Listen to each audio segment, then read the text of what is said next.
There we go. Perfect. That's up and rolling. Make sure that it actually kicked all the way on. Making sure that everything's regging. Come on. There we go. Perfect. Then we'll go live on your end. Confirm and go live.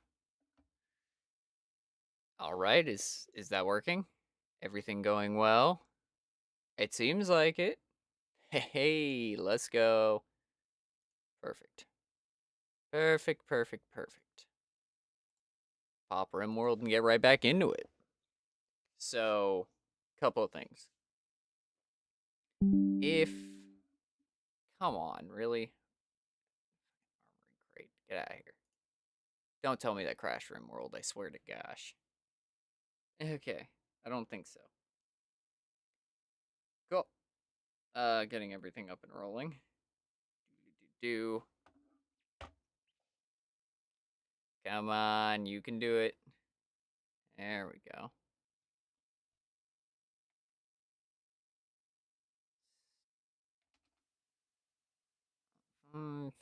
G5, which should get everything opened and rolling. Hey. There we go. Nice. So, hey, welcome. What we're probably going to be doing today, pretty straightforward.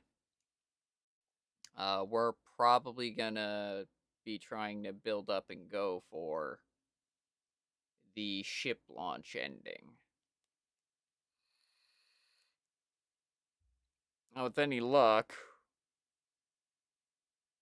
we can pull a little cheesy strat to get the ship launch ending done.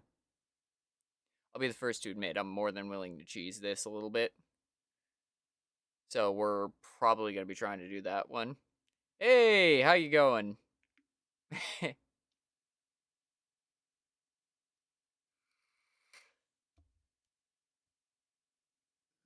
Verdel, how you going?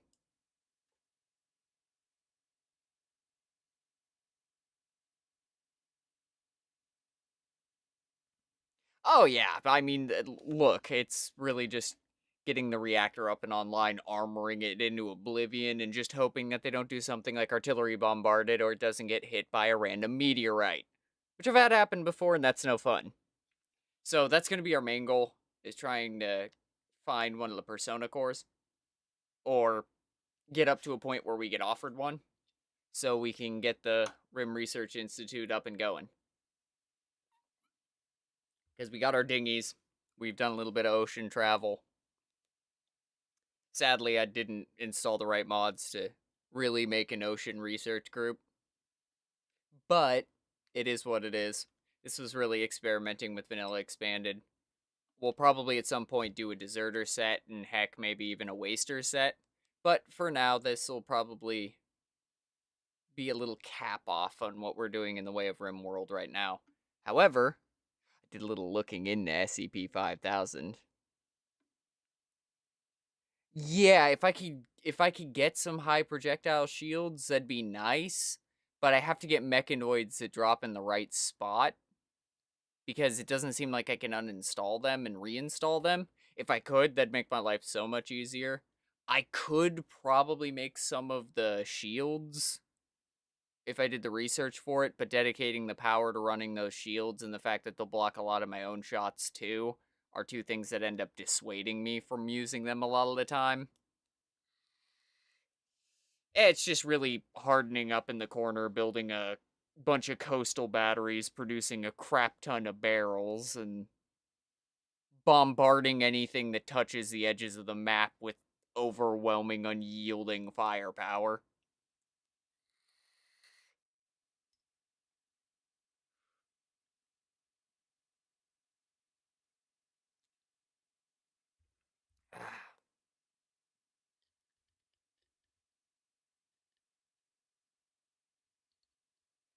You know, I could probably do that. I probably should do that, but at the same time, I'm using the fishing to fuel the Nutramine, So when they get hurt in combat, I have enough Nutrimine to actually keep everybody up and going. Because I know I could go faster on research. I know I could build more research benches. But at the same time, if everybody ends up bleeding out and no one can make the Nutrimine, I'm kind of boned as is. So it's kind of a balancing act. Yeah, that's the balancing act we're stuck with right now. Also, hopefully, the stream quality for Twitch should be a little bit better today. I figured out that A, Twitch was locked at 30 frames, so that was a huge problem. B, it was trying to use my AMD hardcoder as opposed to the X264, which is a standard software coder, and that was causing issues. And then on top of everything else in the load order, it was lowered. It was at normal instead of above normal, so it wasn't getting the dedicated resources. And on top of that, I upgraded my RAM today, as well as had to work on a car, which is part of the reason I'm late. And I don't. I would have to build the factory portions to get the Nutrimine processor up and going, but I could do that because it can use corpses. I could be like the Imperium Man, and a little bit of corpse starch never hurt nobody. Heck, it keeps the hive worlds alive. But yeah, it's definitely an idea, and not a bad one either. Oh! Before we go in, thank you. Just playing around with dev tools on that one. Don't want to do that. Hey, okay, that's slightly better. It's not giving the 1080, which hurts, but it's up to 720/60, and I will take that all day, every day.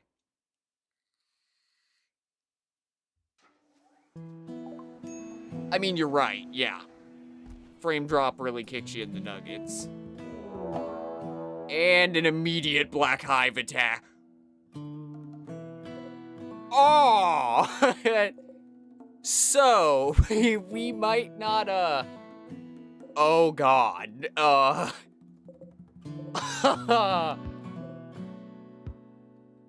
shit, huh,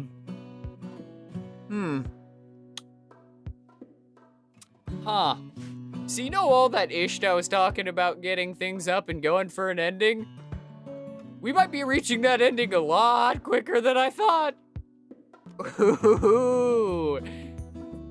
Oh, within seconds. Yeah, that's Rimworld, baby. Ah, fuck. Aw. Damn it. I would have liked to tame that. Oh, well. Shit. Well. Oh god, and we know that androids can be affected by toxic crap now, so that's a pause. It's a total negative. There's no victory here. Where's our low shield? There's our low shield. This might be a time to burn one. Yep.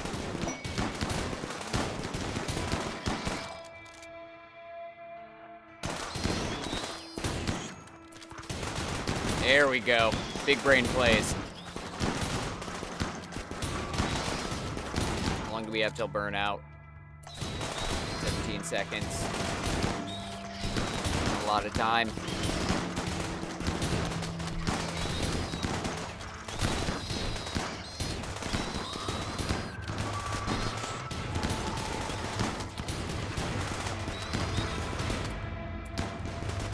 Go back.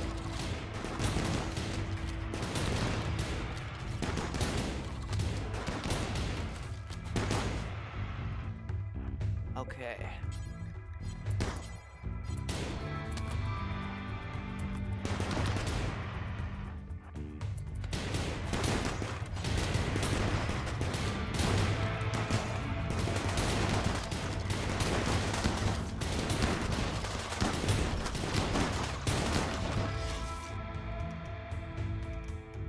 Okay. All right. All right.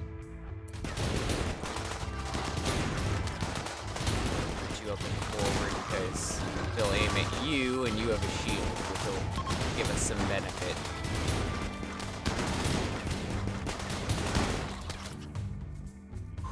Okay.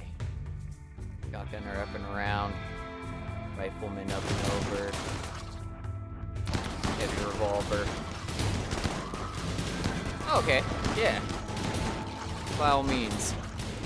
Sorry, I do get very distracted by fighting because I'm trying to strategize, and when there's this many black spiders, things go a little sideways very rapidly.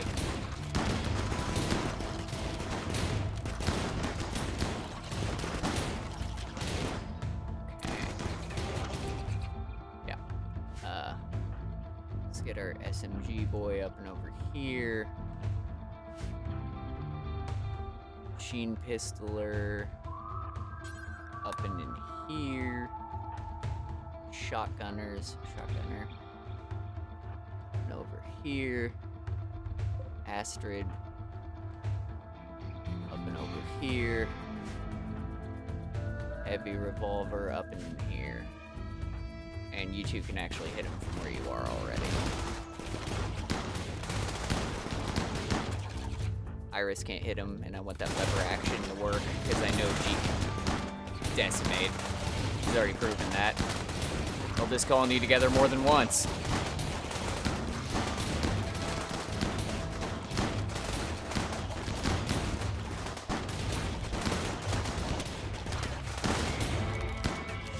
Perfect. Okay. You guys are all injured. That's great. You're slightly injured, doing terribly, but still slightly injured. The two of you that are okay, come this way. We can start clearing out those hives. Okay. Oof. All right, what's your question for me? Because I'm curious now. Sorry about that. Just had to strip a few things out. That's Rimworld, baby.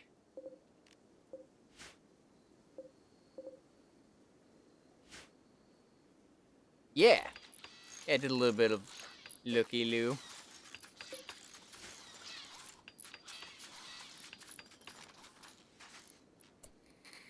I didn't look into the actual stories or anything, and I did forget to watch that video that you told me about. But it was more of just almost like a first look at the initial gameplay and everything, to get an idea of what I'd be getting into. And it looks super interesting.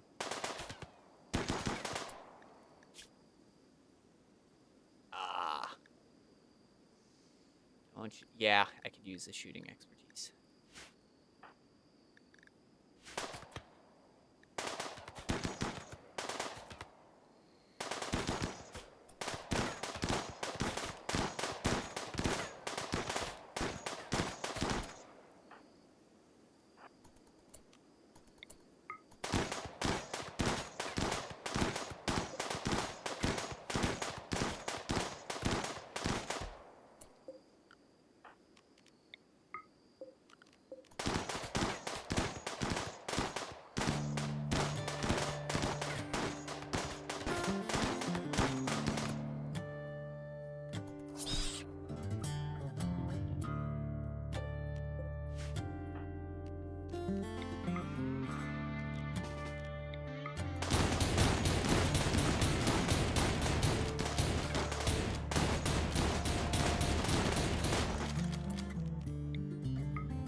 Power Astrid. Uh-oh.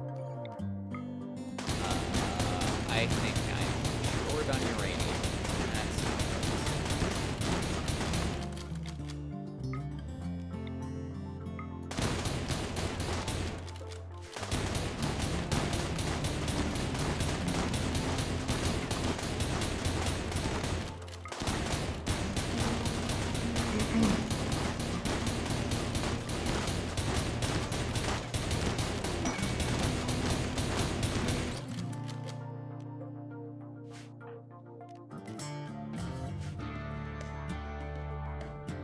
All that back.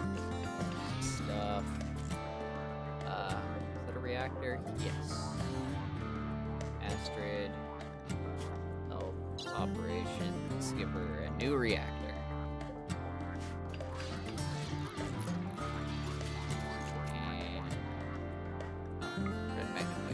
forever. I don't need to make more bronze yet. Components. Two. Barrels. Chem fuel.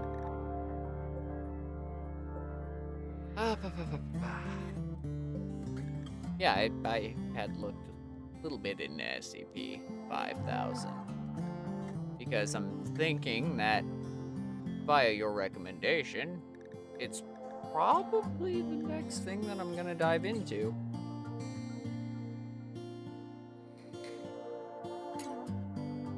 Oh geez, yeah, I kind of assumed as much. I just been kind of busy. I don't try and come on here and bitch about things. I've just been a little bit preoccupied with stuff outside of streaming and trying to record. So I'm just trying to get back into it and keep moving forward without interrupting too much. Oh, Android Workbench. I'm very dumb. There we are.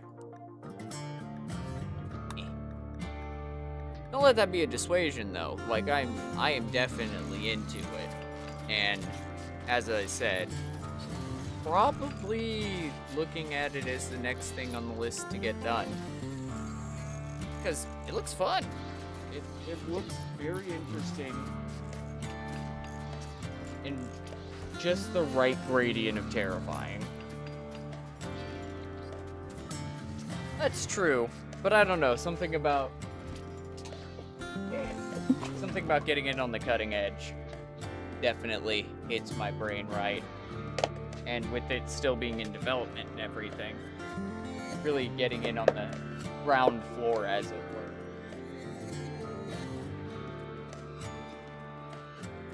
Just feels like something I'd be into.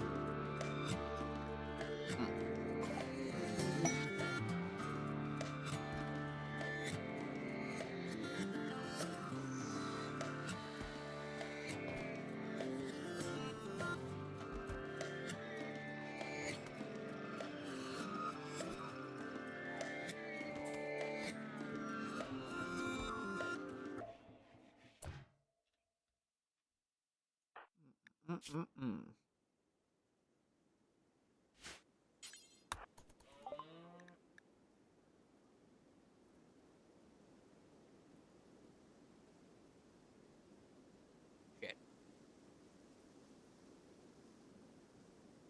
Well, now we save it. They don't have any uranium. Big Zag. Oh, man. I went outside and touched grass today. That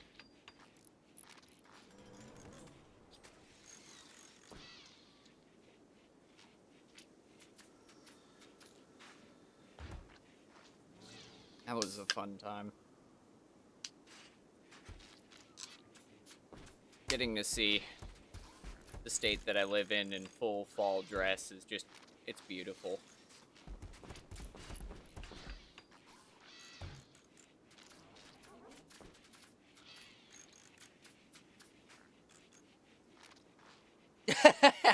That's fair. I didn't have much of a choice. I had to go out and get 2 more ram sticks. Oh, hey, welcome. Thank you, Lifeless Transit. I appreciate it.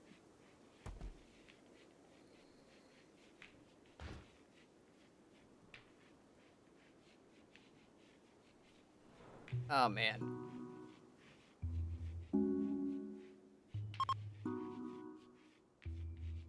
No, you make time when you can.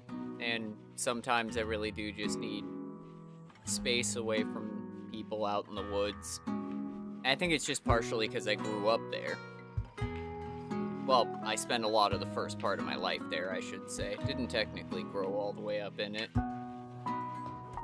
So getting out and away from the hustle and bustle of the big city and just seeing nature really, it brings a certain grade of peace that I can't find anywhere else.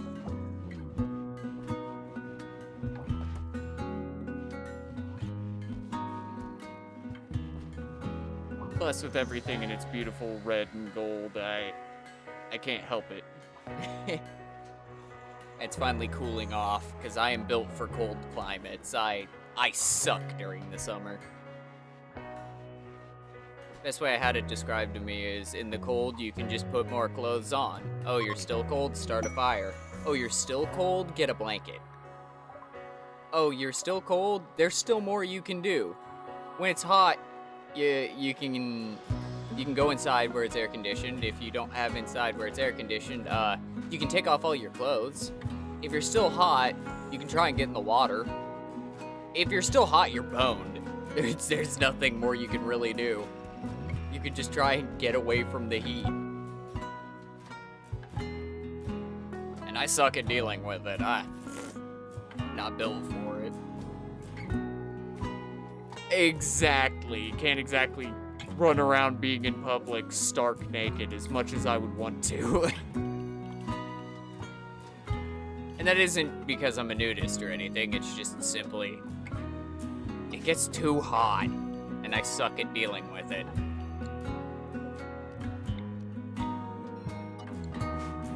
Though, to be fair, running around somewhere, there is a painting of me naked. So that's a fun fact for you.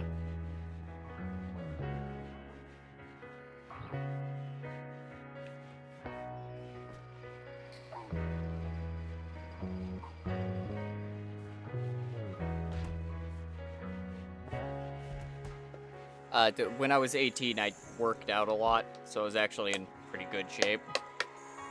And I'm a semi-hairy, slim individual.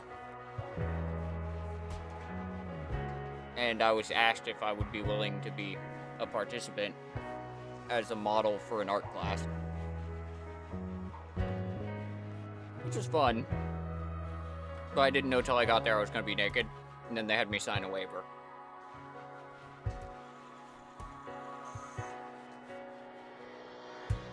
True, yeah.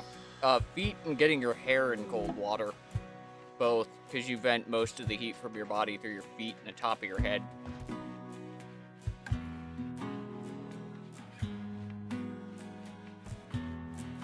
Both are huge.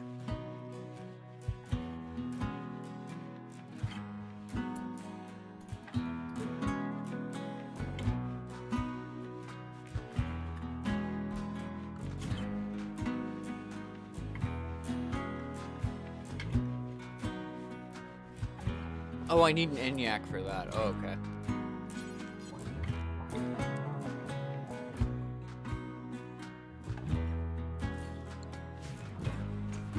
Do I have the power supply for it? No. No, I don't.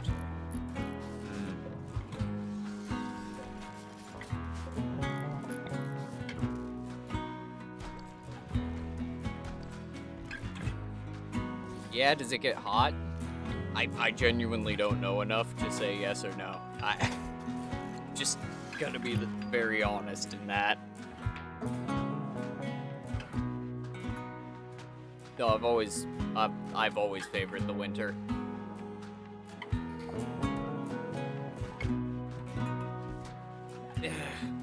I mean, even when I was a baby, before I knew what was going on, apparently I ran out of the apartment that my mom and dad had in Nebraska, because my dad was Air Force and he was deployed into Nebraska. Oh, deployed. He was stuck at a base there, and I would run out of the apartment while it was snowing, stark naked, and run around in like a foot plus of snow, a third of a meter of snow.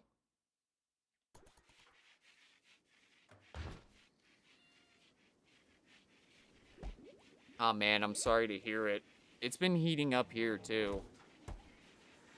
But I don't want to be divisive about it. I can't say that it may or may not be due to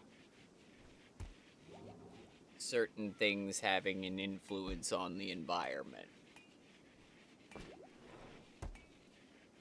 I try and be inclusive in that regard because, again, distances are one thing that clicks perfectly. I suck at Celsius. I'll be the first to admit. I'm mediocre at figuring out temperature in Celsius. But when it comes to distances, I'm pretty decent.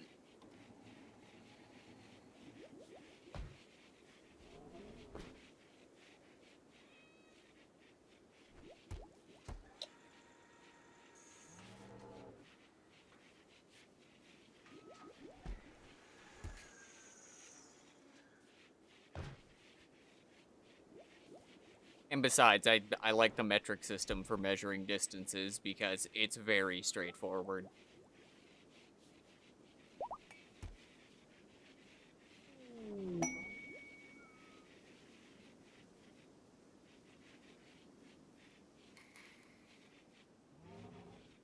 Don't have to do all the second guessing work for the imperial system.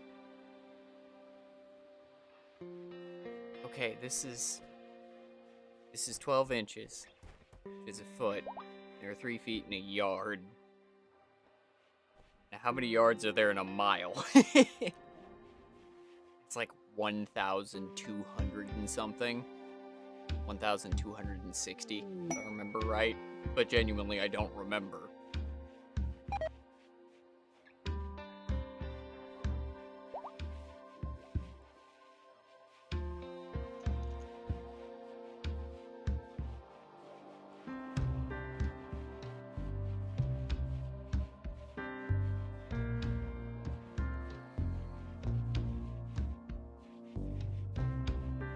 Yeah, and I mean, the only other time that you find things correlating like that between the imperial and metric system is like 50... Hold on. Wait, I gotta remember it. It's 57 kilometers per hour, which lines up with 30-something miles per hour. It's a weird number. But no, that's about the only time that they line up.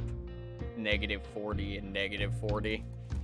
And if you're in either one, you know that you're not in a good spot. I mean, that one's pretty straightforward. Hey, thank you, Minor Visor 3. I appreciate it.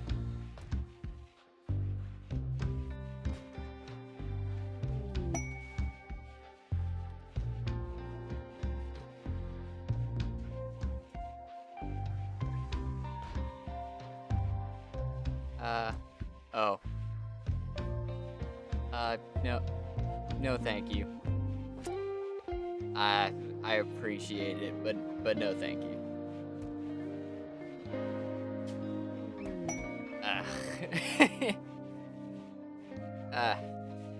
I mean, it's either A, just a rando chatbot, or B, someone who's just trying to do their job. And either way, I'm not gonna knock them for it. If it's a bot, they're just doing what they're programmed to do. Can't hate them for that. Well, I shouldn't say can't. I should say shouldn't. Alright, shove it. Let's start researching down and into here.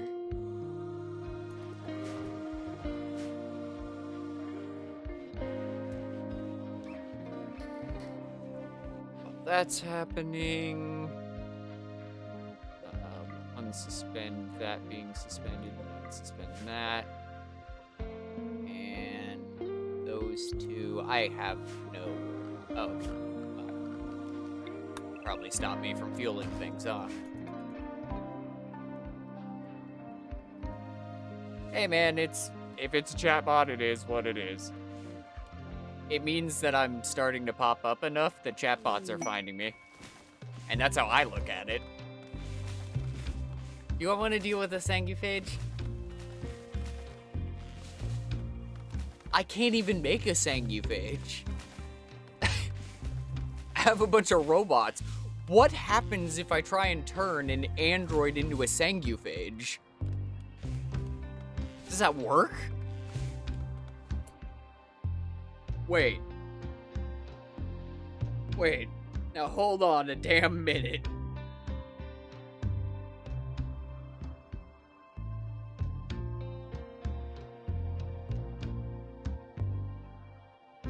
Wait a damn minute.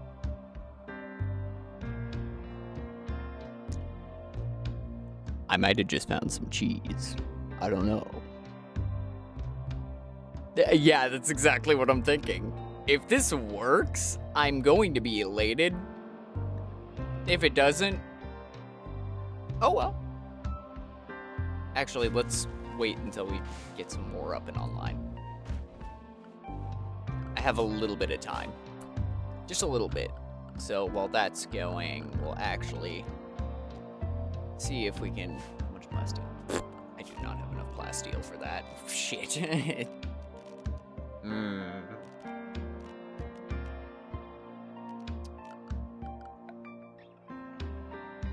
Oh. Oh, I don't have the I don't have the back to concrete. Back.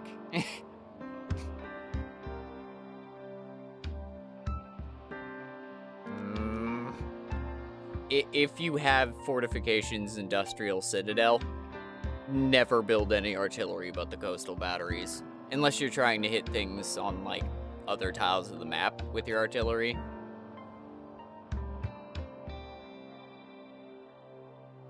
Because they are hyper accurate and they can hold 60 reinforced barrels. 60. And you don't have to feed them ammunition, they just eat a barrel per shot.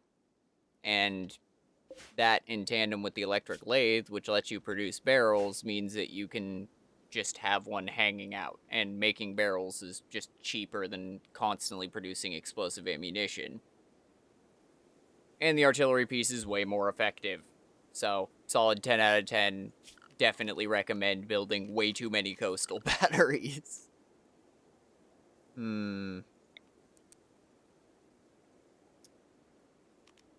But for now... I want to play this.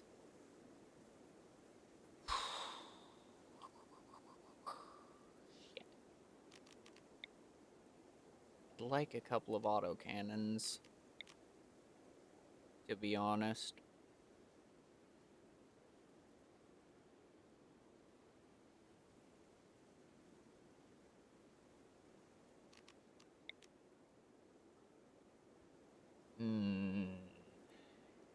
We can do the twin standard autocannons. Shove it.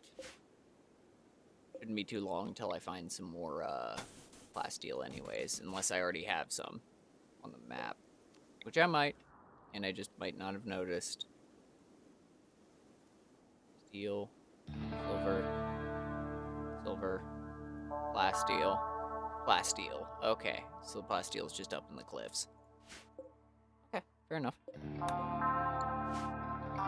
Yeah, I want to get those 2 auto turrets online before I try this. Because I don't need a kill box, but I do like making defensive lines.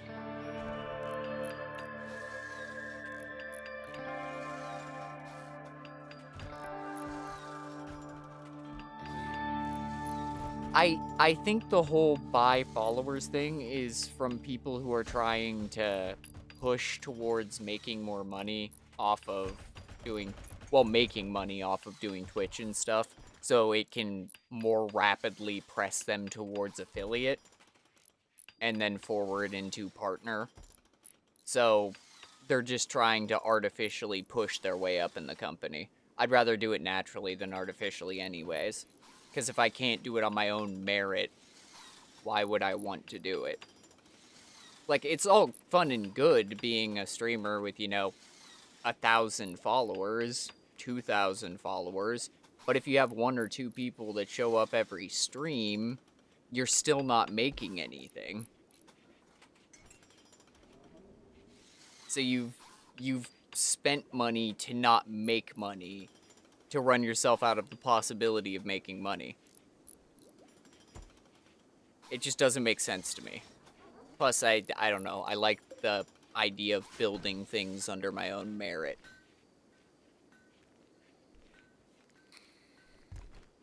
Exactly. When someone has 5,000 followers and 2 viewers, it's like, okay, So you bought your followers. Cool. Good job.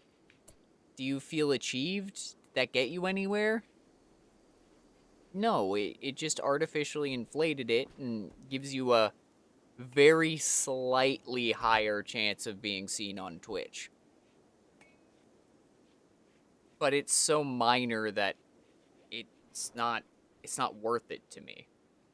It feels like a waste of time, a waste of energy, a waste of money, and disingenuine. I don't like being a liar. I'm very open with information. I will lie as jokes. Like, I'll do it for a bit, but that's about it. And again, that's a bit.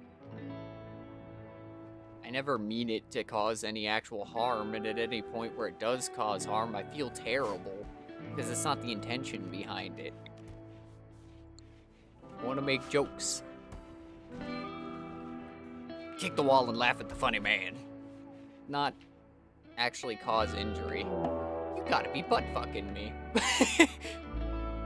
Yeah? Huh. I wonder if I can make the Sengu pages fight them. No, with my luck it would spawn over here. I'm not doing that. That'd be really dumb. And it's a siege.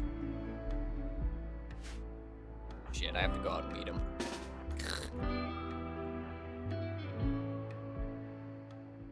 Because, yeah, they're going to be hitting me with catapults, which isn't a big deal, but I definitely don't want to get kicked in the nuggets by catapults artillery bombarding everything that I've worked so hard to build. Okay. You to a tree. You to a tree. You to a tree. Shotgunner tree. Actually, they're probably going to have meleeists, so shotgunner to a tree. Iris over here. SMG boy over here. Upper. Excuse? Oh, it's an ancient soldier. Oh, okay. I was like, where did they get an AR? Oh, no. Oh. Back up. Back up.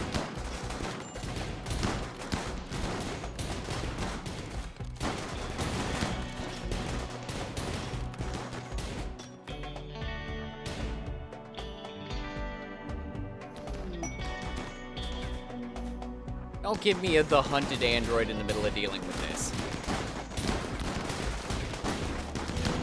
Put him down. Good.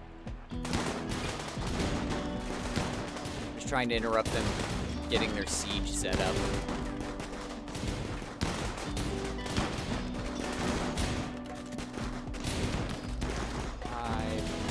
Move the amoeba. 6, 7, 8, 9. Okay. Now just rampage. See how many we can take. 10, 11, 12, 13. Come here. Okay. 13. Fair enough. Only one of them that I really want stuff off of. Rip them. Bio. You got anything good? No, I don't care. Cool. That's bio-coded, of course it is. That's fair. I don't want that flak vest, so... Fair enough. Well, that went beautifully. You only had a couple of injuries, so that's not bad.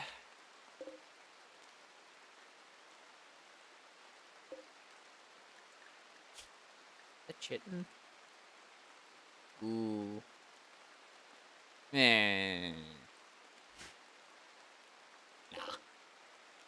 Just finish them all off. Bleeding a little bit. Ah. Back. Okay, let's cut all that. Cut that. Bionic replacements.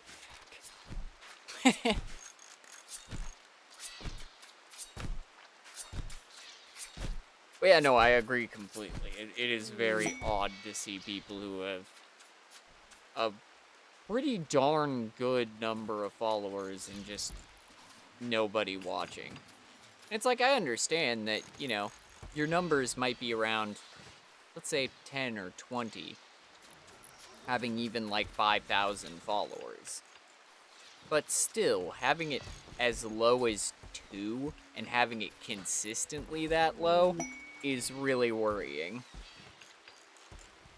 That's the point where I'm like, okay, so you bought these things, you didn't work for it, and now you're expecting that because you just bought your way to it, you'll be fine, and people will just show up instead of you putting in the effort and actually getting to that point and achieving something with it. And I guess it's my own sense of, like, wanting to achieve things on my own. Oh, thank you, Zamuri Zombie 008. I appreciate it.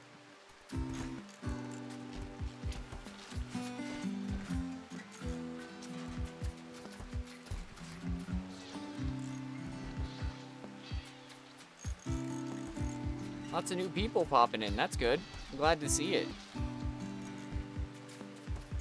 It's good to have you here. It's just a chill day of Rimworld. We're trying to push towards getting off the planet. Gotta get the RimResearch Institute up and moving. Because we got our boat. We're playing with a lot of the vanilla expanded mods, so if you see things that you don't recognize, feel free to ask, because I can probably tell you exactly what mod it's from.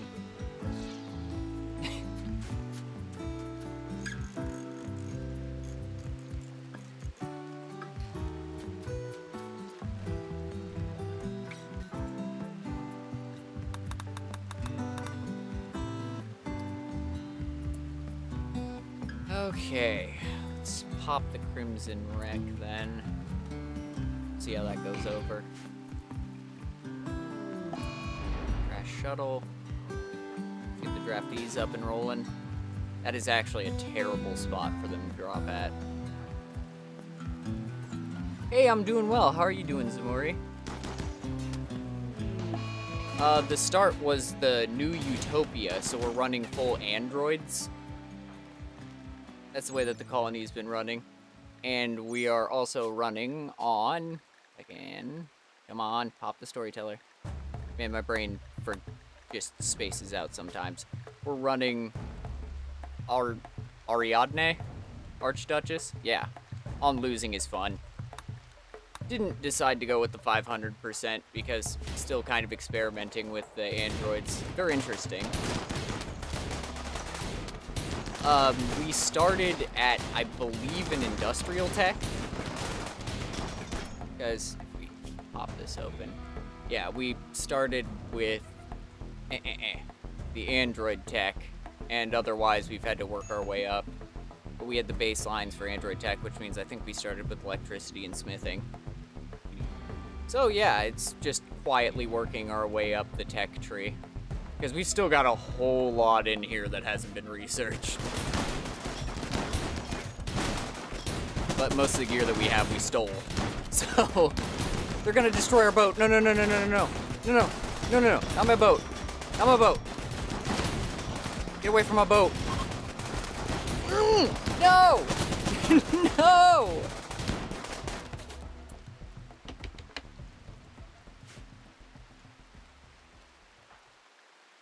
Ah! Shit! No, my boat! Ah.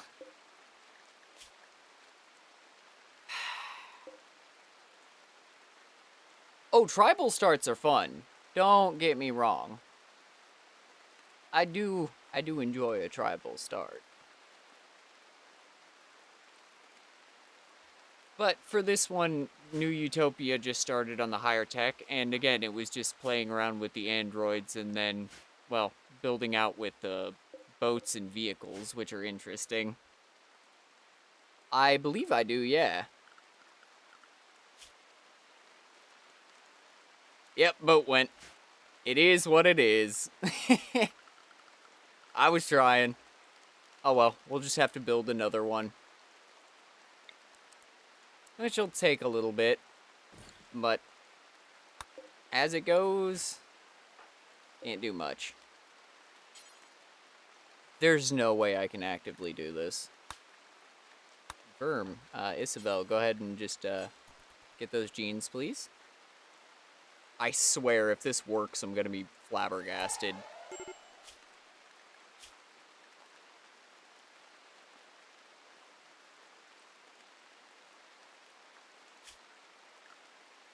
Huh.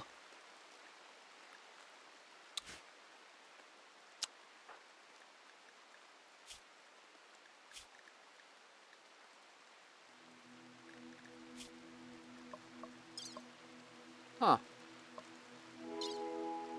Oh, it makes them an actual human. Oh, interesting. Okay, I didn't know if it would just counter out or push things. Weird. Okay. Cool. I'm down for that. Let's just go ahead and strip everybody. That's gonna be a slight problem because that means I gotta get a casket room up and going.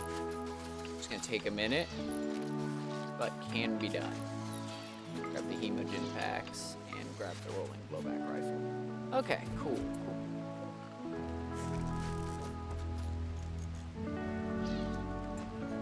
I'm thinking it over. I might run Research Reinvented. I'm probably going to be honest. No. Come on.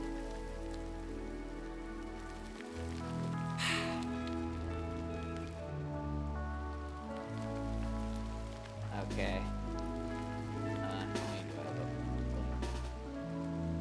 Oh, this is gonna be dicey.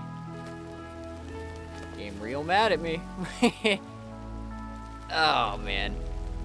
Alright. Well, we do what we can when we can. Get shield girl to the front lines. The 2 shotgunners staggered behind with an SMG in the middle. And then the revolvers and the hand cannon.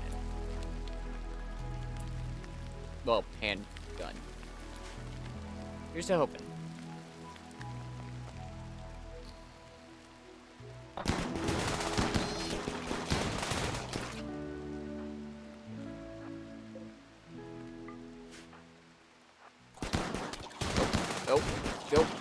Go. Sorry, Kane, you're ending up as the sacrificial lamb, dude. I apologize.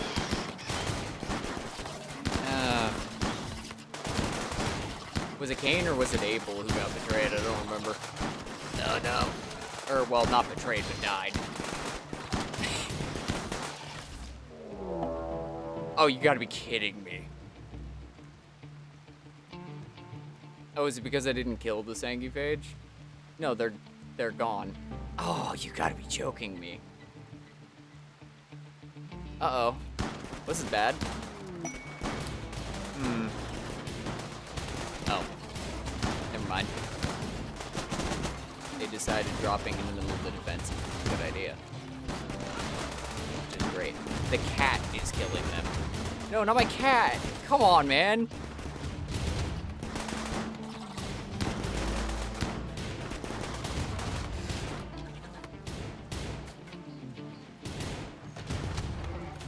Okay.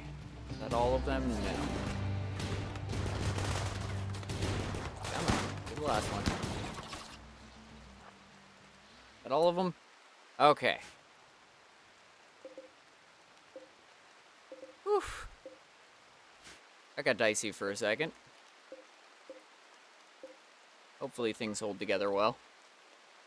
That's a good question. I'm running the entirety of Vanilla Expanded and quite a few others. I'd actually have to go and check the list. Hold on a second. We can check it. Because I'm curious myself. I haven't really gone through and looked in a minute.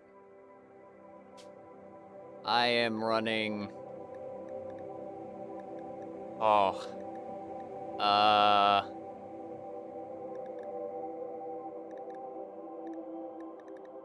Ooh. I'm running a lot. Probably, like... Well, I guess there's a 99 in the Vanilla Expanded. So... probably, like, 200, I would guess. It's quite a lot. Yeah. Yeah. It's probably somewhere around 200. I just upgraded the system, so I shouldn't have the same problems that I was having before. 200's a decent number. I think the most I've ever run was like 350 or 400. I was running a lot. It's really easy to get to that point. We'll undraft everybody. Try and make sure that we get things done and finish off these guys, because I think that's why we ended up with reinforcements.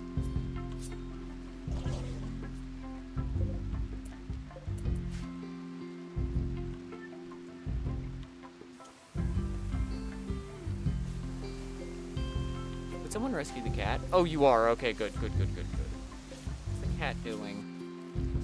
Okay, it just has a scar. It'll be okay.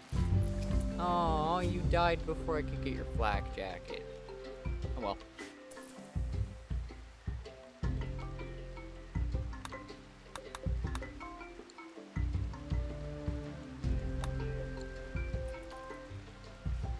He's just laying out here. Did he bleed out? No. But if he's not rescued soon, he will. There we go. Not doing great, not doing terrible.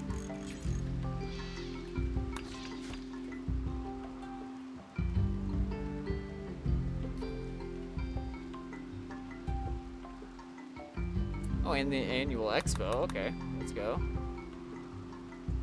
Send your best gamer. Oh. Based on game of lore, it's gonna be logic. Means intellectual. Okay, for now we'll suspend working on the boat. You gotta be kidding me. This game is so mad at me right now. Alright, fair enough.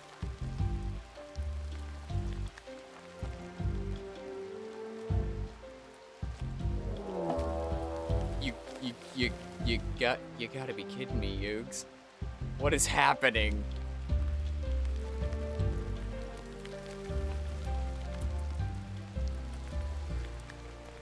I think I invoked Empress Evil. Cool.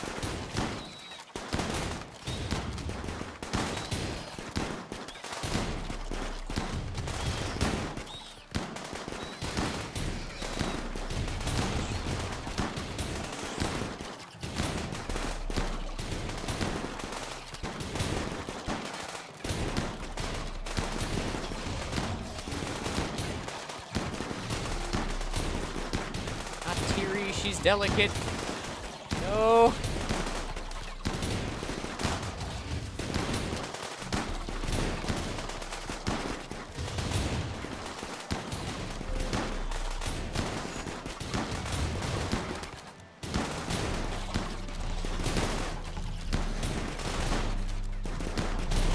Shove it.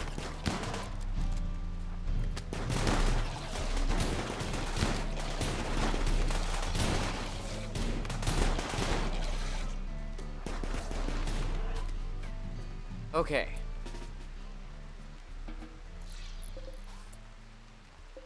Oof. All right. Dude, it is an eventful day. Within seconds of starting, we got attacked. Then we got the sanguiphage. Then we've had a bunch of insects. It has been eventful. I mean, it was pretty quiet yesterday, so I'm not surprised. Yeah. Yeah. Yep. Oh, Rimworld is hunting me. I'm okay with it. I like a bit of a challenge. And run and gun makes it quite a bit easier. I like run and gun because it feels a lot more balanced. Because it's not just you having the ability to run around and fire at enemies, but they have the same ability, which makes especially fighting higher end factions like the Empire significantly more difficult. And I like that edge of challenge to it. Yeah, I shouldn't have talked about wanting the starship. The game knows now. It's like, oh yeah? You starting to try and research that Johnson Tanaka drive? Yeah, good luck. Okay. Cool, man. Thanks. I guess I'll die.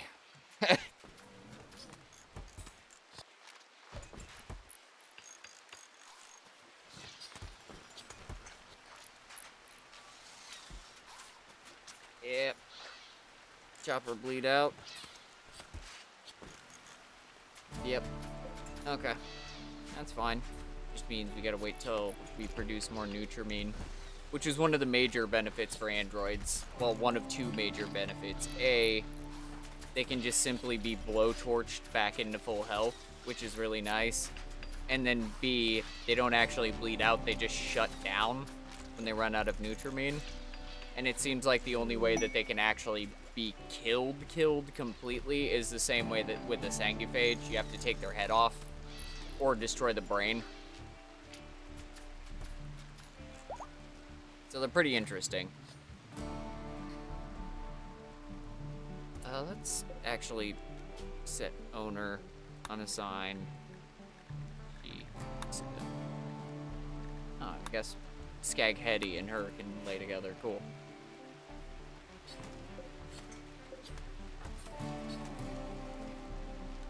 Growth tier of 6.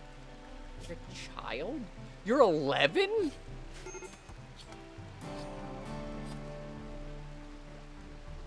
Okay. Well, that brings up a whole nother list of things I need to do. Oh my god.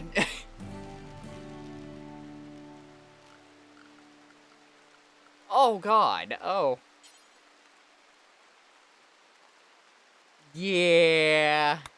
Yeah. Well, I wanted to clean up the graveyard because I'd finally built that. And then, yeah. Yeah, I hadn't realized that up till right about now. And I can now see the error of my ways, but there isn't much I can do about it.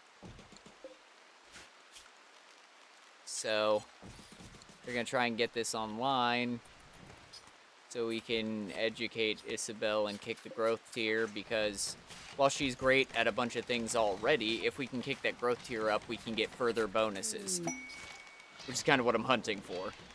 Because now I can cheese it even further than I thought I could.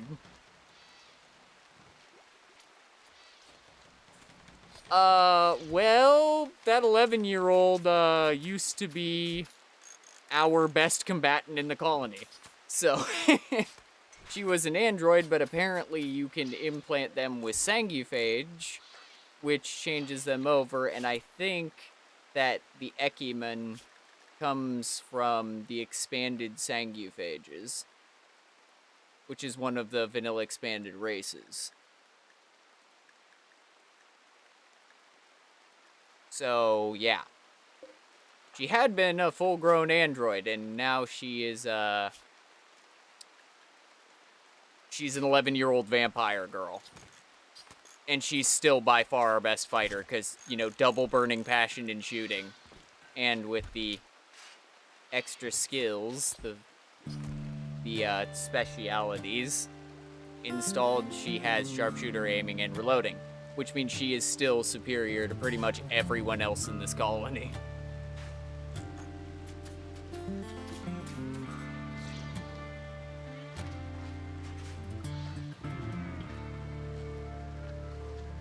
Oh yeah. Oh yeah, no. I mean, hyper-aggressive, I can deal with. For everything else, yeah, I can deal with a hyper-aggressive edge. Toxic Cloud, that's interesting. Vicious Coup. Unattractive kinda sucks. Just because of negative interactions, but the unattractive can be countered out with an aesthetic nose. Or shaping. Hey man, look, it is Rimworld. You do what you need to do to survive. If I need to give a 6-year-old a shotgun and have them on the front lines, so be it. It's not what I want to do, but if Rimworld puts me in that position, I'm more than willing. I've had 6-year-olds save colonies.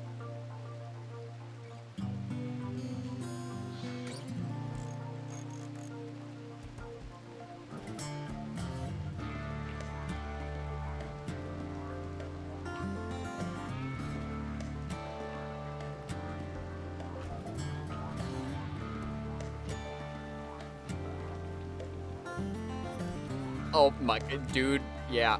I wonder what it would look like with the holsters on.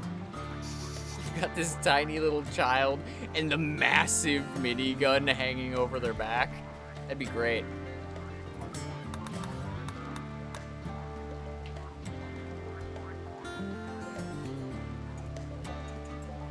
Nice. Cool. Okay. And then size it for you. 9. Okay. 6 by 9 on this end. Mash into the wall there. Smooth out the inside. And make that into our death rest casket area. Oh, yeah. Yeah, sure, man. No, when I was 5 years old, my grandpa has well, I guess I now have, a bolt-action 30-06. I shot that at 5 years old, and let me tell you, a 5-year-old cannot handle the recoil. He stood behind me to make sure it didn't blow me off my feet. That is it, yeah. It's a heavy round. I like it. I still go out and shoot that thing. It's a model 1903. And it was my great-grandfather's. He used it while he was serving in the Army during World War II. So it's got a lot of family history to it.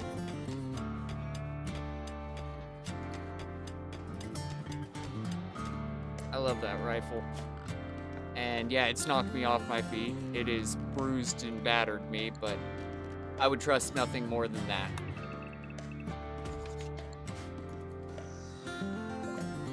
Sorry, I know it's a complete tangent. It's just got into nostalgia.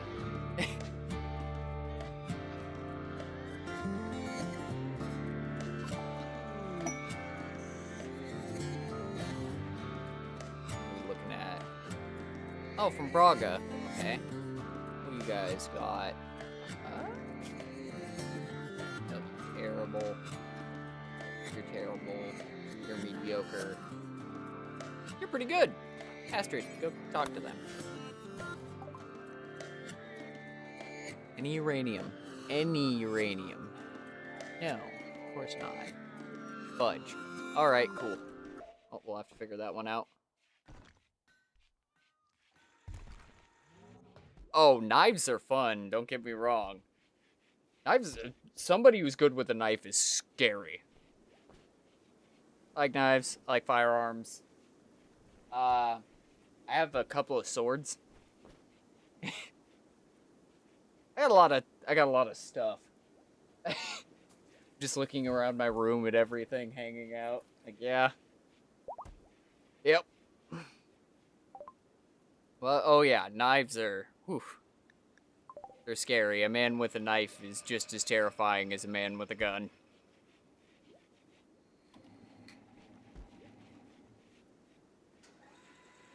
Yeah, it's not exactly something that I would use for home defense. That's the 20 gauge. And the 20 gauge, you load with birdshot, so you don't punch through the wall.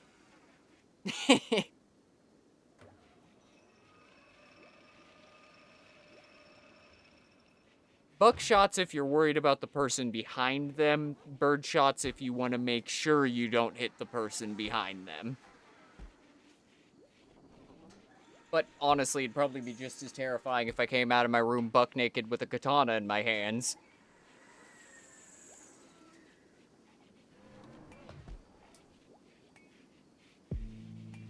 And this isn't a replica katana, it's a full-size katana from the Edo period. I can't read the kanji on it, but it has the maker's mark and the name of the samurai who it was given to. But I just can't read it. I need to take it in and actually get it taken care of. You do not use slugs. Do not. No. You use slugs if you want to go through them, through the side of your house, through the neighbor's house, through their dog, and into the block on their Chevy. Dude, do not use the slug. Oh, God.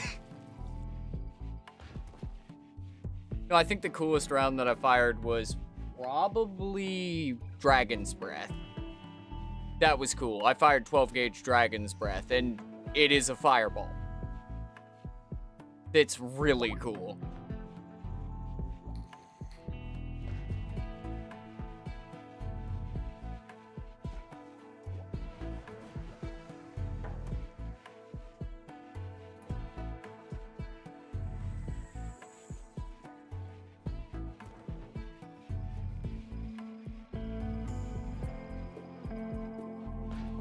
Also, as a disclaimer, do not use Dragon's Breath to defend your house. You can and will set your house on fire.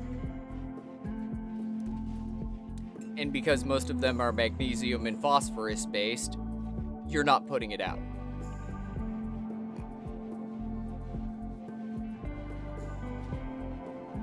Like, ooh, hot water, ooh, a fire extinguisher. It's not gonna help. It's not gonna stop it. Yeah, look, it's all fun and games until you actually do burn with them. And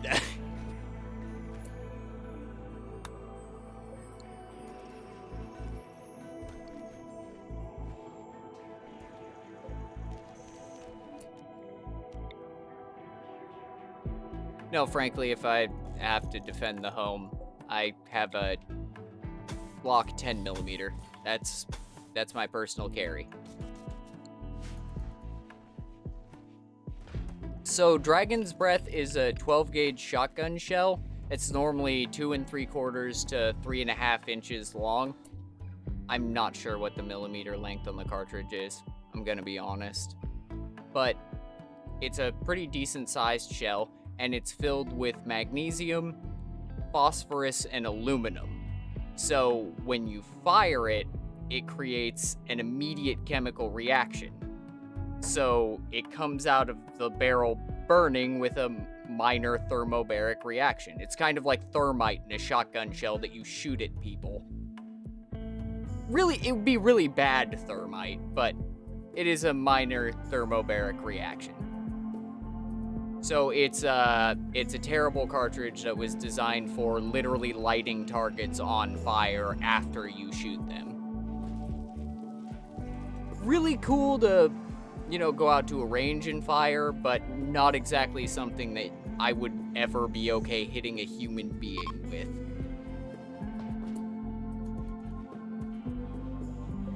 with. It's a scary round.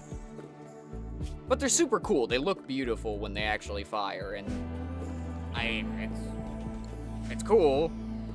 It's also terrifying. But it's nicknamed Dragon's Breath because it looks like the shotgun's breathing fire.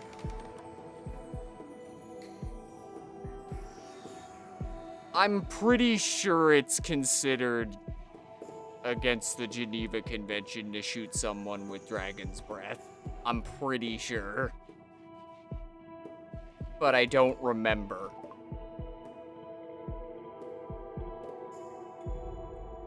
Really, they're used to just look cool.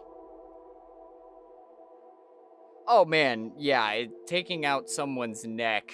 I mean, you hit the carotid or the, why can't I remember the carotid but not the other one? Jugular. That's it. Well, if you're standing behind it, you can see the fiery detonation out of the front side, which looks cool. It's an interesting...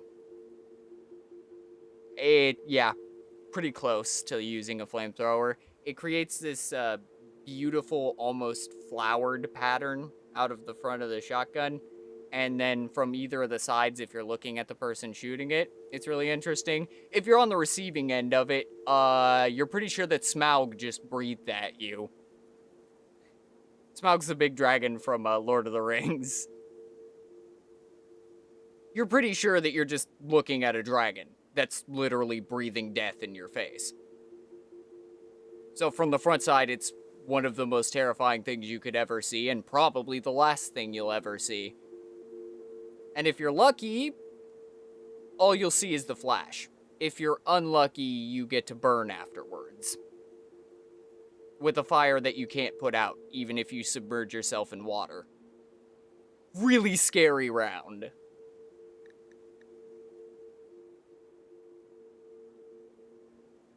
But yeah, no, knife fighting is on a whole nother level. I mean, don't get me wrong, I would never want to deal with somebody coming at me with a firearm, but either way, terrifying.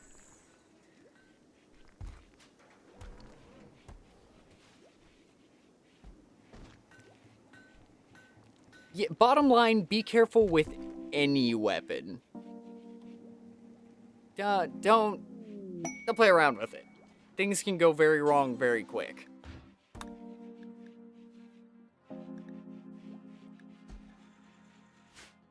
I mean, you can be safe about utilizing them. You don't want to hurt yourself, and you don't want to hurt others unless you have to. And then I am one who's completely and totally for self-defense. If it is to defend your home, defend your family, and defend yourself from harm, by all means. Keep yourself alive. Hey, what's going on? No. Your coffee go for sure.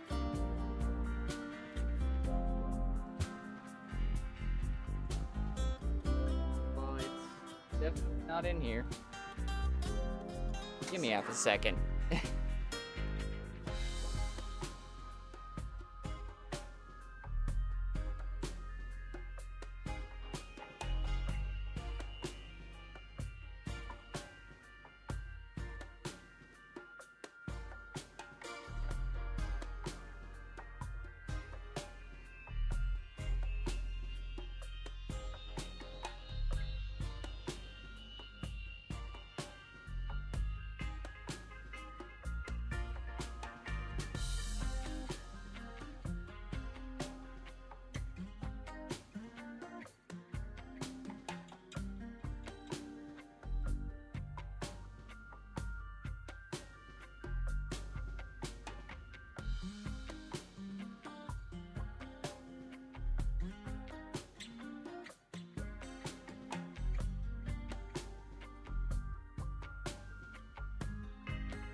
Alright, I'm back.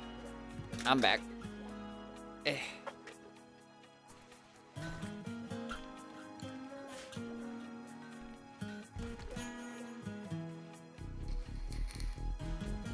Alright. So we gotta get Death Rest up and going. It's in the lines for research. We gotta get bionic replacements because somebody got their eye shot out. Oh, wait. Wait. Optical units. Because they're an android. Oh. Oh. Oh. Oh. Tiny little Batgirl. That's cute. I like that. You lost your eye.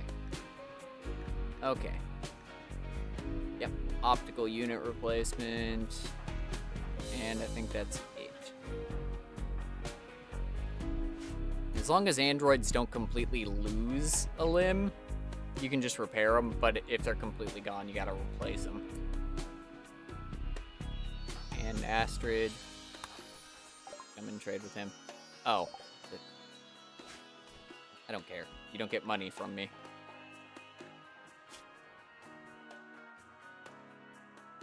I would love the Archotech leg, but I don't know whether I have the materials to dedicate to that or not.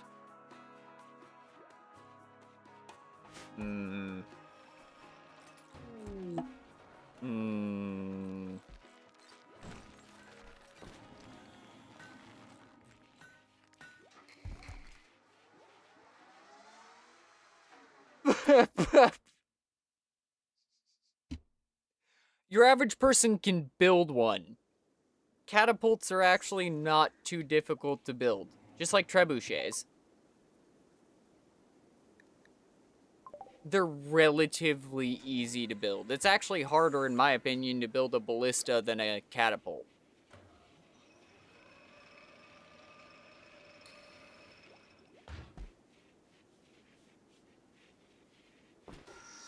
I mean, you could build one. I'm not saying you should. I'm saying you could build one, and that's probably where a lot of their concern comes from, not so much buying one. I did. Yeah. Oh, yeah, I'm sure your neighbors would love that when you fire a 6-pound brick through their wall. A psi storm. Okay.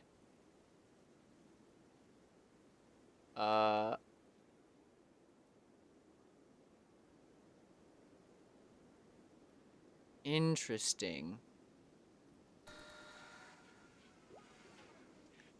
That's a good point. I'm not sure where you'd hide one.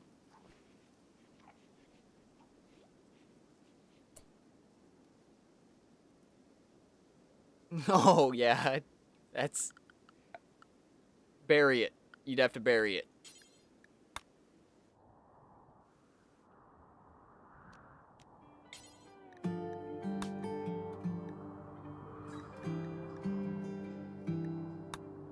Ah, right. I forgot about that. The mechanoid cluster. Like, why does Area 1 cover the whole map? Mech cluster. These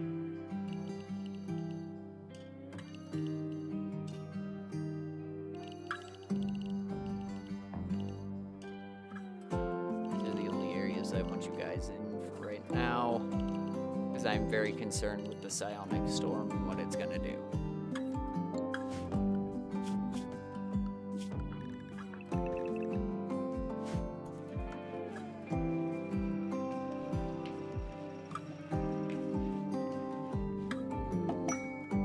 Don't check the huge shed in the backyard that appeared within 2 days. Yeah. Being in the streets with a catapult, you're just dragging it behind a truck. Sir, What is that? A Toyota?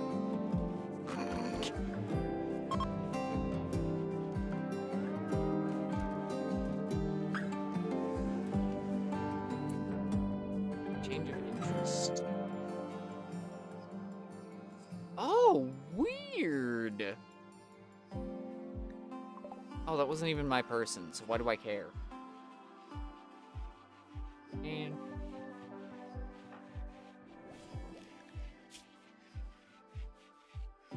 if we can get that growth tier up, that'd be huge.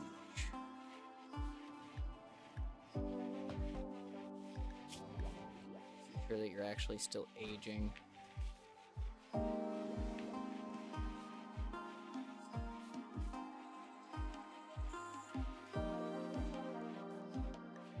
Geez, I hope so. If you're stuck as a kid forever, that's gonna be a real kick in the nuggets. I guess you technically could. You'd have to put an engine, a transmission, a drivetrain, and a steering wheel on it, but you technically could. You technically could. Yeah. Hey, you absolutely could, actually. I think about it. I mean, if you're gonna go that far, why not just build a small catapult in the back of, like, a truck? Or like on the bed of a semi. A semi-truck or a flatbed, yeah. You could build a decently sized catapult on there too. And most of them are rated to carry, you know, a couple of tons worth of stuff, so you wouldn't have to worry about weight conservation. Yeah, you could really lay into it. Ooh.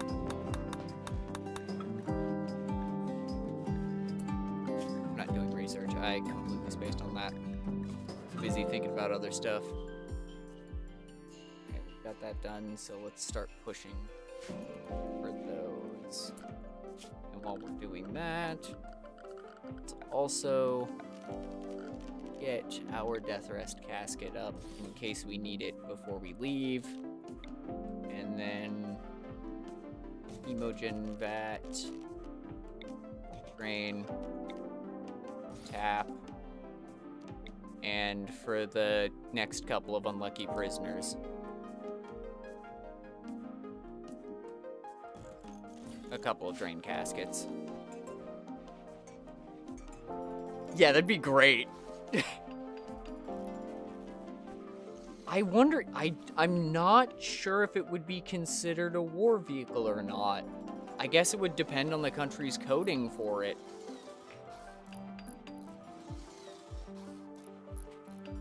Because there might be some places where it would just be considered another standard motor vehicle. Oh, right, that needs nutrient vats. Okay. Orders. Backing into here a little further.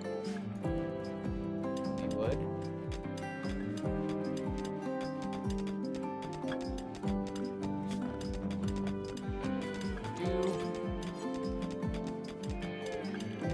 No, driving to work with a catapult would be great. Are you kidding me? Somebody annoys you in traffic, you just have an emergency release lever. That's exactly what I was thinking. You just have a switch at the front. Oof.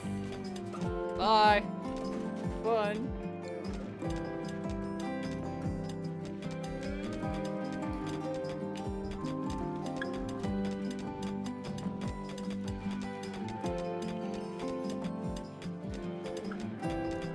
Definitely make somebody think twice about cutting you off in traffic.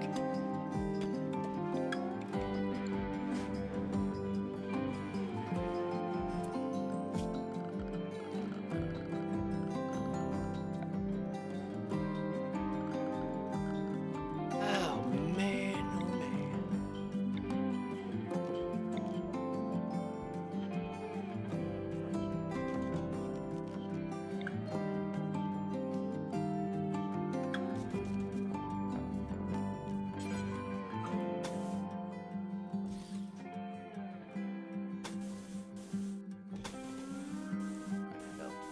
Walls.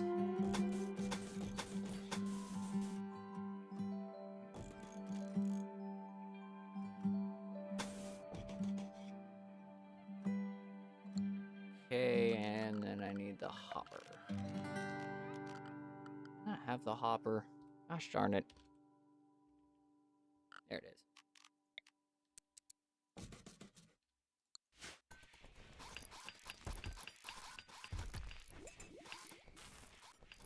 As the car being a manual. You call it the auto manual switch.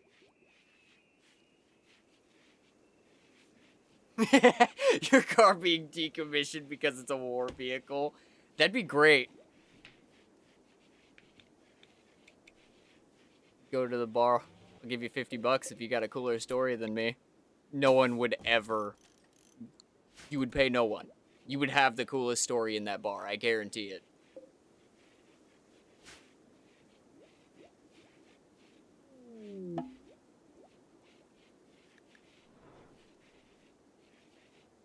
Okay, we're just trapped under a psi storm. That sucks. Oh well.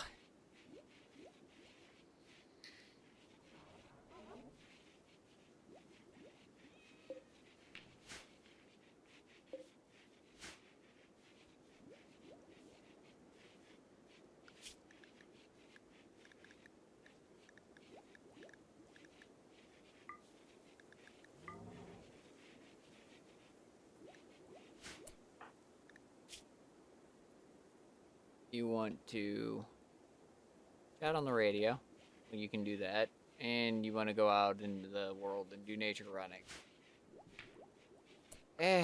You know what? As our one actual human being, you can go run around.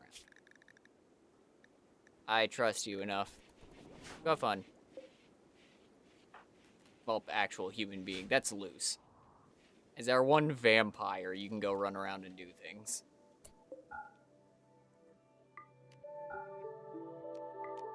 Yeah, let's not automatically refuel those for now. We can't exactly use them anyways. We will drag back the fish.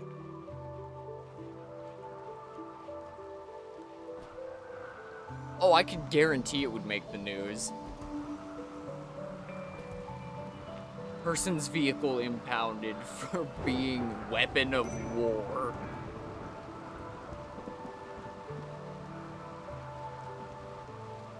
Florida man built a catapult in the back of his car. I'll do it.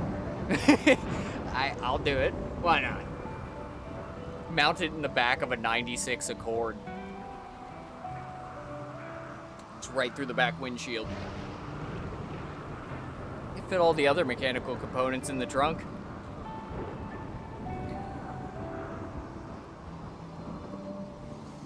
Heck, you can make it a pneumatic catapult, piston driven. Give it that little bit of extra range.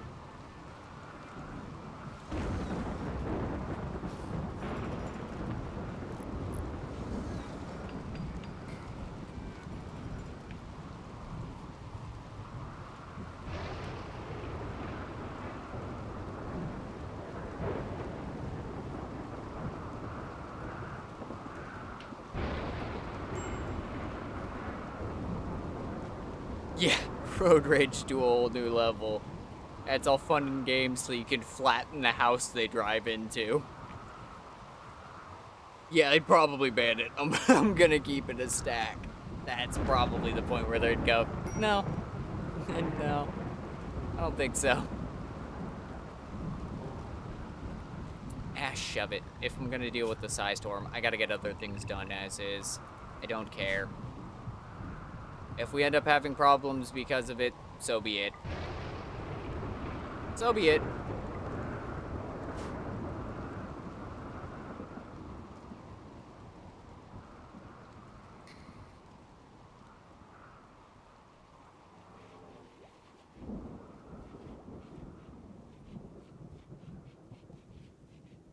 Hopefully it won't be things like critical backstory changes, because that would be crippling. Otherwise, we'll be alright. Wow, we are burning through so much power. Oh, it's because you guys literally aren't doing anything. Alright, fine.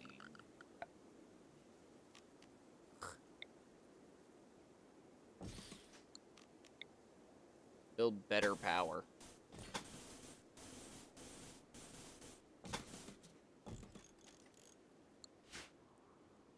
Shove it.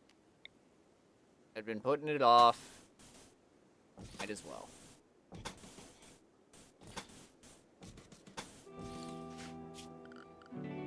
So, can I... Yes. Oh, I can build that now. Just pull apart that front edge of this, and those two.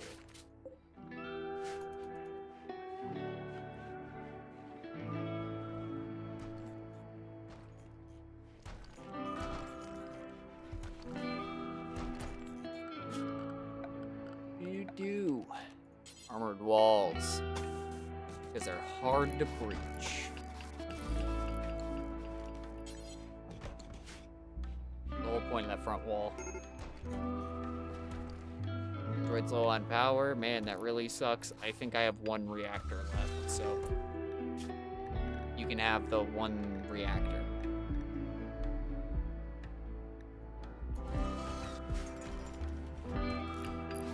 Yep, because past that point, I'm out of uranium. There isn't anything I can do about it.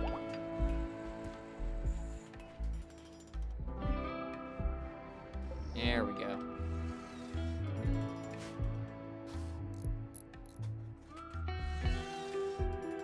I couldn't get to work because there's a catapult in the road. Yeah, try explaining that one.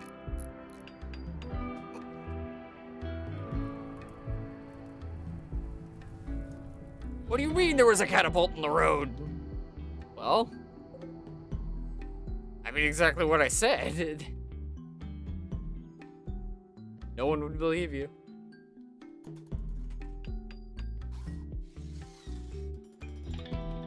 day on Ripley's Believe It or Not.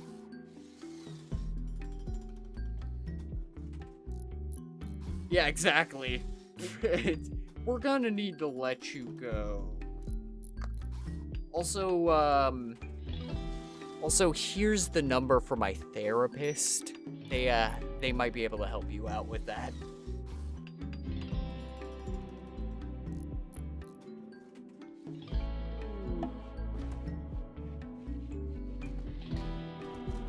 Oh well, missed out on the vault. It is what it is.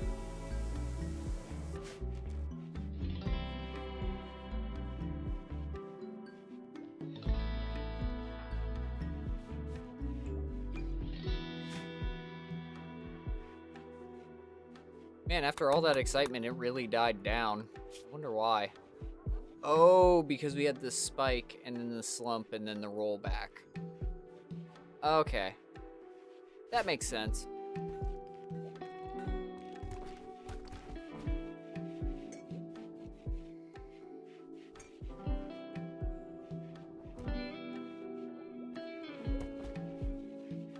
Okay, power now. Oh, we're fine. Okay. We can also turn that back on.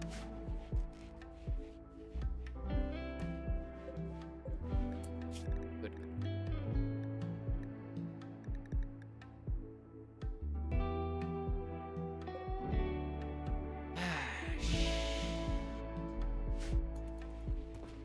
And some uranium already, guys. Come on.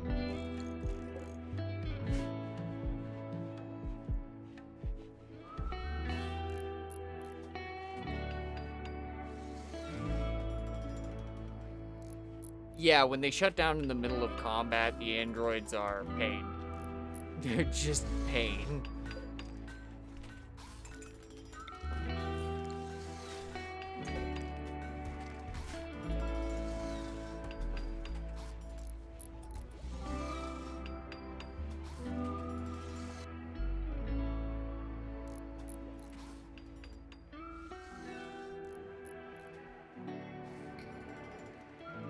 But it is what it is.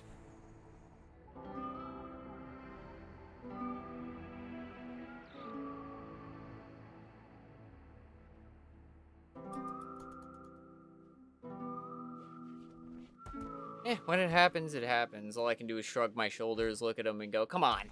Come on. Why are you doing me like this?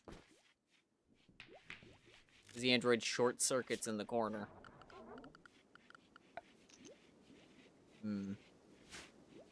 Research on that. Well, no. With any luck, I won't be here too much longer. Bold of me to assume. We'll either die or I'll make it off planet. It's gonna be one of the two.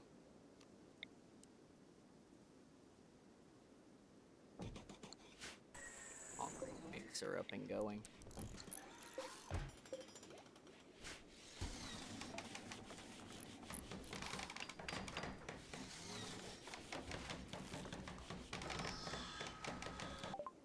Yeah, it's a fair question. Do you have biotech? Because if you do, it's just getting two people that want to be together, and if you're running the ideologians, it's easier if you turn off the physical love spouse only restriction.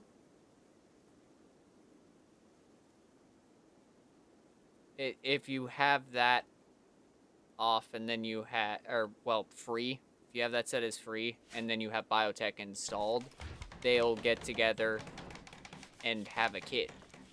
So you'll have to protect the colonist while they're pregnant, and then they'll have a kid.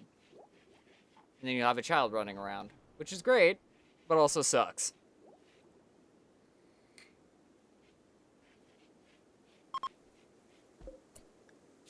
Just trying to protect kids is pain.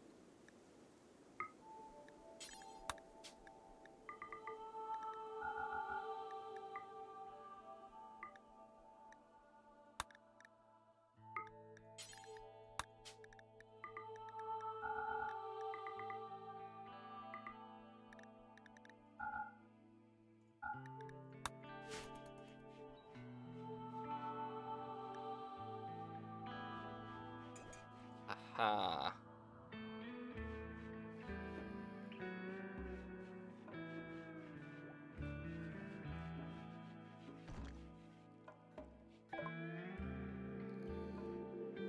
Yeah, kids are interesting. Really the only downside is the fact that initially you have a baby. And then past that point, kids can be legitimately useful. And the fact that they gain growth tiers through things like educating them and their own moving around and doing of what they choose to do. The higher you can keep that learning edge, the quicker they'll gain that growth tier.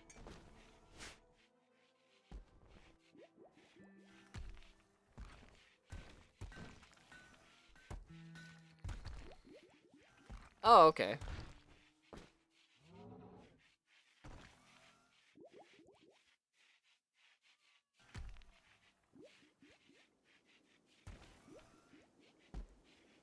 There are no laws on the Rimworld. I consider this an absolute win.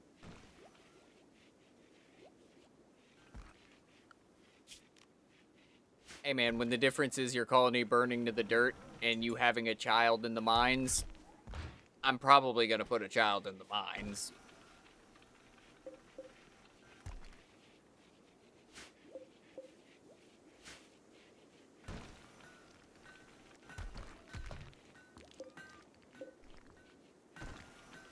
Perfect, we're producing the heavy concrete, which means we can start to get the big boys up and going.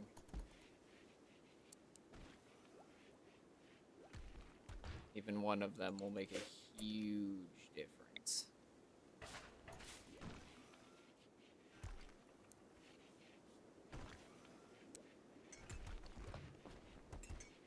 Actually, no.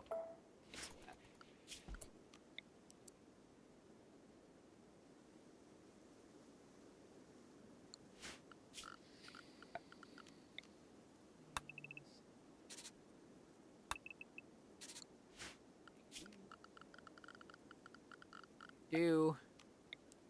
Yes.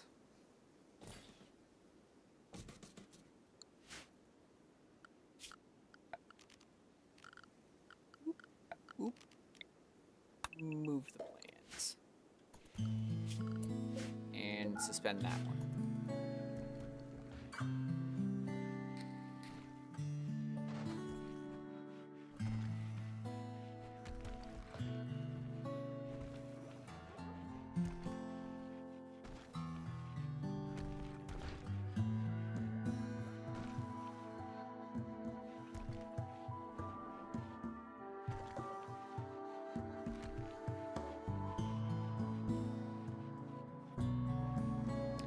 Oh, well, building up the coastal batteries is specifically for protecting the colony while I'm trying to get the ship up and running. And really, it's just build the reactor and then wait. But I want to have these up and online to deal with anything that shows up. The coastal batteries are great. I love them. They're basically artillery on steroids.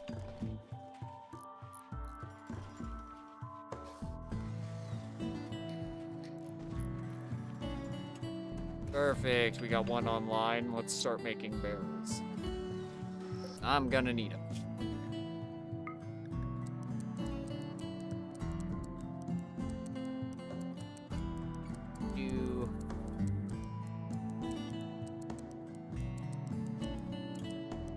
Yeah.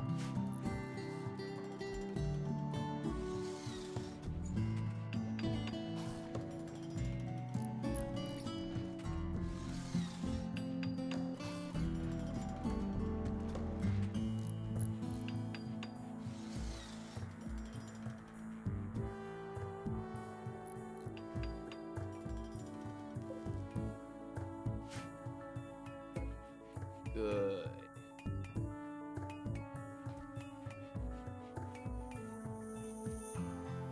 Is it burning through too much power?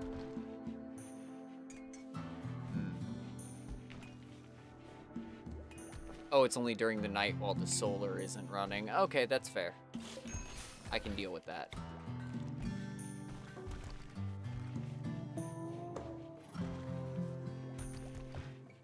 because they get happier from the recreation of a swimming pool.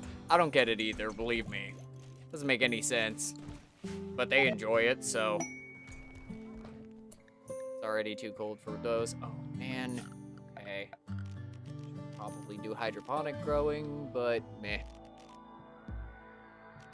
I'm not too worried about it. Claim it all before it disappears. Thank you.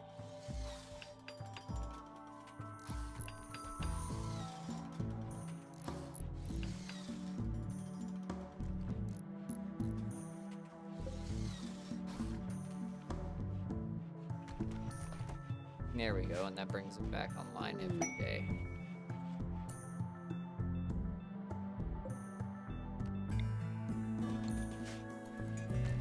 Those in there. Either of you inspired trade? Inspired mining, planting, research. Okay. Then asteroid. You got anything cool? No, no. Nope. Okay, fair enough.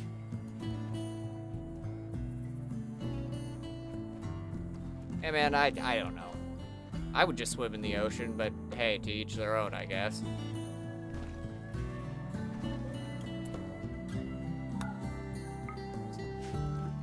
Heck that.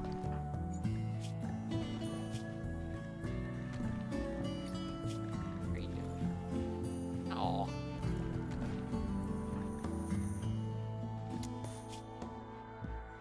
Well, I guess Sky Caddy's 15, so yeah, fair enough. About to be kind of weirded out by it, but I actively realized that, you know. Who's got a boomstick? Wait, where? Who's got a boomstick? Where? Where? Did I miss it? What are we talking about? Where's the boomstick?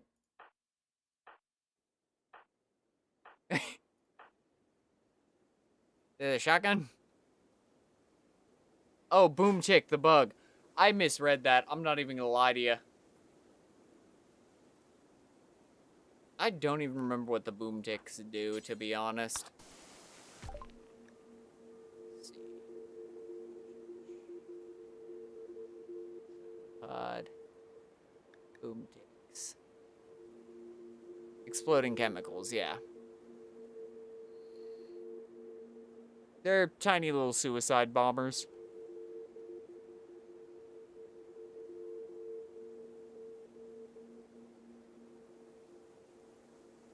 I could pick up that, but meh.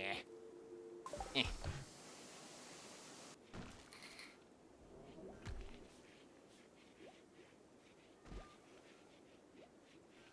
They have a tendency to remind me of the kids from the nursery in Dead Space. Kind of the same deal. Run up, do almost nothing, then explode. Oh, great, cool.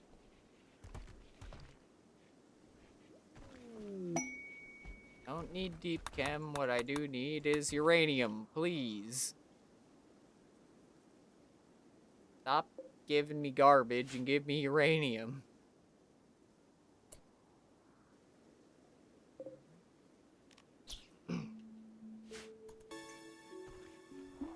Eh.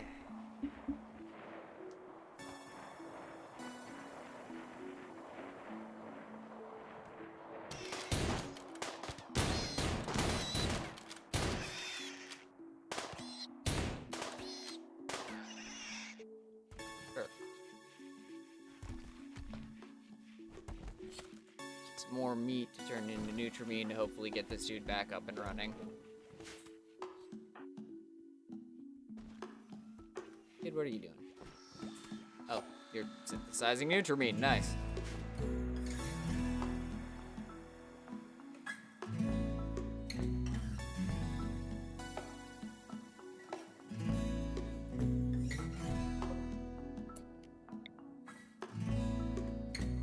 Steel. Yeah, no uranium. Eh.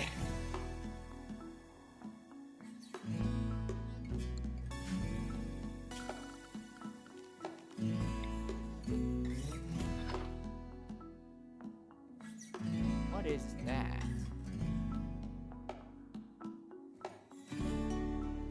Probably just a changeover from sandstone into granite. Yeah.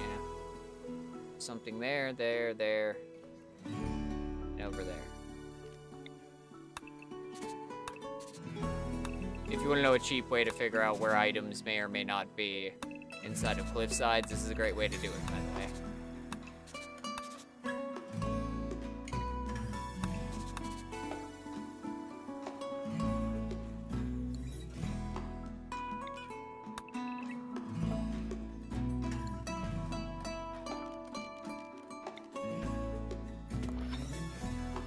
It seems a little cheesy, but it is what it is. There we go. Yeah. That's definitely gonna be steel. That's possible uranium. That's probably steel.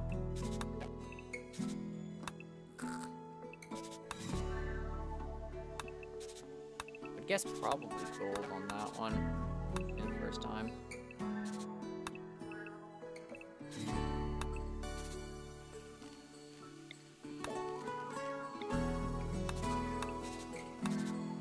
These all marked out. We know where to hunt. Alright. I really need to find uranium before our colonists end up dropping like flies. Yeah, could you imagine? That'd be terrifying. Yeah, absolutely. No, I agree. Wholeheartedly. They're like, what? What are they doing? No, on my first playthrough of Rimworld, I ended up removing all of the mountains around me. Like, I still had the overhead mountains, but I just put pillars under them. But I'd removed everything out from underneath it. So there were just these huge, massive open spaces of floating mountains with a couple of pillars under them. Yeah, that would be horrifying.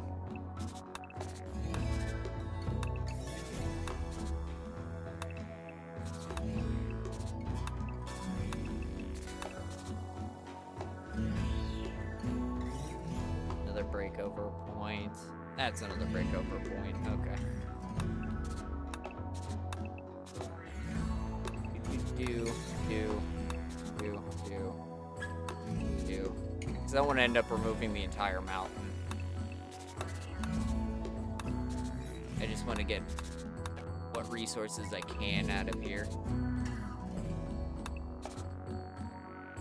And this is just an easy way to do it.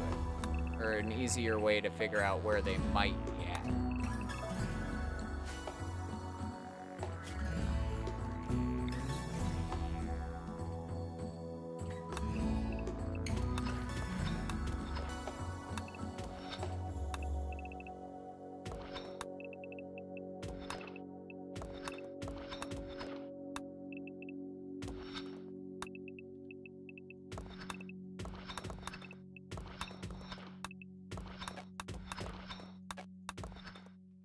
This is the ultimate cheese. This is some BS. I love this. Freaking dumb. Oh, the miners are gonna be busy.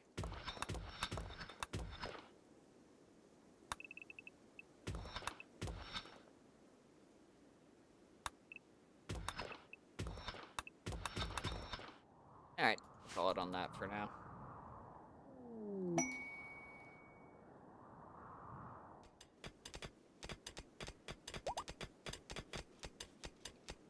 Silver.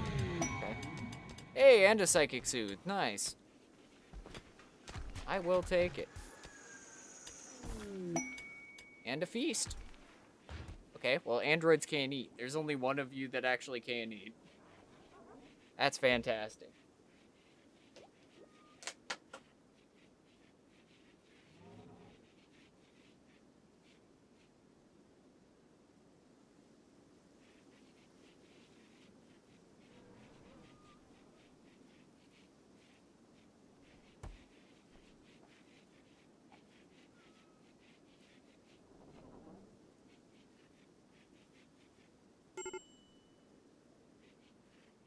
Hmm.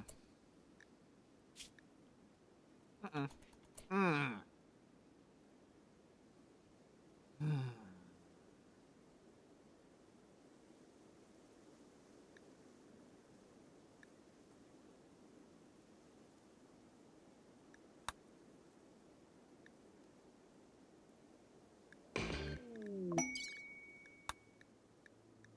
And yeah. You have to make 20 axes in 25 days. Alright, fair enough. Breach axes. Axes.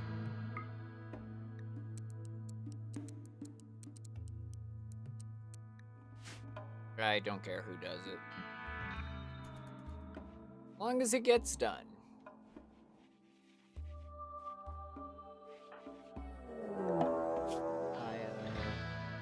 Nice, but you're a dunce. Oh.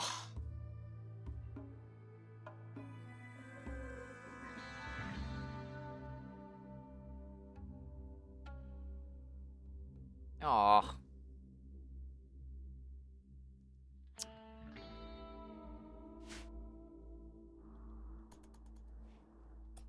It should be fine.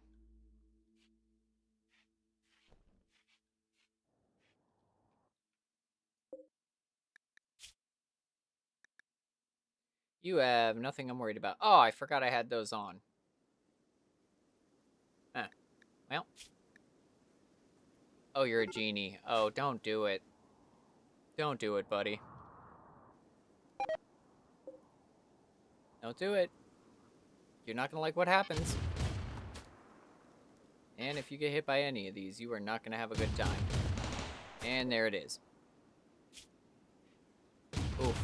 And there we go. Decapitated. Oof.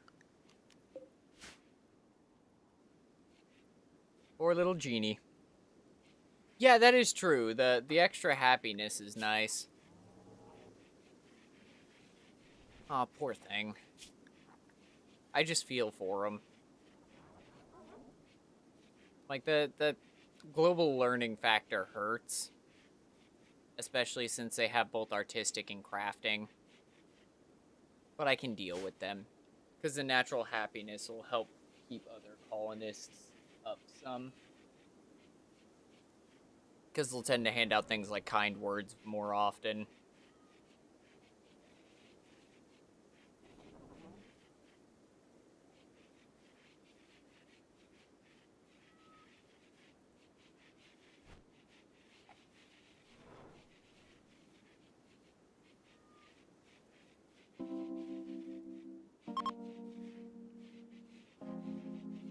True, it isn't as hard a negative as it could be. Come on!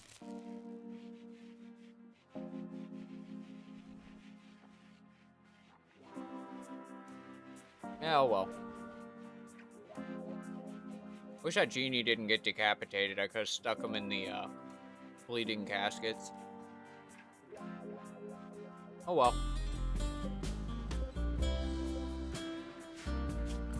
Isn't too much I can do. Oh, dang, right. Do I have 135, okay.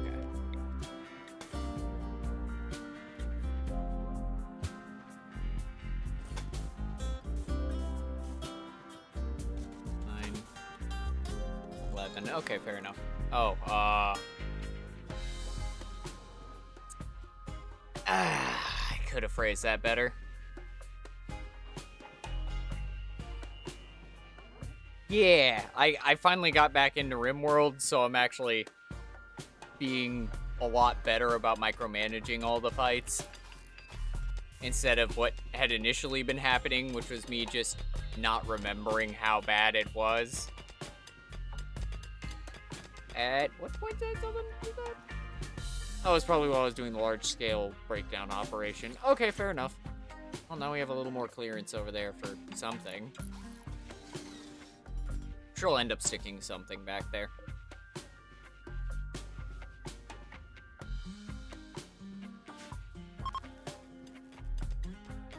I mean, a lot of the initial edges of me just struggling while getting back into the game was me not remembering how terrible combat can actually be.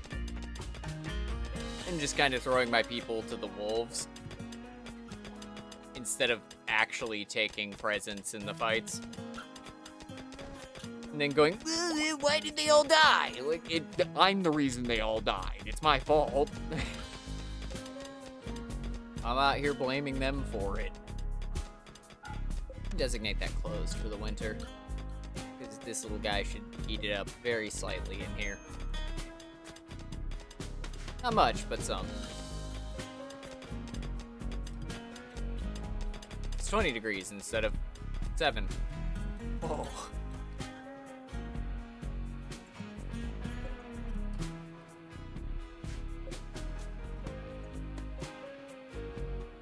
Am I out of wood again?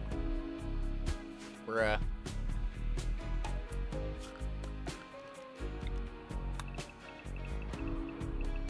Shove it. Tired of being out of wood.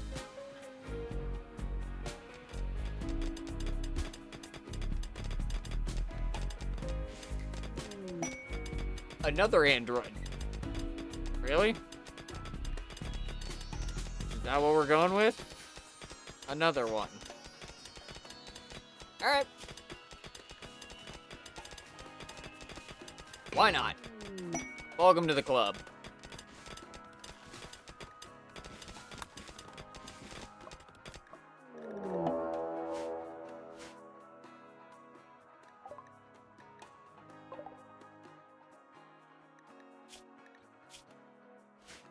I do want you guys to actually fight him in hopes that you don't immediately kill him.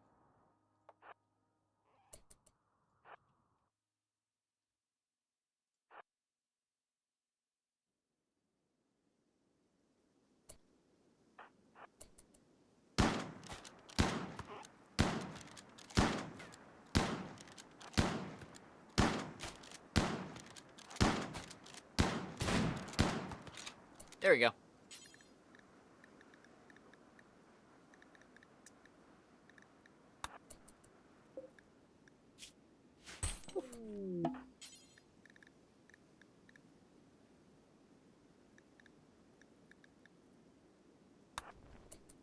Hopefully he won't bleed out, but I genuinely don't know.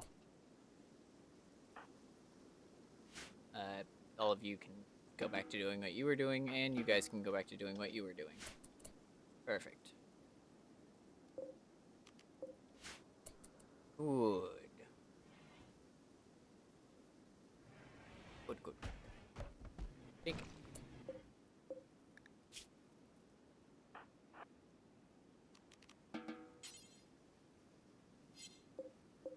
Will he bleed to death?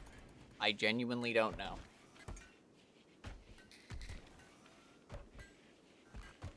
Oh no, it just suspends him in that state. Oh.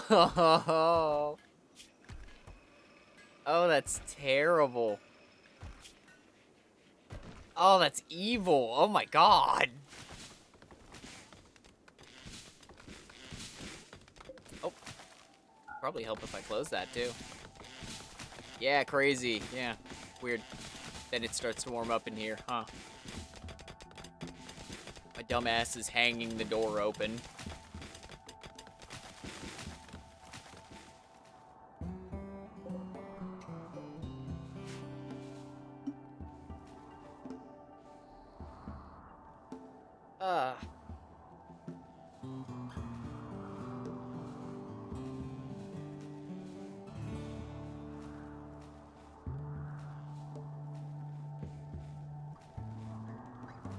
Aren't you close? I didn't set you up to pulse. Oh, okay.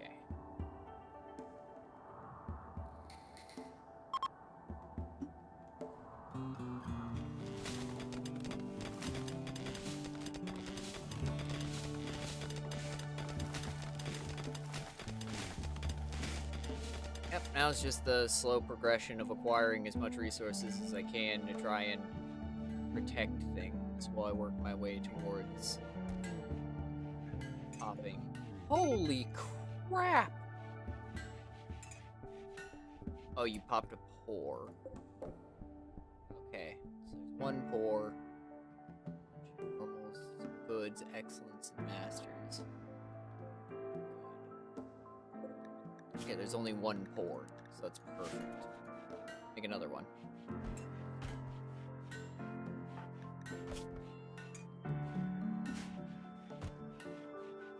Bless her heart, she's trying her best.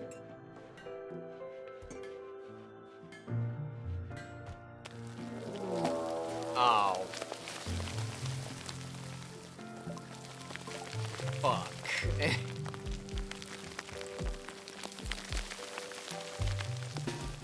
Oh, yep.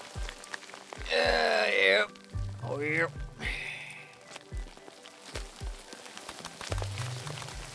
Yeah, things are going too well for too long. I expected as much.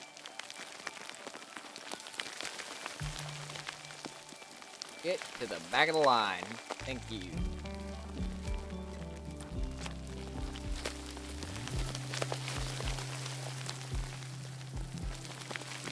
Look, man, I don't know. Sometimes the game just doesn't make sense, and I just stopped asking. I had a point where I'm like, you know what? Fine. You want these? I don't care. You're paying me for it. Shove it. Let's go here. Sub you. Go here. Shove it. Just try and use her as a brace.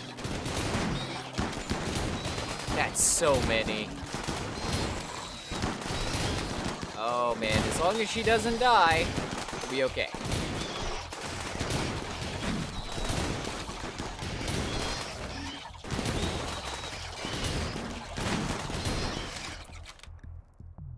Not one of you. No, you have grenades.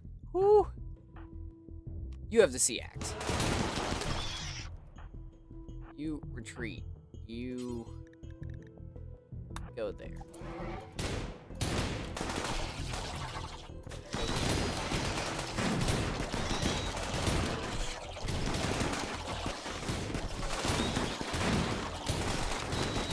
Woof. Woof.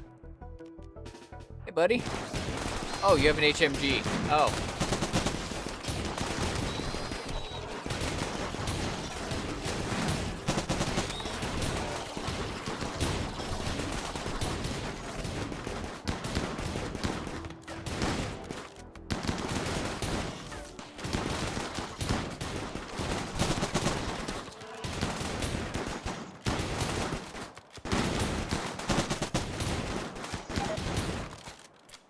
Perfect.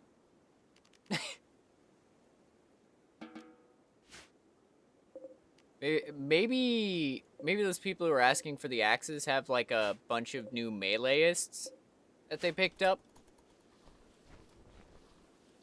and they just need melee weapons for them.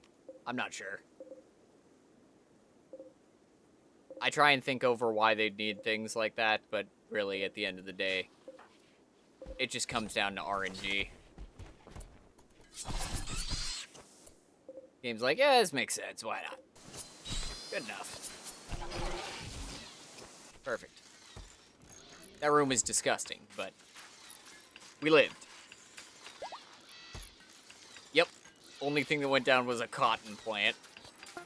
I am completely okay with that. That went so much better than I thought it would.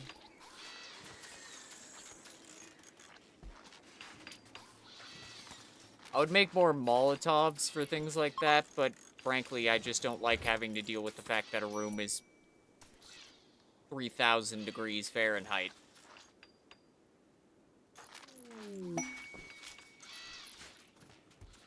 Pods and hives. Vigorous image. Oh, shoot.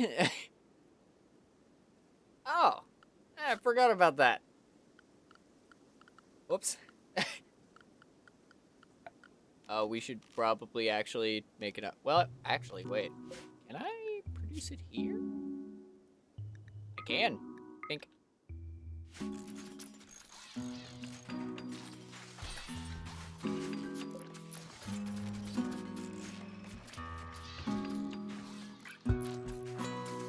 Perfect. Everybody's already getting fixed. Punching through here and hoping to find uranium in one of these fonts. As long as we can get it at one of them, we'll be okay. If we can't, we're gonna be in deep.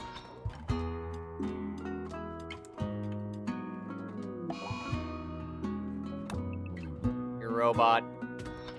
You can't go on a food binge.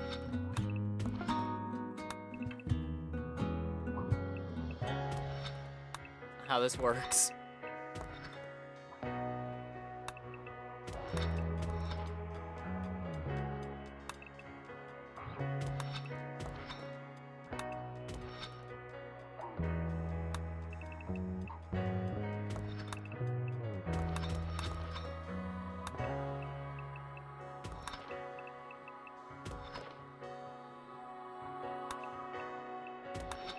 I'm surprised by is they didn't spawn over here in this pipe network that I'm creating. They instead chose to spawn in the middle of everything. I find that kind of interesting. Just because when I do things like this, they've had a tendency to pop up in the pipes. I'm like, oh, hey guys. Well, I'm fighting you around a corner and I don't really have great choke points. But instead, that time they just handed me an easy one. Chose probably the best room that they could have spawned in. All things considered. Relatively empty. The few things that were in there I could actually stand to lose and not be completely crippled for.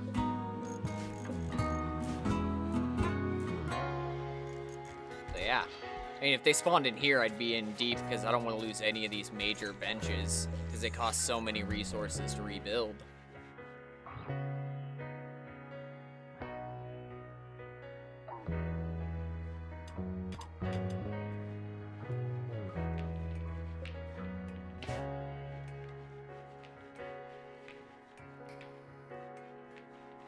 Oh, man.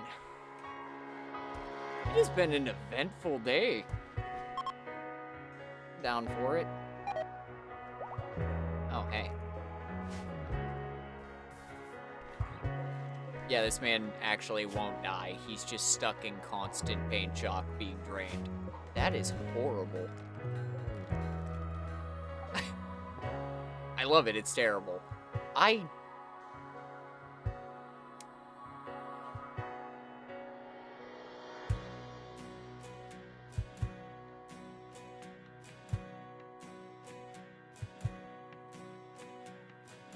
don't have 19,000 silver.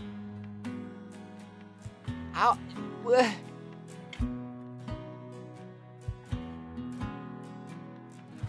What? That's so much money.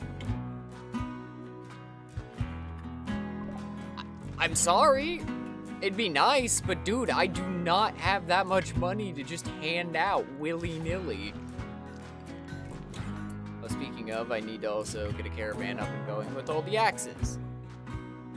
That probably shouldn't have reminded me of that, but I did. Go figure. Okay. Where is my axe quest?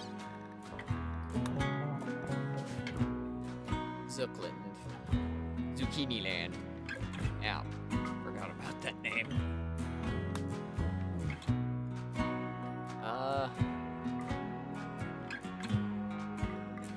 I should have been making backpacks.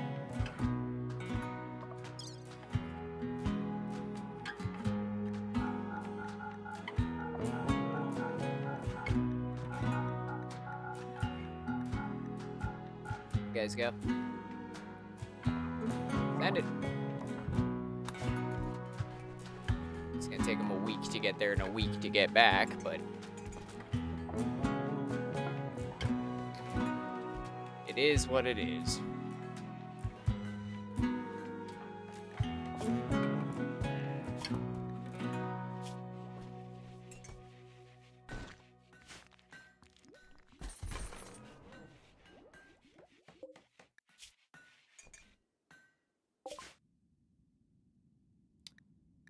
No. Yeah? You think this is a good idea? Really? First of all, your impid's in the cold, which means you're already partially crippled. Second of all, you're tribals. Which means this is an inherently bad idea. And for your efforts, you died. Good job. Anything I want? Pemmican. Pemmican. No.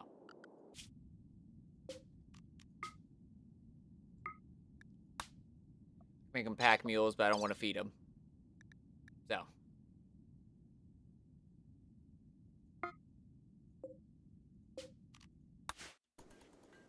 And then we got a mad guinea pig. So. Protect yourselves, please. Okay.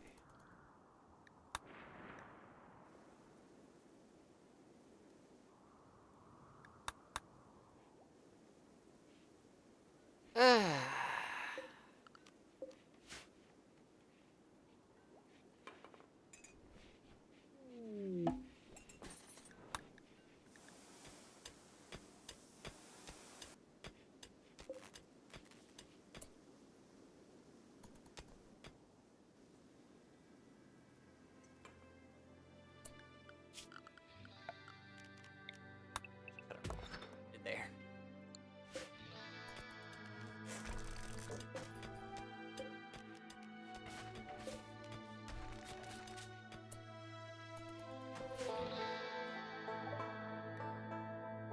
Okay, reactor's up. That's positive. Slowly making our way towards it. Slowly but surely.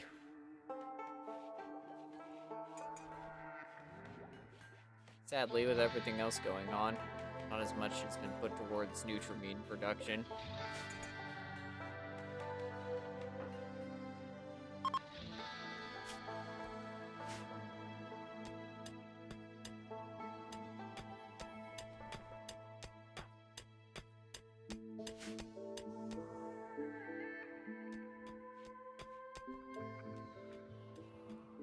Ugh. Yeah, this is a quiet one.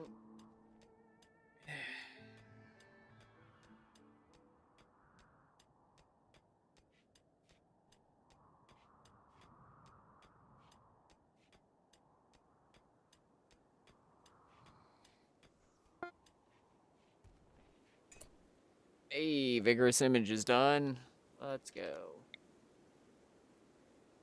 Shove it somewhere.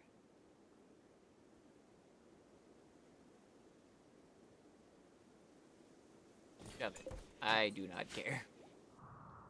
Just go up in that corner so they stop annoying me about it.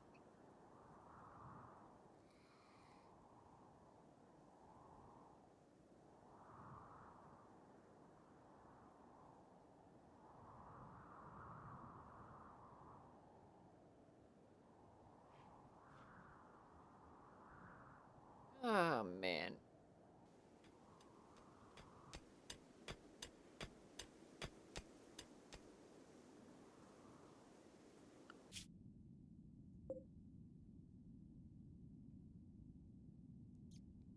Should make a truck.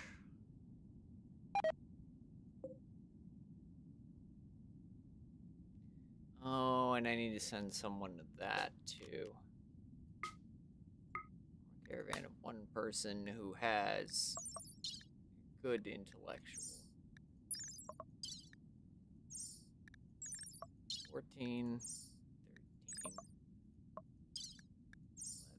11. Fuck it. 14. Yep.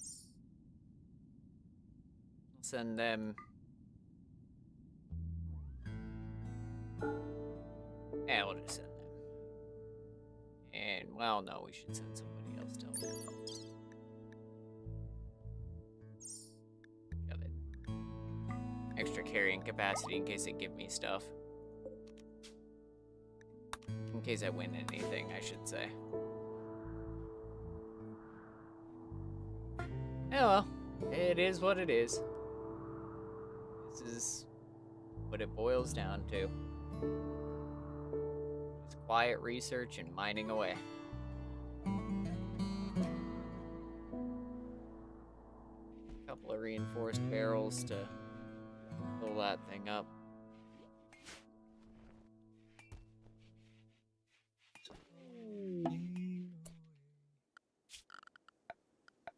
I don't know what to say. I'll say it anyway.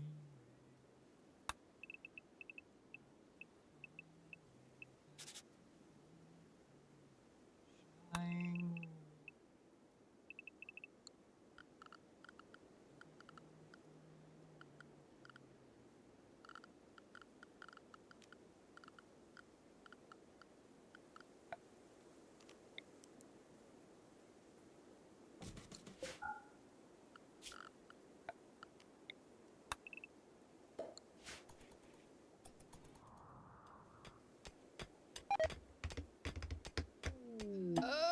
Hey, Persona Core offer. What do you want?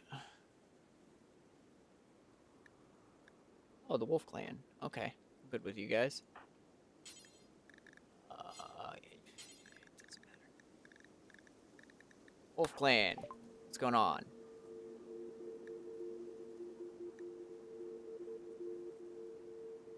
Ah, 1,500 silver and 40 goodwill. Okay. Never mind.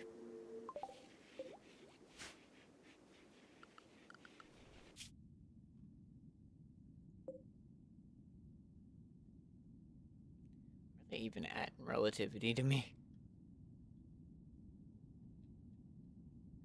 Oh, the nearest one's literally across the ocean. Okay.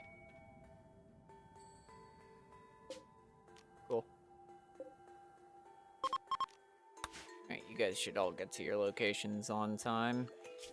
Positive. Zone. Your snow area. Right across on that front section, please.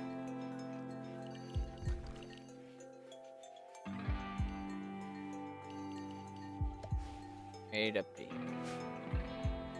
Let's make life a little easier for them to move around.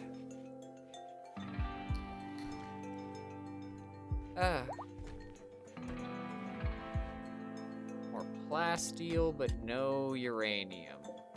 Fudge nuggets. It's a decent amount of plasteel, though.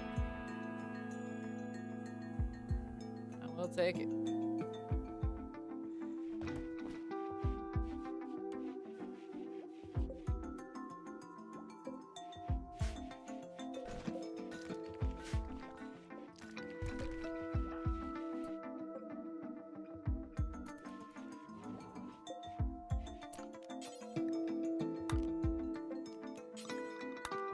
I can just set these for slaves so they actually pull them over to that one.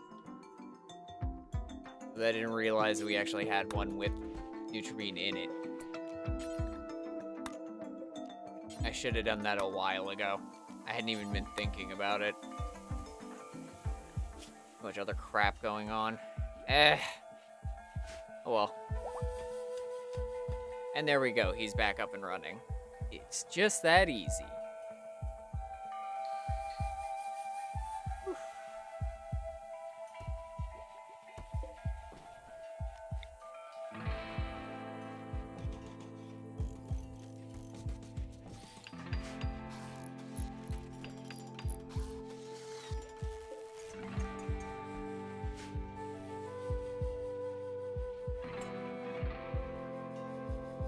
find it funny that you can set those little Android stands as visitor beds.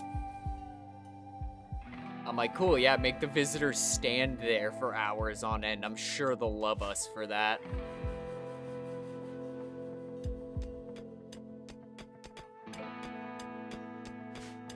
You like going to your friend's house? Hey, you got anywhere I can sleep?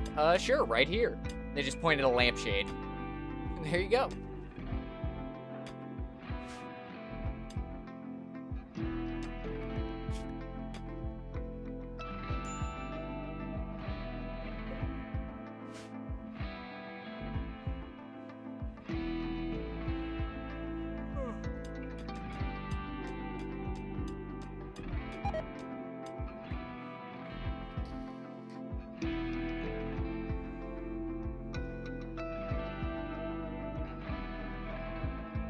And there is not much to talk about.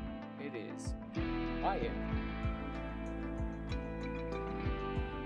Very surprised by it. Oh well.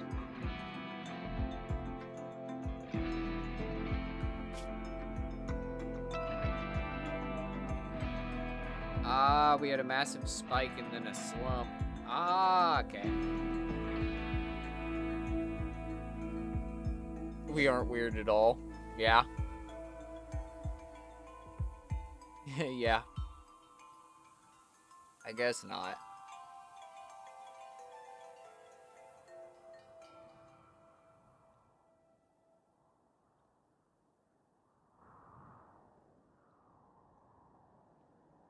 What do you mean you can't sleep standing up? Yeah. I'm sure they'd love me for that one. Make them pay $100 to stand in a corner.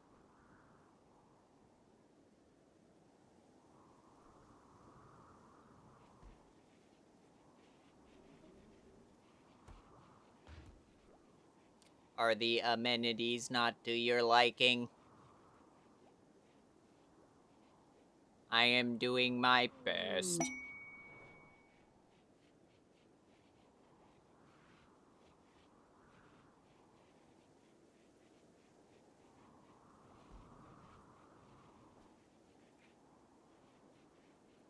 mean, what else would you expect when you go visiting a colony full of robots? And one vampire?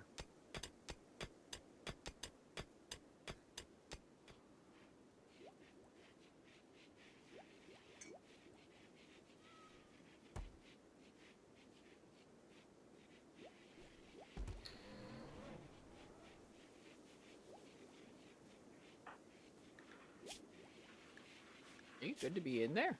Oh, wow. Holy crap. Okay, we have good Arctic gear. Genuinely surprised.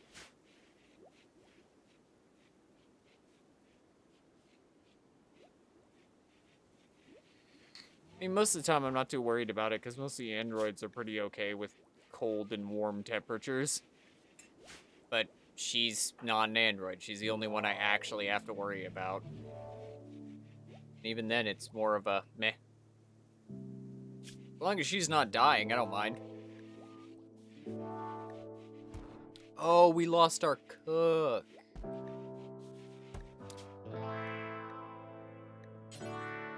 Shit. Okay. Well, that can be a problem.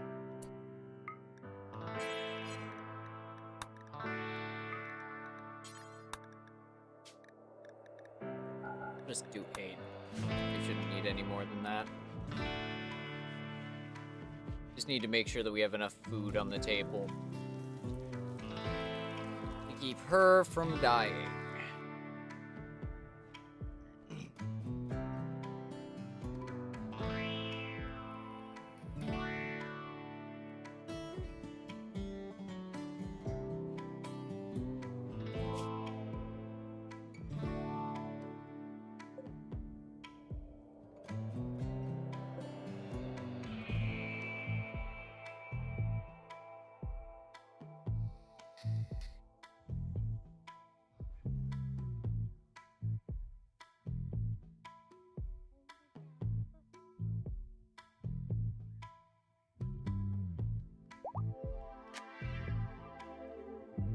Oh, is that what was in that corner? I'll figure it out eventually. Steel. Right. Exactly what I want. More steel. Ah. Eh. Oh, it's just a pair of munchkins. Okay.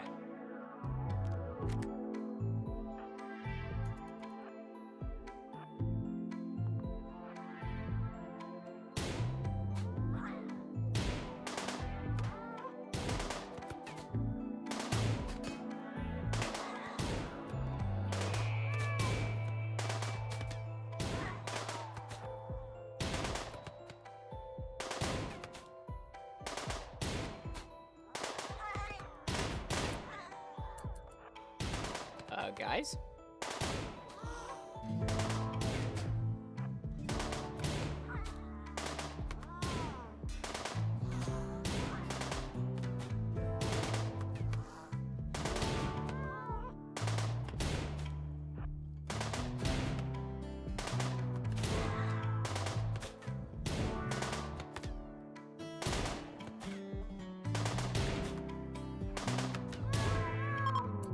Yeah.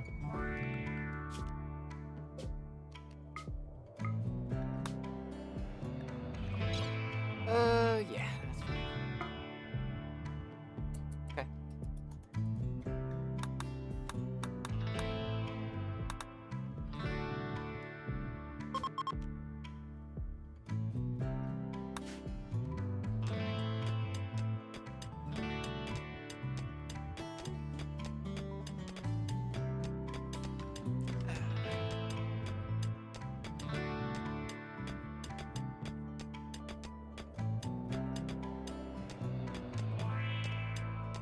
And after all that excitement at the first half of this, I've been enjoying just the calm of it and quiet and enjoyable. Caravan arrives at the annual exposition. This year's theme is the Royal Game of War.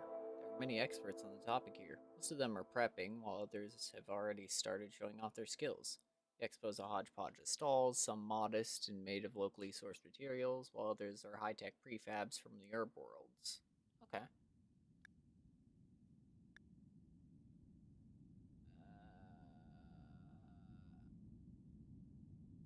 Oh, interesting. The square composition of the image reveals the outline of a group of robots.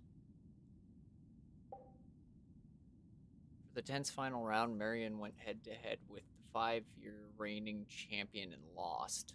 Wow. Okay. Frost Ray and 6 Luciferium. Oof.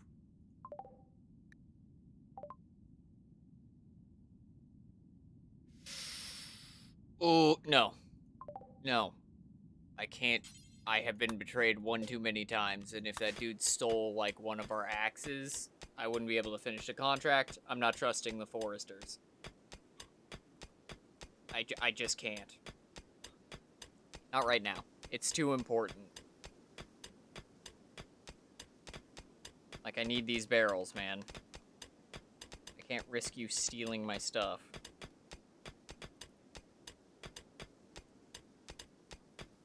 Oh, I just thought about it. I could have sent one person as the caravan, so it would have moved a lot faster. And then I could have just airdropped the axes to them.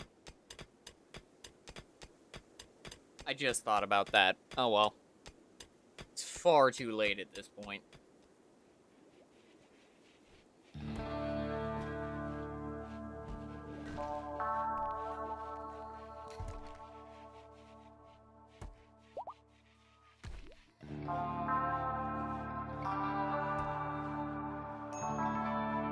Oh, speaking of airdropping things.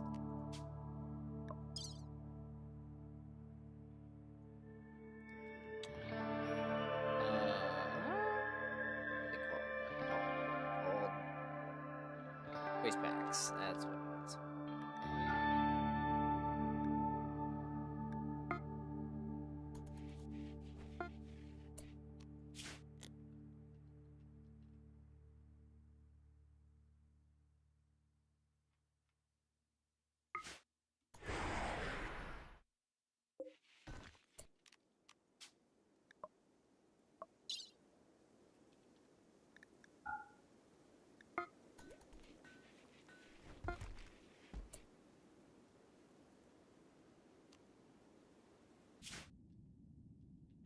Are you gonna tell me somebody's gonna get mad about me shooting things over at that island?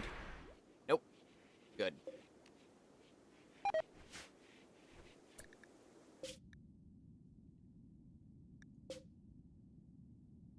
Oh, I don't care. Neither of them like me anyways.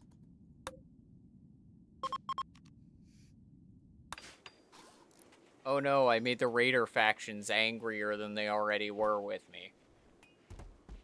Ooh. I like the Deserter playthrough because I'll just launch it straight at the Royals. I don't give a shit. I mean, most of the time they send it back. That's the only downside. They're like, yeah, you want to hit people with garbage cans? All right.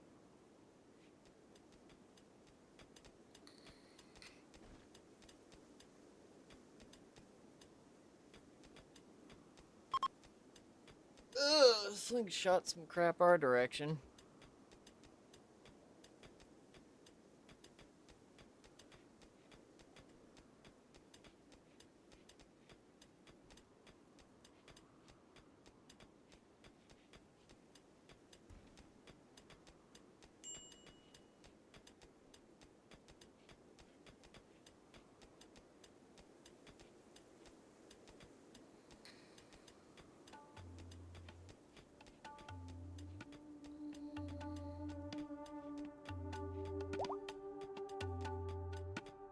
Plasteel.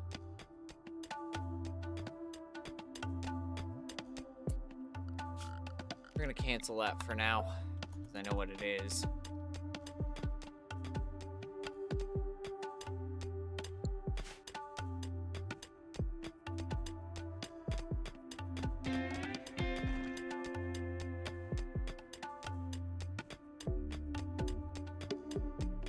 More components, fair enough. I can't complain with more components.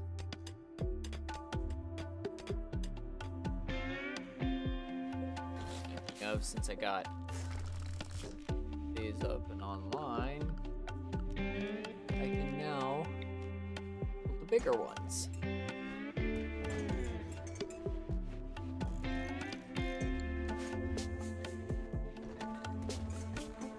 Which will be nice. A bit of extra defense.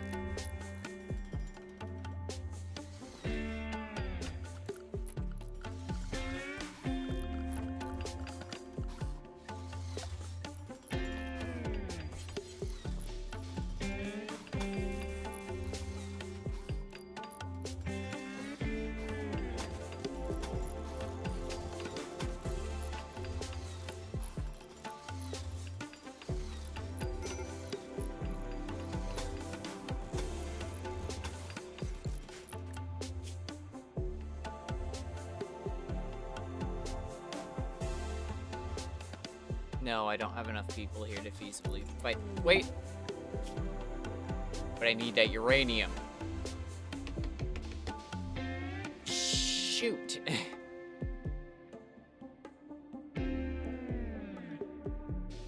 I have to do it. Great. Okay, that's gonna suck. We'll take care of that in a second. Fill the trade. Thank you. Oh, I had one more axe than I needed. Oh, okay. Interesting. All those, you got any uranium? Ooh.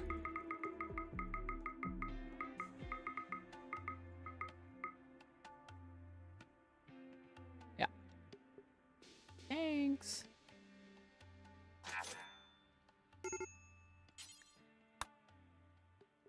Oh, why are you immobile? Oh. Uh-oh.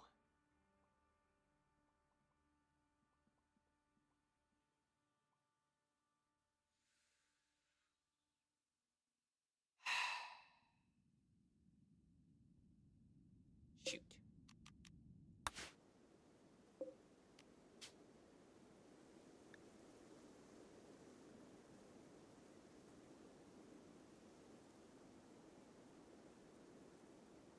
I need to figure out who has the most carrying capacity.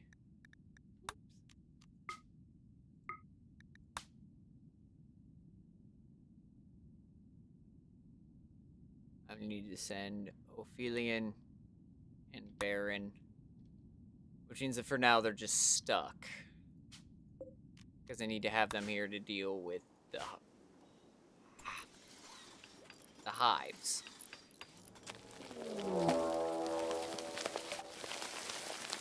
And they're in our power room of all the...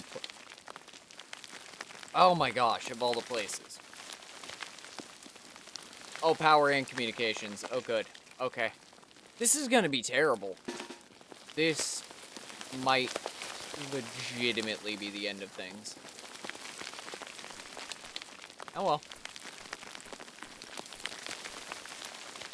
If my greed got the better of me, so be it.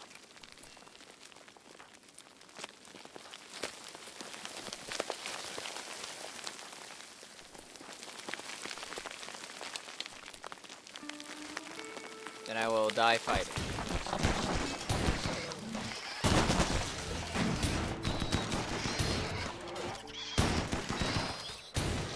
Do we have any incendiary? Nope. Nope. That was the last ditch effort I could have pulled.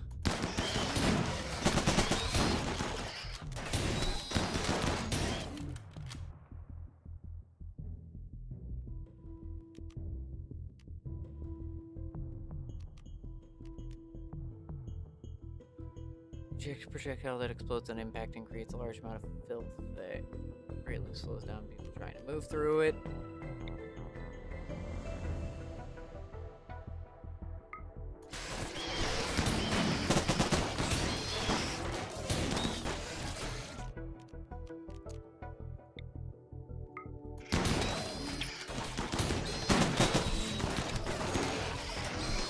Oh god.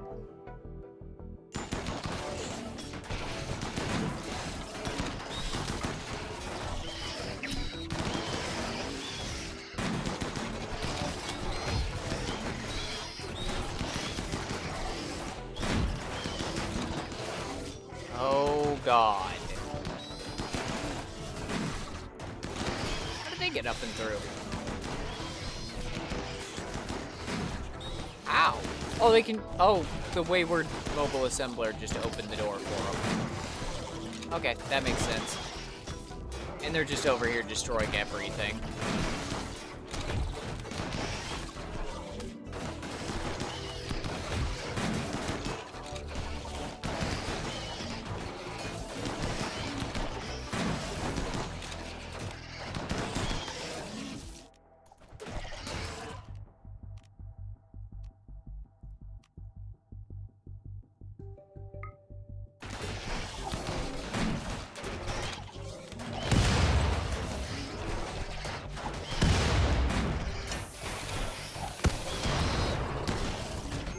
Oh boy.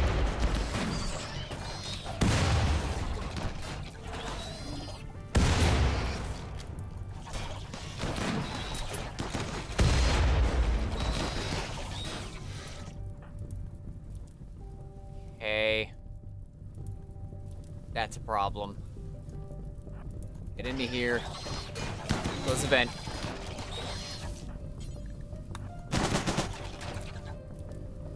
Close the vent so it doesn't superheat everywhere else.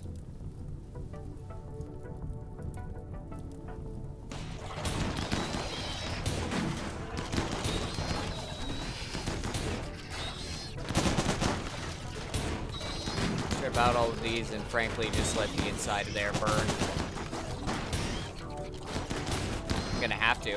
I don't have another choice. Yeah, well, this is the way that it goes. It's okay, I can recover from this. It's just gonna hurt to hit a point where I can recover from it.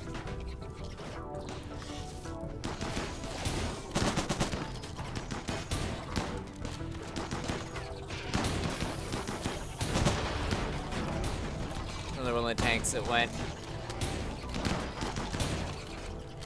Okay. It's all those. They're all burning to death. It's fine. We're gonna need to come forward to here and hold these doors open.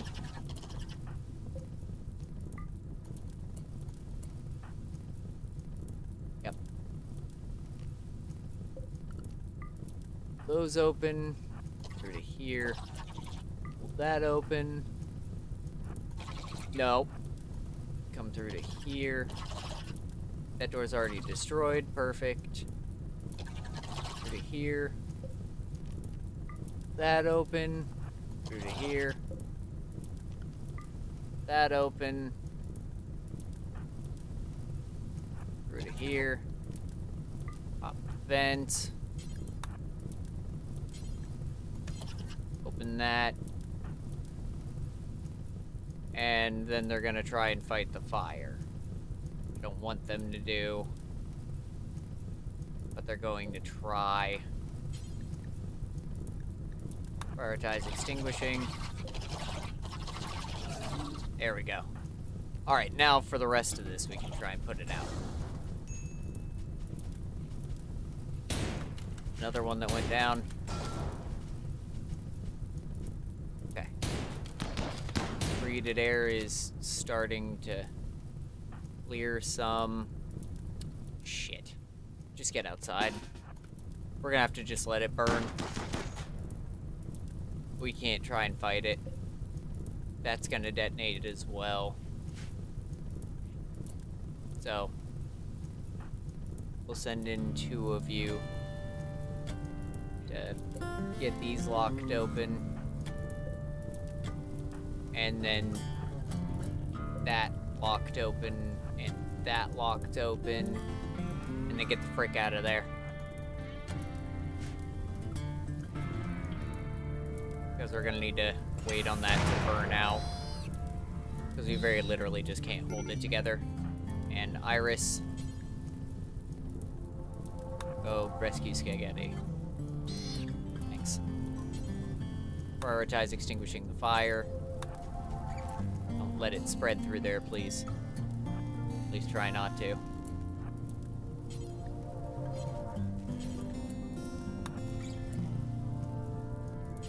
Fuck. We just gotta try and extinguish it as we can.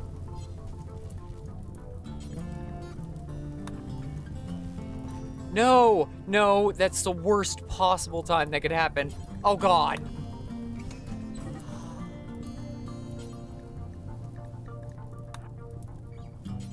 No.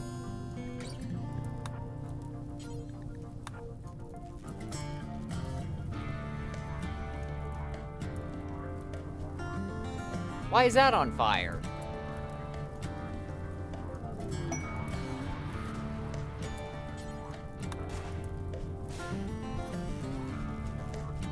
Oh my god! Oh my god, everything's on fire. Oh god. Okay, now we can just undraft everyone and hope that they can put out the fires. Because they have to try and put it out so we don't burn absolutely everything to the ground. Because until all the fires are out, it's just going to keep superheating the air. Which is going to kill them anyways.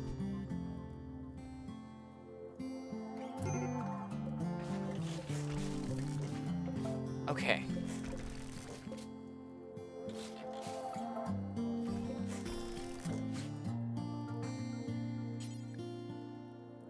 Who's our constructor? Who can build things? Ah! This is high stress. I'm not even gonna lie about it. Baron, please. Deconstruct things. Stop it.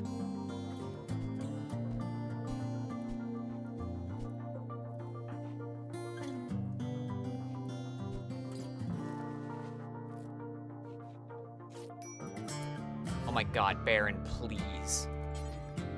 Do your damn job. Please. Oh my god. Alright. There's just no point.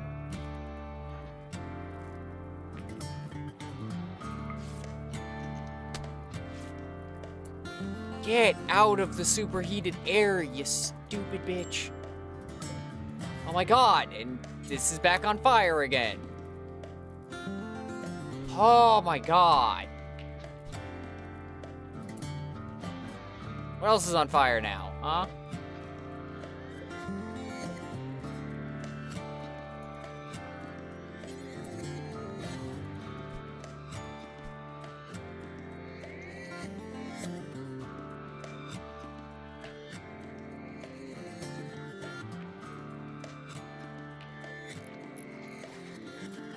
Oh, you know, it's just staying a nice crisp 400 degrees.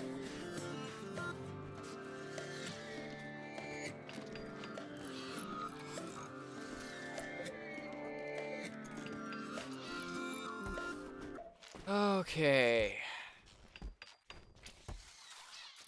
So what all did we lose? Lost our communication terminal. We lost all 3 of our benches. Oh my gosh, I do not care. I need you idiots to get back.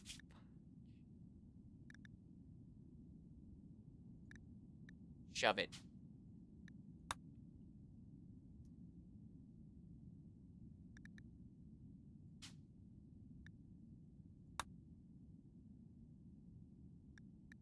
Shove it. I don't care. I need you idiots to get back. I could have probably sold it to him. I'm not thinking.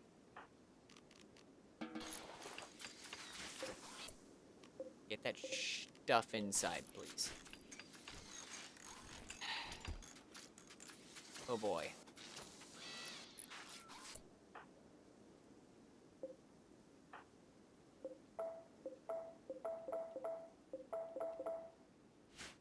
Okay. Oof. All right. Oh, man. That was dicey. We lived. Barely. But we did live. So, credit where credit's due. We survived. We didn't do much beyond that, but we did survive, so. Alright. Well, I wanted to change out those batteries anyways. So this just forces me into a position where I have to. That was exactly what I was worried about.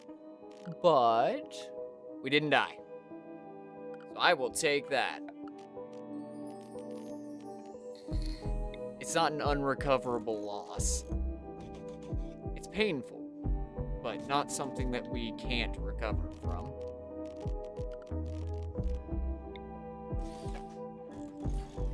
Also, I'm very glad I built the dividers, which kept all of these from detonating each other. It keeps them from chain reacting. Which they can absolutely do, and it will absolutely cripple you. And then right here in the back, temperature. Nope, I need pipe network, so I was in the right spot. Another gas cooler. Right there in the back.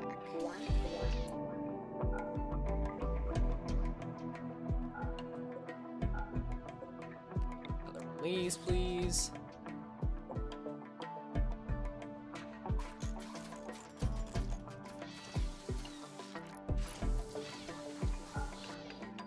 Okay. Yeah, now it's perfectly feasible to actually start closing things.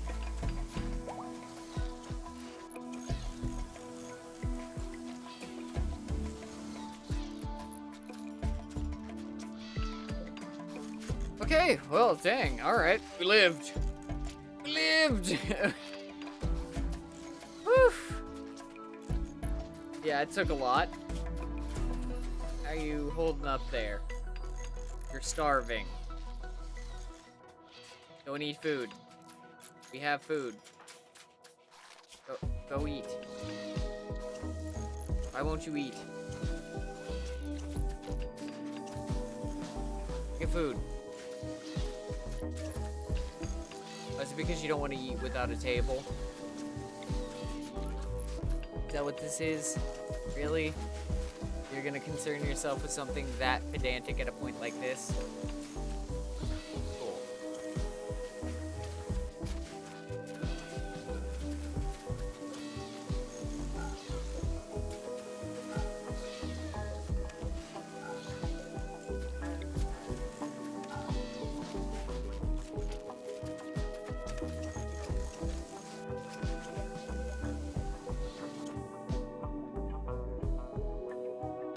Oh man, oh man.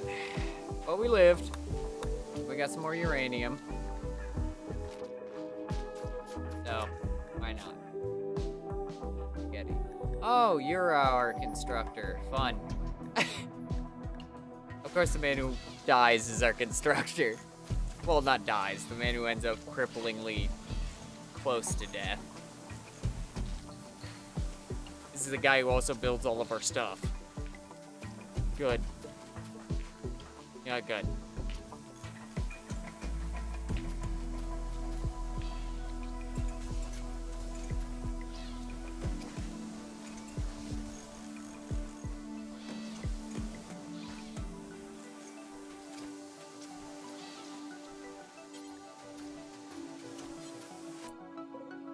Also get rid of all the corpses. 'Cause I know it's gonna cause you guys even more trauma. And you're gonna get really mad at me for it.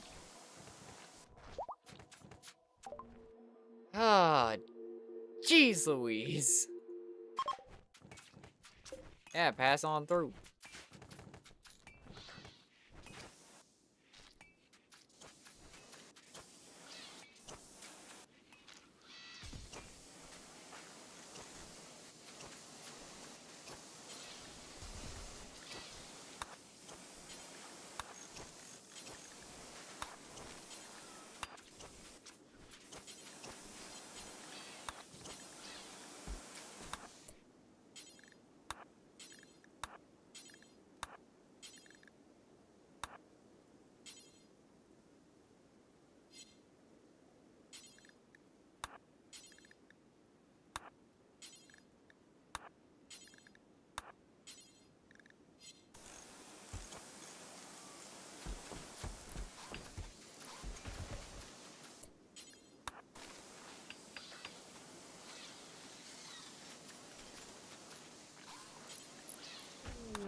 If we can get the batteries up and online, we can at least start storing power again. Which will give us some ability to make it through the night.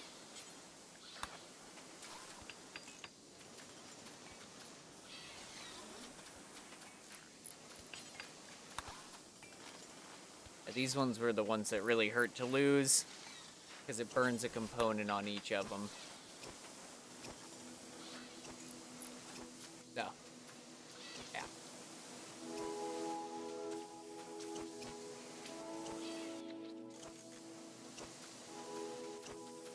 Man, can you imagine being the people coming back to this? Oh, yeah, so we had insects. I took a mission to get some uranium. Which I can actually pop right here. Pods and hives. 11 hives. We had 7 people out. And all the hives spawned between these 2 rooms. So they took out pretty much all of our power in the power plant. And devastated in there. And blew up most of these. Which then killed them. It was a lot of fire. Yeah. Zamuri is completely correct. It was a lot. But we lived, and it wasn't an unrecoverable loss. We had enough stuff to actually make it through. So, all things considered, I got more uranium out of it. I can't complain.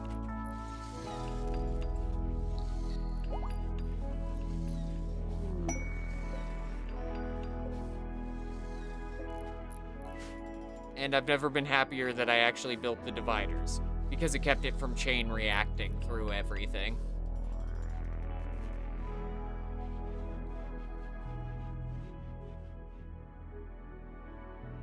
A minor profit. I mean, I'm probably gonna say, yes, actually, pretty major profit. Because right in there was where we were burning to the dirt. And then it immediately spiked back up.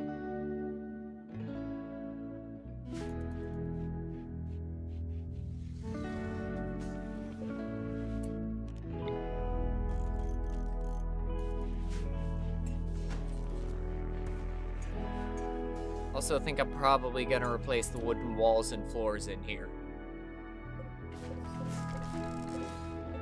because they kept lighting on fire, and I am very tired of it.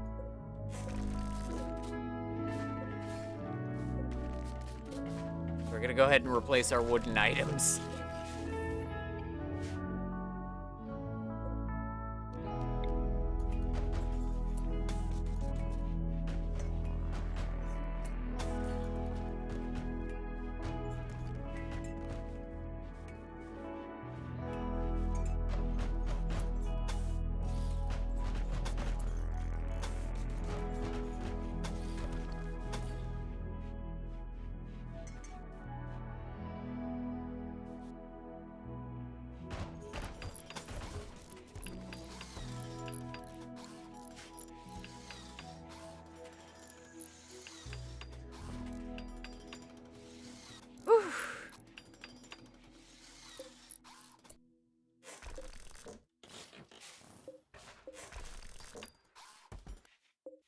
Every time I build anything out of wood, I'm reminded of exactly why I never build anything out of wood.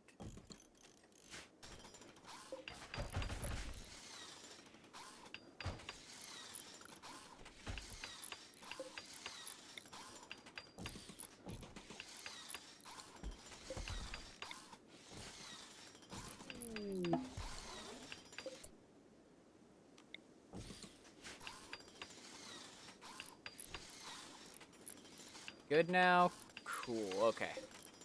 For a second there, it was well over 400 degrees and sustaining inside of this area. And up and into here. So that was fun.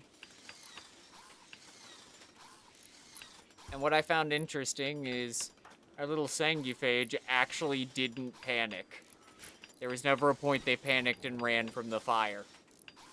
Which is really cool. I don't know whether that was the game being like, look, you're already in a terrible spot. We're not going to bone you that hard. Or whether it's because they were originally an android. Not sure. But that's actually the first time I've seen a sanguiphage not dip out from fire immediately. Well, I guess they're not a true... or they're beyond a sanguiphage. Key neon.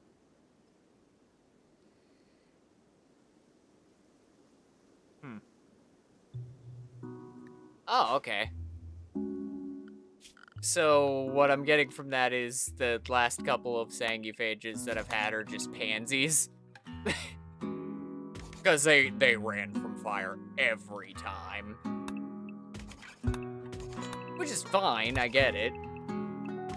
Like, if you have a fear of something at that gradient, it's completely understandable. It's just entertaining now to think about the fact that they might have actually just been chickens.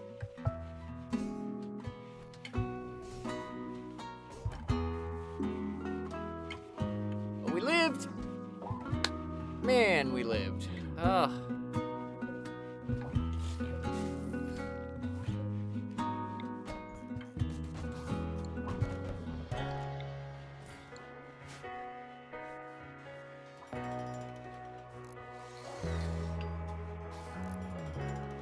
Oh, that's a possibility.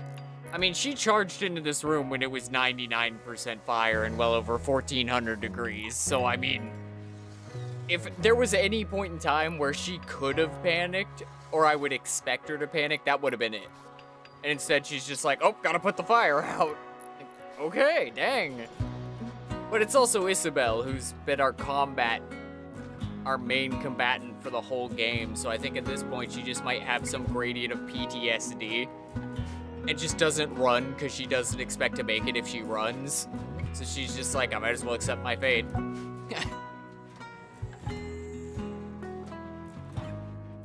Yeah, she's just like, well, I'll die if I run, and I'll die if I stay, so I might as well die fighting.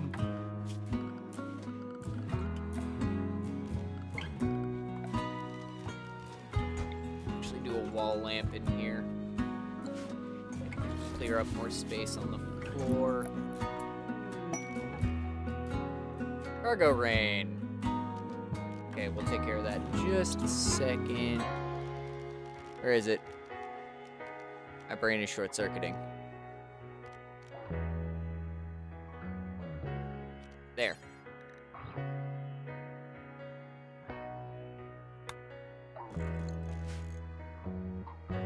Just because it won't light on fire. As often. It'll still light on fire. It's just not as flammable. Which is pain.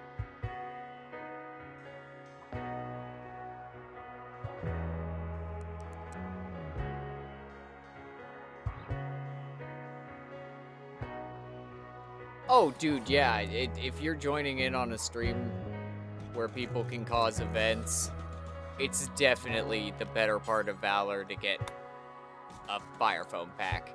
I should probably put some in here, but to be fair, I just hadn't prepared ahead of time. Which I should have, but oh well.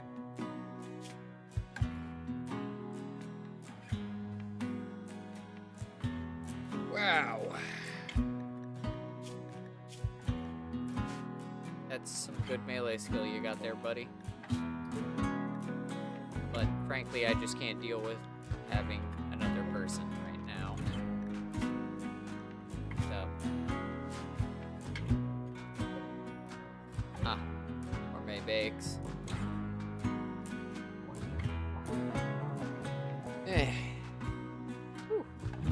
Alright, well, I'll catch you later. It was good having you here, Zamori. Hey, I appreciated you coming by. Thanks for talking with me. It's nice to have you here.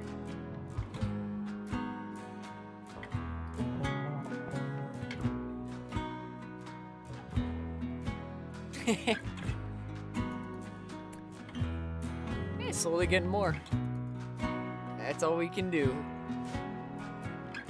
I really do appreciate it.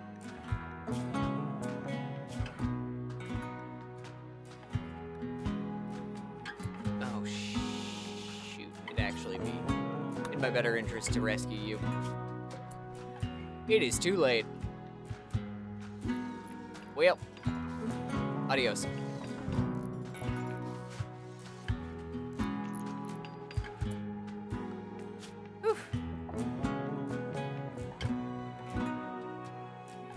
Yeah, pyromaniacs. I do everything in my power to avoid pyromaniacs. I mean, they are literally the original reason that I stopped working with wood entirely. Like, there was a point in time where I just wouldn't build anything with wood. I refused to. Because I had a colony burned to the dirt because of one pyromaniac. I was like, I don't want this. I don't want this again. I'm done. I'm tired of this. Yeah, no, absolutely. And I hate it when a pyromaniac has really good traits other than pyromaniac. They're like, a pyromaniac who's tough and a brawler. And you're like, dude, come on. You have all this going for you. And then you just suffocate me by lighting everything on fire, whether you're happy or sad.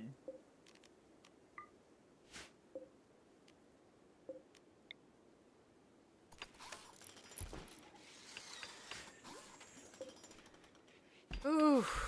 Oh, man, I didn't connect these. Connect them.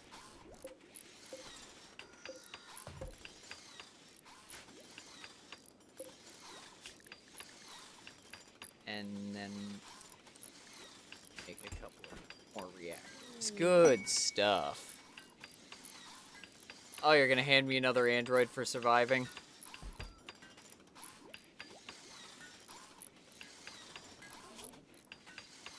Stumpy! Who's a veteran? Ooh, now hold on.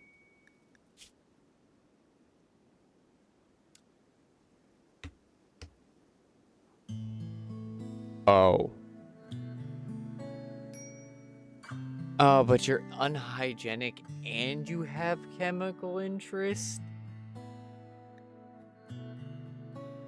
Fuck. Alright, fair enough. Oh, you're a frontline combatant. I will take it. Oh, Marion, what'd you punch up to? Intellectual of 15. I actually want to hold off on that, and I want you to pay for plants. Oh, Pyro, tough, brawler, and beautiful. Oof. I would. I would take it. I just have to have no wood anywhere. I just have to have nothing made out of wood. It's simple. Everything is made of stone. There you go.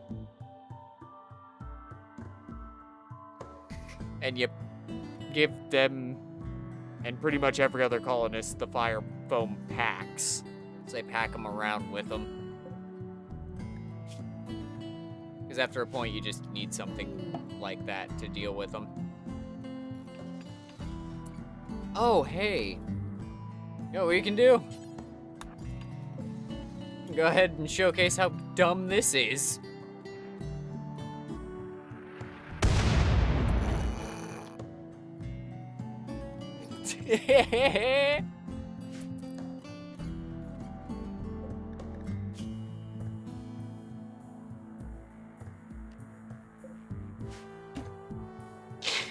Oh, man.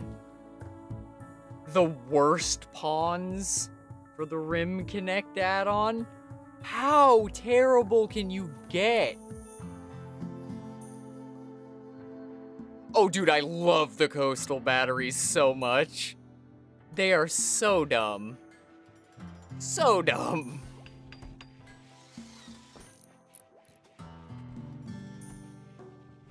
And that's just one of them. That's just one. I like having at least 4. Because then you can fire them in sequence, and there's just an unending, unyielding rain of hellfire.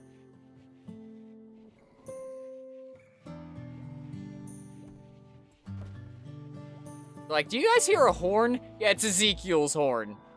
For the Lord cometh, and he's fresh out of mercy.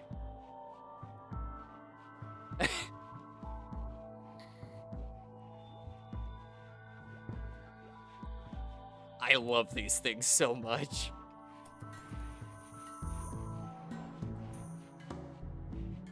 Oh, man. Okay. Because I don't want everything to burn down again. But I also don't want to use those. Corporate! Oh, but it's freaking 12. Son of a biscuit. Okay. Before we actually continue on that line, we're gonna go up here, because I'm gonna grab something that I should have grabbed a while ago. Where is it? Mosaics. I should have grabbed that a while ago.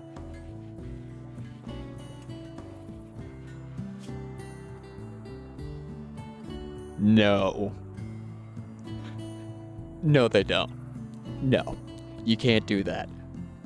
No. No. Oh my god, no. Oh my god, no.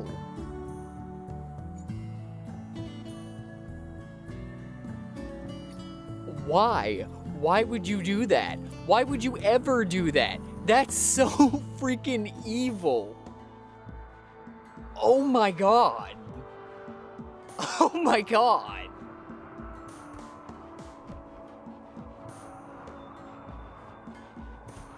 It's literally like asking how much money would you pay to kill a colony? Like, oh, that is vile. Okay, started researching that. Get me down the list. Bink bank. Okay. Do we have the reactors built? Yes.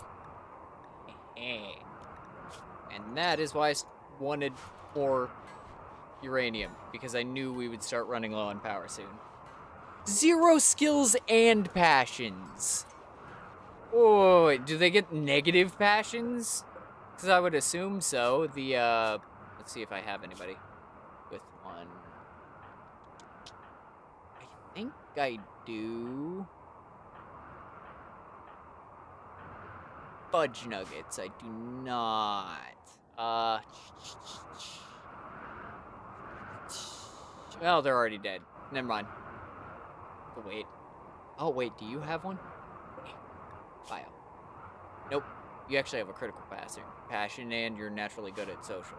It sucks that I'm farming you for blood. That's so evil. Why would you... Why? Why?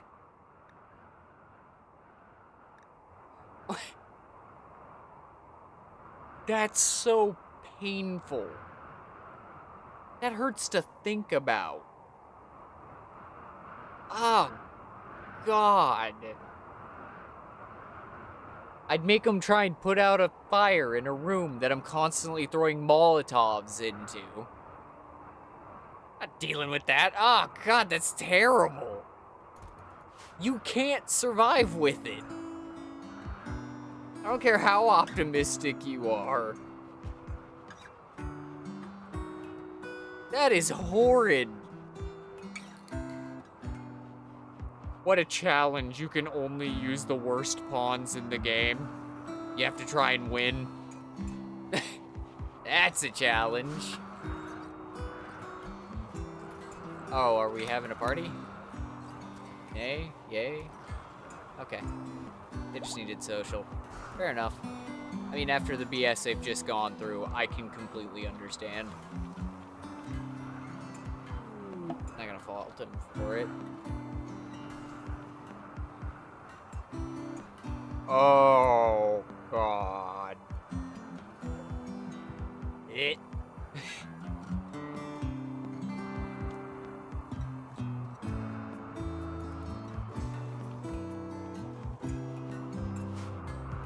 Oh, man.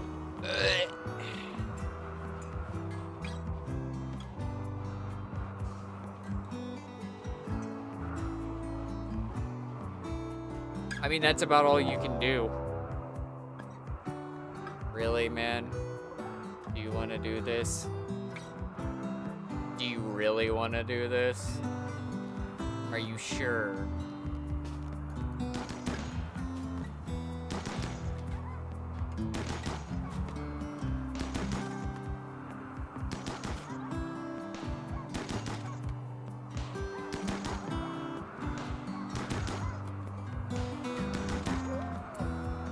Was it worth it?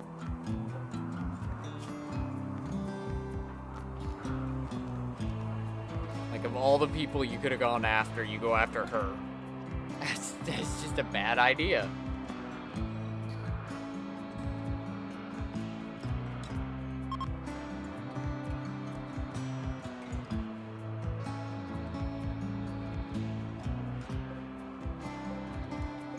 Okay.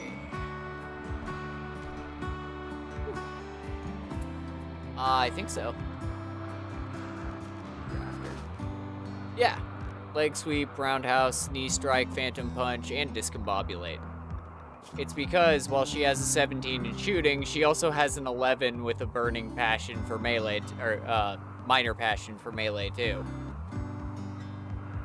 That's part of why she's been our main combatant, is like, even though she has a delicate, she's a really good fighter. She's just good at what she does. Which is fight. Pretty much everything with a pulse.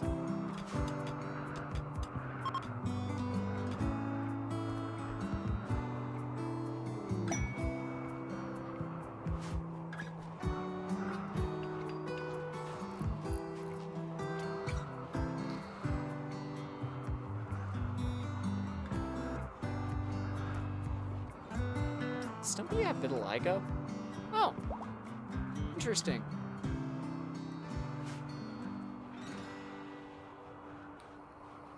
Weird. Just odd to think about the fact that androids can get skin conditions.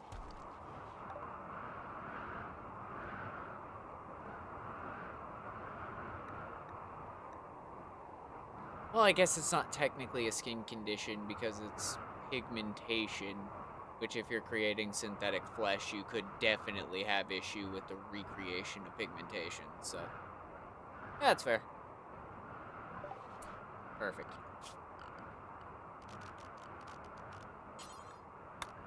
Because it looked nicer and cost less. Give me those.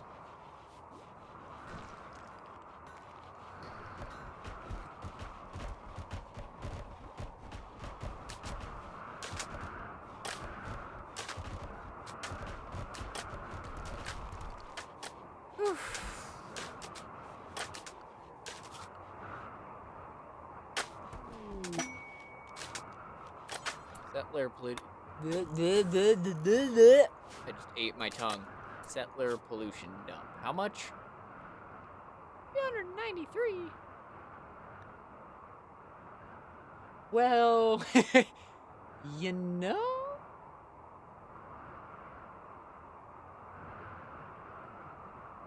Yeah, that's what I was thinking.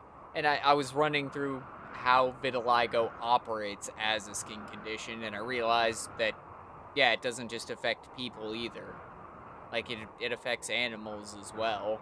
Same as albinism, so it makes perfect sense. It's just issue with pigmentation. Synthetic or otherwise, it wouldn't actually be that difficult to have occur.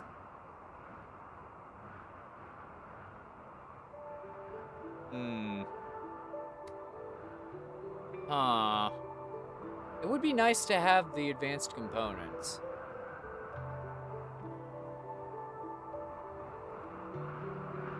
Yeah, you know what? Because I can just lob them out onto a little island without making anyone but people who are already hating me angrier.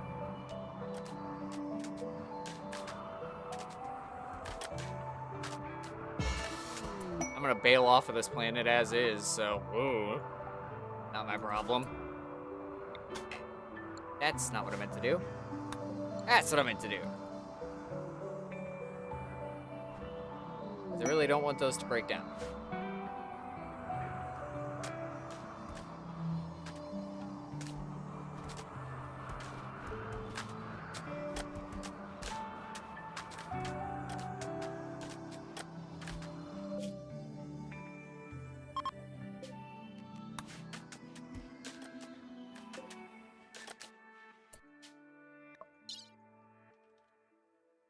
Doop. Doop.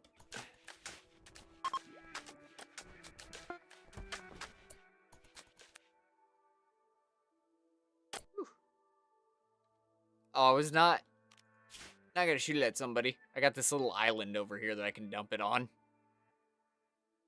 So I don't have to worry about it. Besides, we're the research institute, and we want to see what effects that causes on the ocean around it.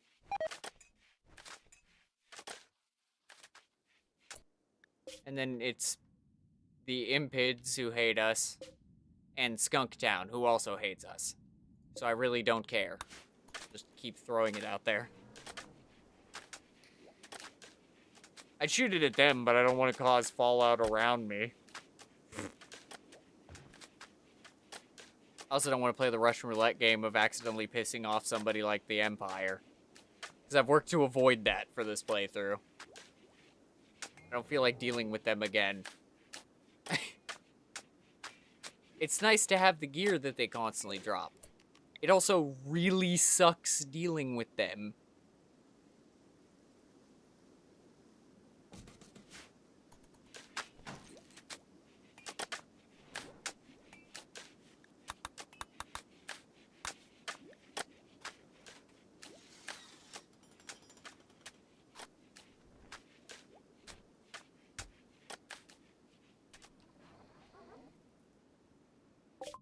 I don't have the butcher table set. Son of a biscuit.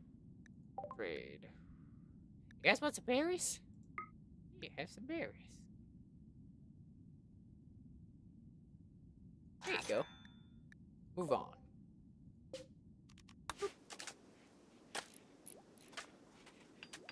True, I mulled over having SRTS, but I didn't want to have it in tandem with the other vehicles.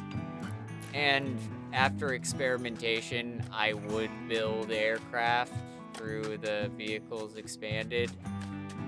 but the aircraft suck. Like, they're so bad. They're so terrible. They're cool. SRTS is dope, but these ones are... no. The ground vehicles are fantastic, and the boats are cool, but the aircraft are just horrid. Like, if I had to give a recommendation, I would say picking up both of them, and then getting the boats and, like, the tanks and the APCs and the cargo trucks, and then using SRTS as your aerial vehicles. Because in tandem, yeah, oh, dude, that would be lit. Having a gunship come in to support 2 freaking main battle tanks? Yeah, that'd be awesome.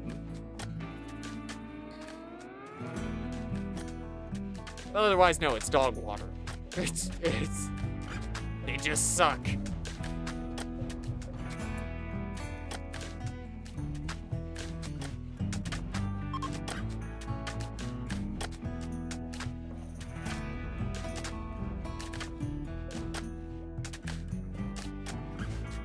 Even with the room being small. It's very beautiful. So they'll like it. And that's all I care about. I had been debating that. I'm not gonna lie. I'm gonna have to test it. But if it works, yeah, absolutely. Because I've been running, even on my own Deserter playthrough, I have one of the transport trucks and 3 main battle tanks. And there have been a couple of times that I've been hit with the EMIs, so I haven't been able to use the coastal battery bombardment. So instead of going to the coastal batteries, which are mounted behind their walls and protected on the rear end, I just bring out all the main battle tanks to the line and they hold it down. And the only thing that can make it better is having gunships or bombers overhead. But I mean, shoot, the main battle tanks are just great. They're fantastic. I might go into the research on those just so we can have one laying around, because they are fun. I really do like them.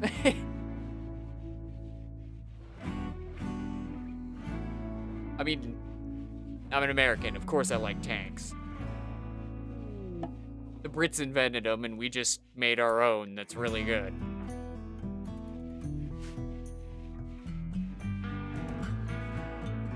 Oh, that'd be so tasty. Oh, yeah, you want to hit people with arrow drones? Fine.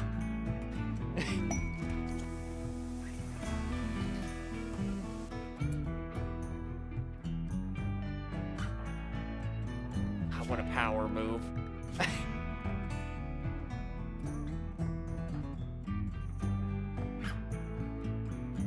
you taking a bath? Oh.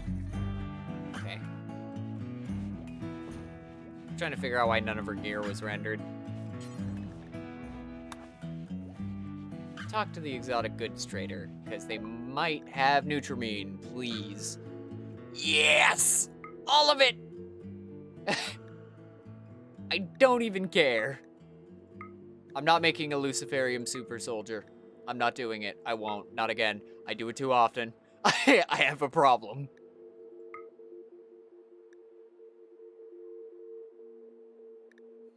I have a problem.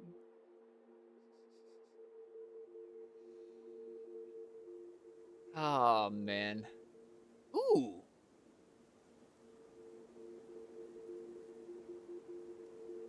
Ooh, a death rest would be kind of nice. Hmm.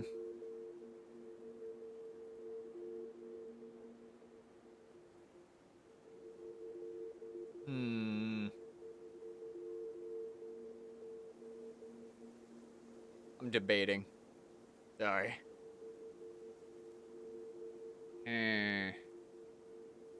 That's a lot of nutrient. Do I want to pick it up? No, it'd run me too low on money. Dang it.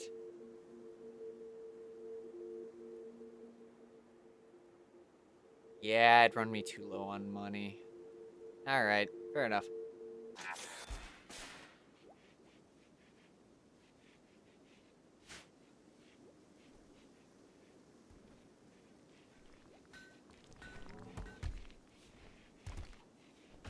There's odd neutral bead.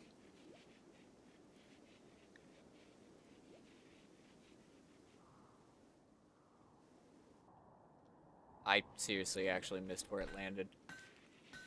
Oh, it already just went into all of these. Okay. Fair enough. Okay, and now we do the smart thing. Set that for slaves so you get up off of it. So you can be rescued and put into a different one. Do not. Oh my gosh. Darn it.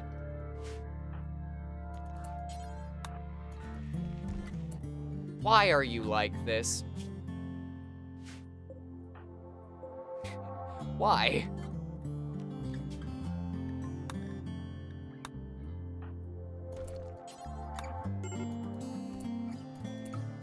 Guys, seriously, come on. What the fuck? Seriously.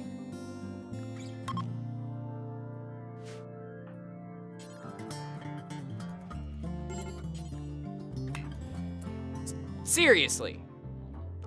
Oh my god. Because I said that one for colonists. I thought I said it for slaves. That's on me. That's on me. I'm dumb. I'm stupid. It's not the game. I'm the dumb one. Fact. Okay. Alright. Gosh darn it.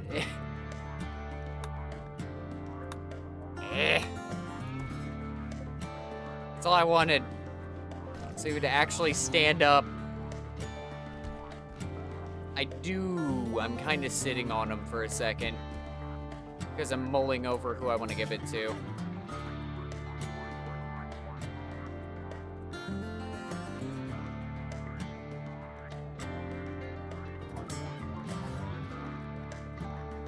I just realized a bunch of these were unassigned. That's fun.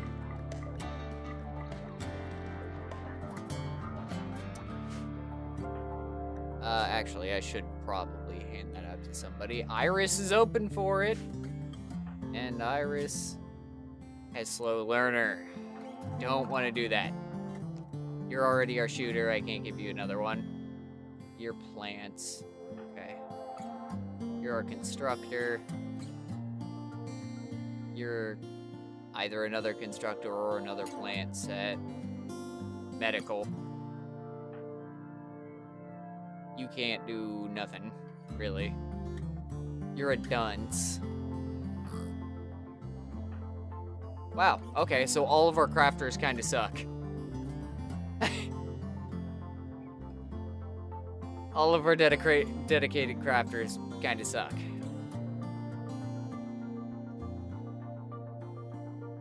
Great. Good.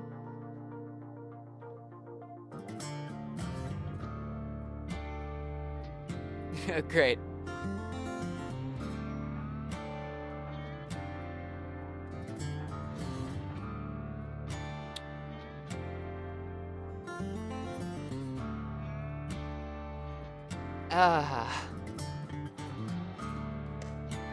Yeah. You're already our constructor. What a waste.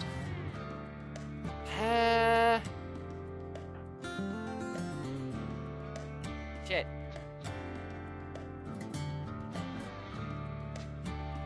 No auto mod, where?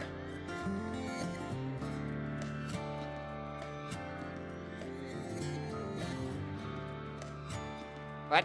What do you mean no auto mod? What happened? What?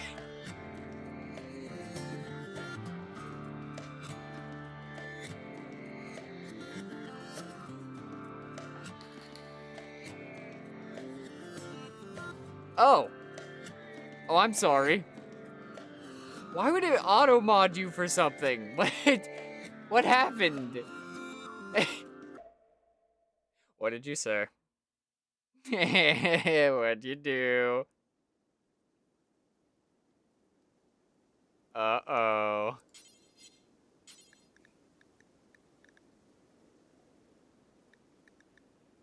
Oh, androids can't use skill trainers. Oh.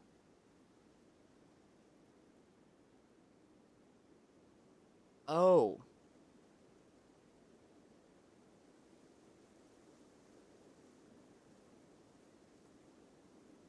Okay. Slow learner or dunce? Just say one or two. Or neither. We can go through. Is it the drunken master? I don't know. Two? Okay. Yeah, that's fair.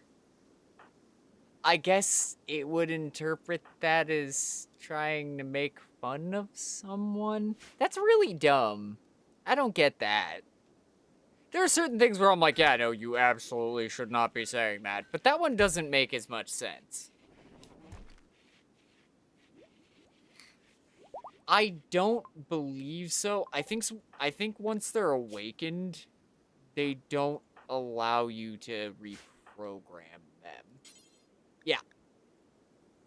Once they've awakened, they just won't do it. And it does suck that they can't use skill trainers.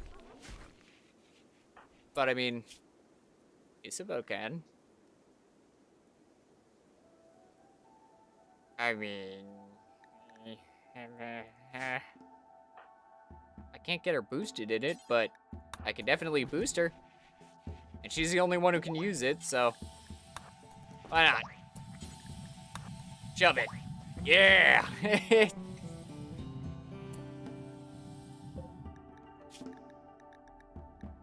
I don't know, I don't have anything else I can really do with it. Yeah, I feel like things like that should be taken into account. Like, if it's something referring specifically to the game, that should be something that's there, but that would take a lot of time programming, so I can understand why they don't do it like that. It just sucks that it hit you for that, and I'm sorry. Alright, let's make some flak jackets. 2, 3, 4, 5, 6, 7, 8. 1, 2, 3, 4, 5, 6, 7, 8, 9, 10, 11, 12, 13, 14, 15. Actually, let's hold off on that, because I can just make trooper armor and then marine armor. Yeah, I'm just gonna hold off. Yep. Yeah, let's stack the researches for those. Marine armor. Come from recon armor. Ooh, actually. Janissary armor. So come from recon armor, which is fine, and then trooper gear. Because using the Janissary helmet, the Janissary arms, and the trooper body armor is the best combination that I can really get. But for some reason, they will automatically equip the flak jackets. I don't know why. The flak jackets are legitimately worse and cover significantly less of the body, but the game chooses them to be dominant. But with the condition of most of our armor, I'm not surprised if they actively choose to use it. Why? Columns. Fine.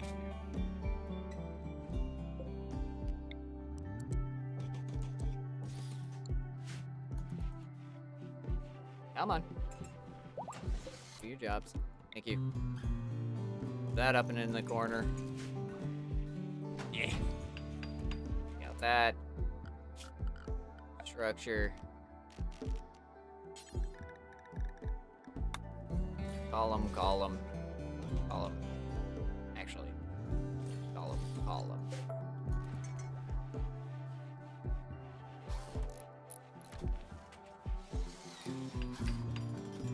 Ah. Whoops. Well, first of all, I have no mods, and second of all, frankly, I just didn't check it. I haven't checked it. Actually, no, that isn't fair. I have.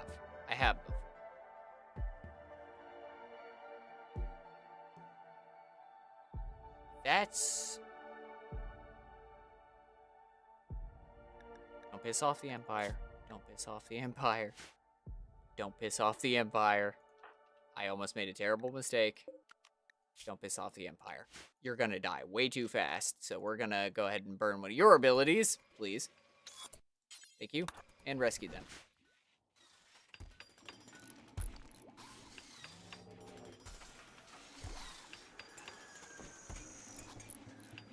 Yeah, no, I didn't really figure. It doesn't seem like something that they would worry themselves over.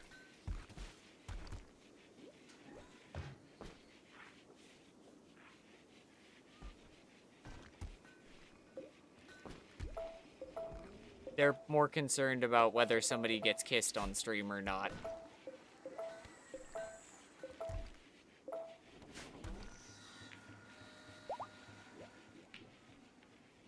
Sorry, I get to make jokes about it. I don't care. Some of the policies in place are nicely. They don't make much sense. That's the best way that I could put it. The things that I can't really understand why are worded or acted upon in the way that they are. To be fair, it's their own volition. I don't really care. Nope. Sorry. Be salty about it. They're mine. Oh. Back. Yep. Come here. Oh. Everybody, please.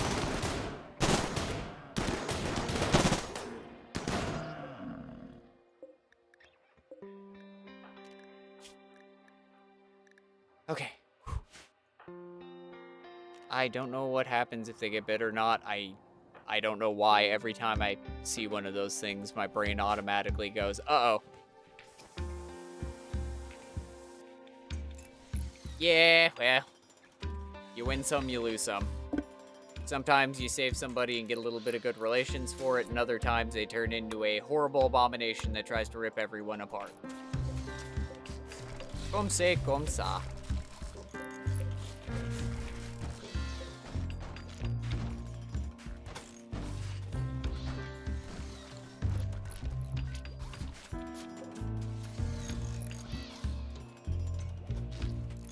I'm not sure.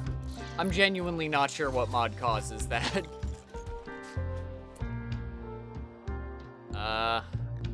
New.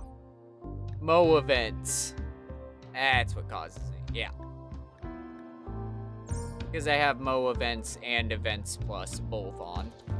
Just because it makes the world feel a lot fuller. And there too, that just like Vanilla Expanded, I'm borderline always running. Because again, it just makes everything feel more alive.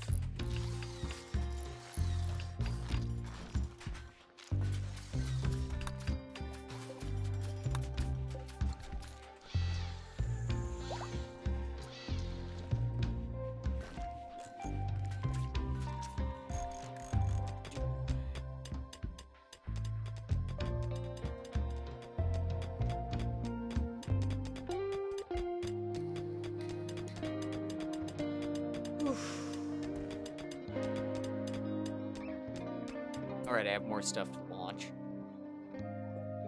Forgot about that.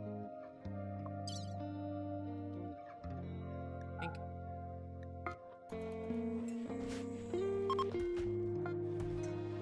I don't find myself in a lot of situations where I need more than 4 launch pods.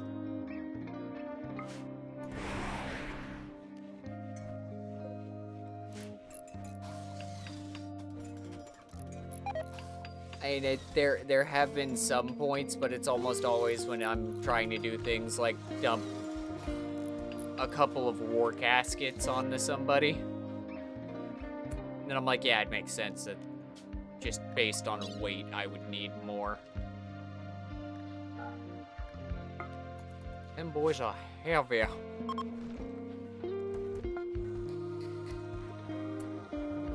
Alright. Lob you up and over here. Whoop.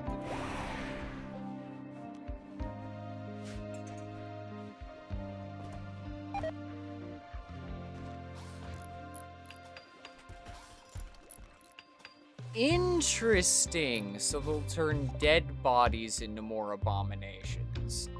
Weird. I've never let one get that far, so I had no idea.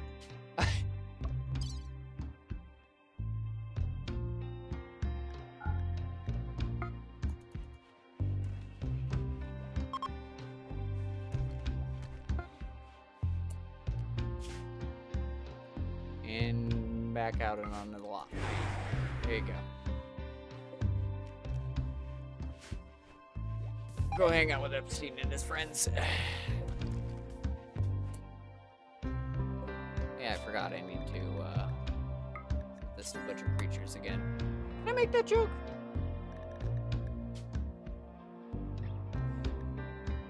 I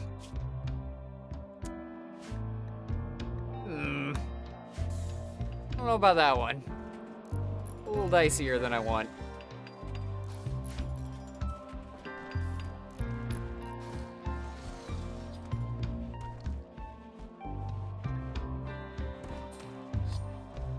It's only 104 degrees in there, that's perfect. Helps keep inside of here warm too. And with the gapped system between the two. Keeps most things okay. More uranium. 9 foot soldiers and 5 scrappers. 25 durability on that. I don't want to do this.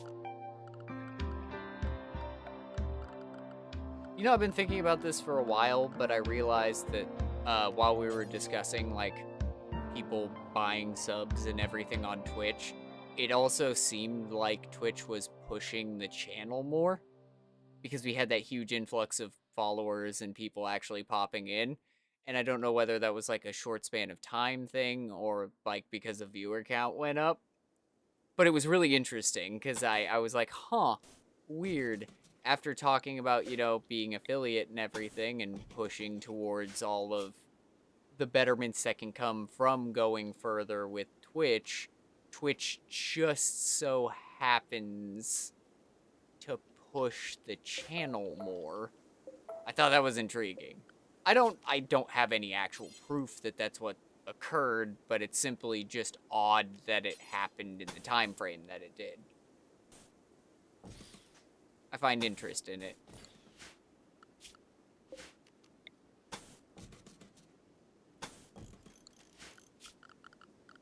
Let's security up and on this end.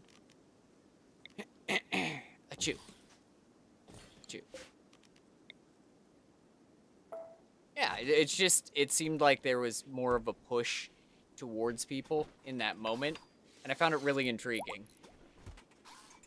It might be worth experimenting with at some point in time. Just as a, I wonder if this is how it works.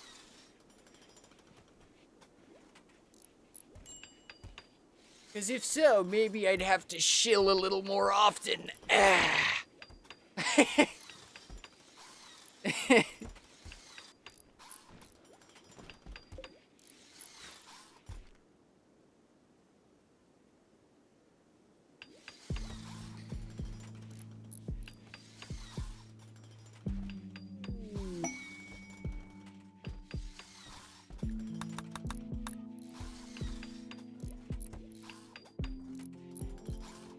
Interesting. So there's like a breakover point for streams.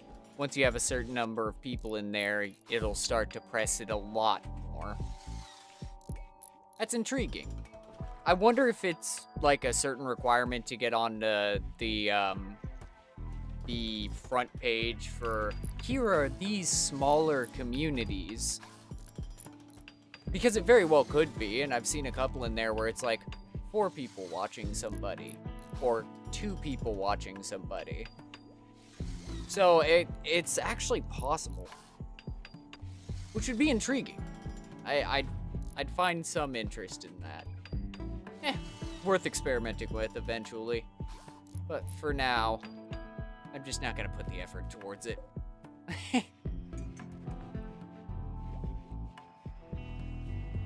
Yeah, the recommended page. Yeah, I mean, it makes sense. Because again, I mean, Twitch is a business. And you have to push a product if you're gonna be a business. Their product just happens to be interesting individuals. Not a bad thing, and I'm not trying to take shots here. It's just simply what it is. So if you find somebody that more people are finding interest in, it would be better to push them as opposed to somebody that's got almost no one interested in them.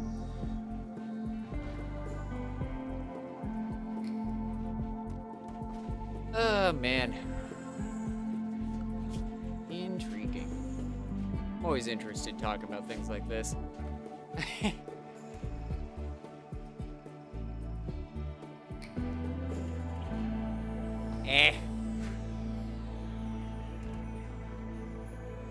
The only people who get angry about people selling out are the people who failed to sell out.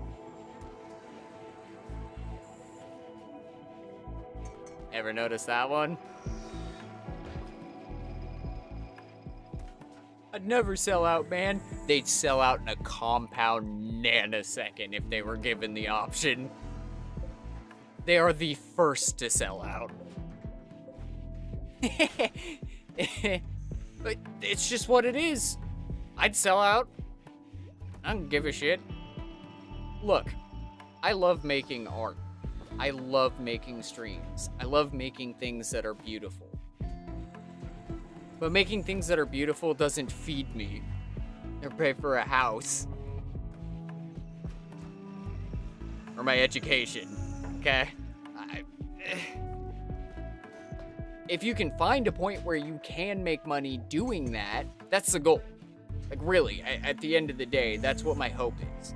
If I can do this and make money off of it, that's massive.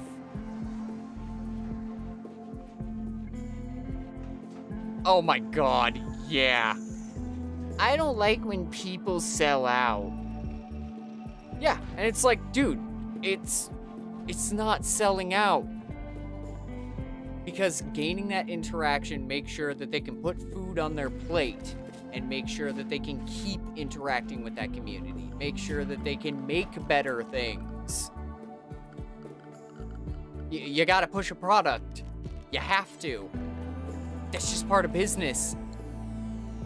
You might not like it, but that's what it is. Yeah, I never fault people for doing it. Shoot, I applaud them. Because they're putting forth the effort.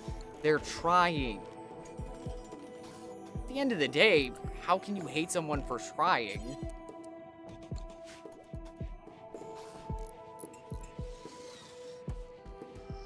Drives me up a wall, man.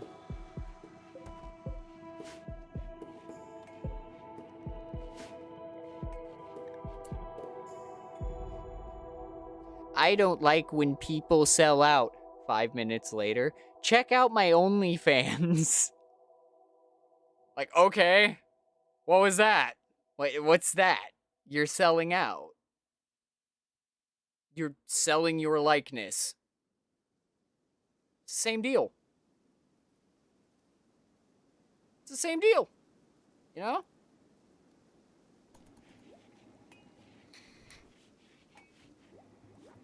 It is what it is. And I feel like it's not inherently a bad thing. Because the requirement for interaction pushes the necessity for creating better products. It keeps it from becoming stagnant. Because there always has to be progress. There always has to be change. There always has to be something going on. Like with me, for instance. I can't just come in here and talk about the exact same thing every day. I could, but that's just gonna get boring. It's going to get tiresome, and then people leave. That's just what it is. But if I come in and I'm talking about new things every day, I'm bringing new information to the table, I'm interacting with people in chat, people want to stay. People want to hear what's going on. They want to be part of the conversation. That keeps it constantly fresh. And it's not only fresh for the viewer, but it's fresh for the artist too. It's fresh for the person who's streaming. I don't like stagnancy. I like constant change and the need for change. I mean, that's humanity in totality. We are a constant point of change. We are entropy incarnate.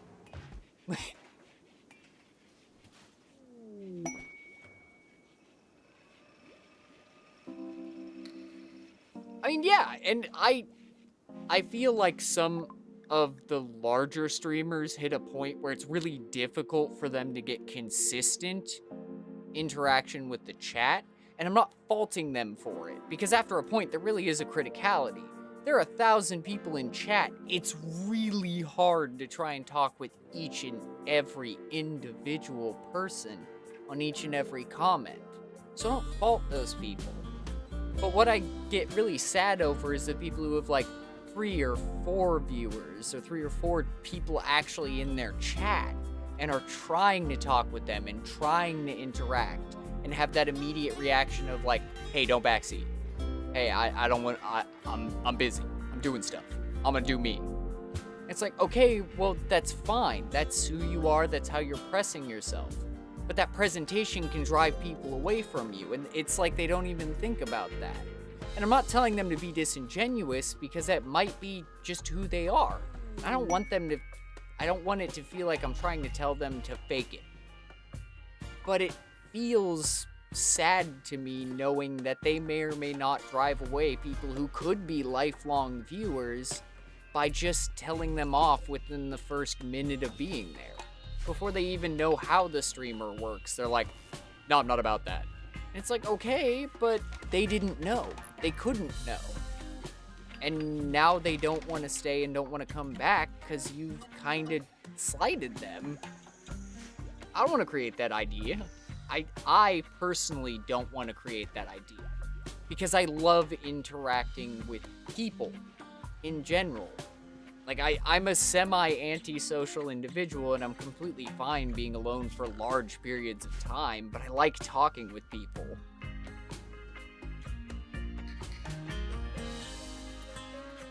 Yeah, I feel like there's a difference between backseating and spoiling, and I feel some people just don't get the correlation. Like, backseating on going, there's an enemy around the left is completely fine, but backseating on, like, there's a boss fight coming up on what's supposed to be a secret boss that hasn't been told about at all is not cool. That's not all right. You can't just cut somebody off like that. That's messed up. But being like, hey, there's an enemy around the corner in the middle of a fight or like in the middle of combat when they might already be preoccupied, I don't think is a bad thing. That's like a, hey, I'm trying to warn you. There's somebody right there. Don't get yourself dead. It's little things like that. Or, as you said, the quality of life edges. Absolutely. Like, hey, you don't have a heater in this room while I'm staring over here doing other things. And somebody like the poor cat, which has decided to go out here for some reason, he's trying to freeze to death. And like, I just noticed that, but that would have been something that's so easy to just slip past. Pointing out little things like that is perfectly fine. I think that's a major benefit, and it helps the community feel more interactive with the colony itself. Like, it's not just me that's playing this, everybody's working together towards it. I love that idea. The edge of community to it is something that I really appreciate. And Rimworld definitely feels like one of those games where you can achieve that with a lot less difficulty than other games.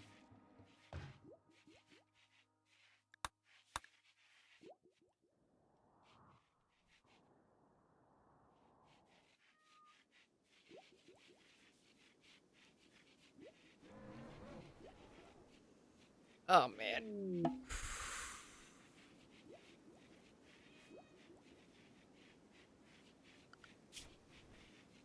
Alright, we're finally getting into recon armor. Let's go.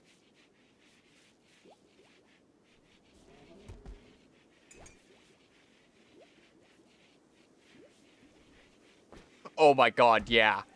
Oh, Subnautica's a fantastic example.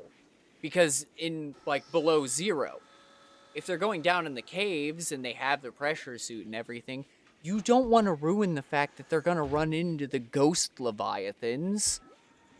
Because A, that's one of the coolest areas in the entire game, and B, it is pants-shittingly terrifying when you first hit it. But it's so easy for someone to just be like, there's ghost leviathans ahead. And that's it. Now it's ruined. Now they know what they're getting into. They don't know, but they know to expect something. Or like telling them about the queen.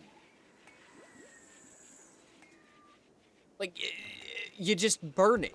That's it. You've burned their enjoyment and their possible experience that they would have had with you, as opposed to the experience that you had alone.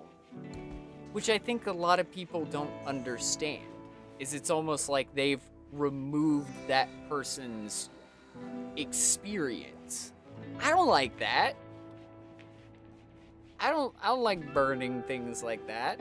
I'll offer information if I'm asked in a lot of regards, but I don't want to burn out all the little intricacies, all the little details, all the cool stuff that's gonna happen.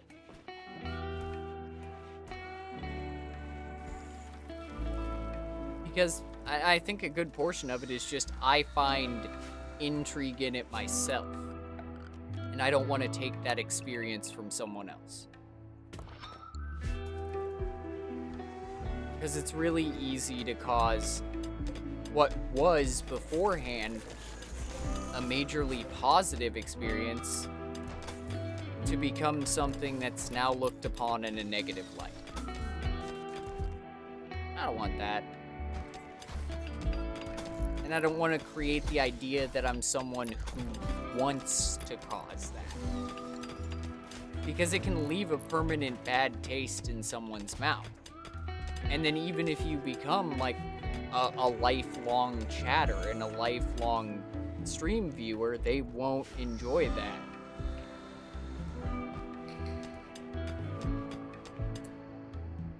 That's a little arrogant. Someone got angry at a person who said you can press R to take all items from a container in a 7 days to die stream. That's massive information. That's so helpful. Are you kidding me? First of all, I didn't even know that. Thank you. Second of all, that's huge. That is the difference between dying and grabbing everything to live.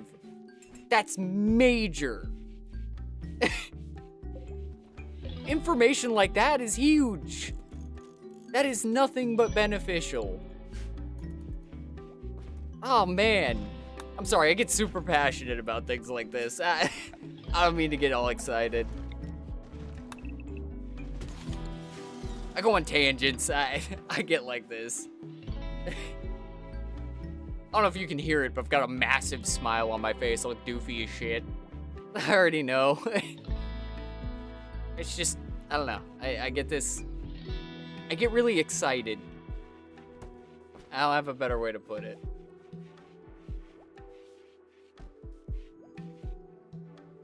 Ah.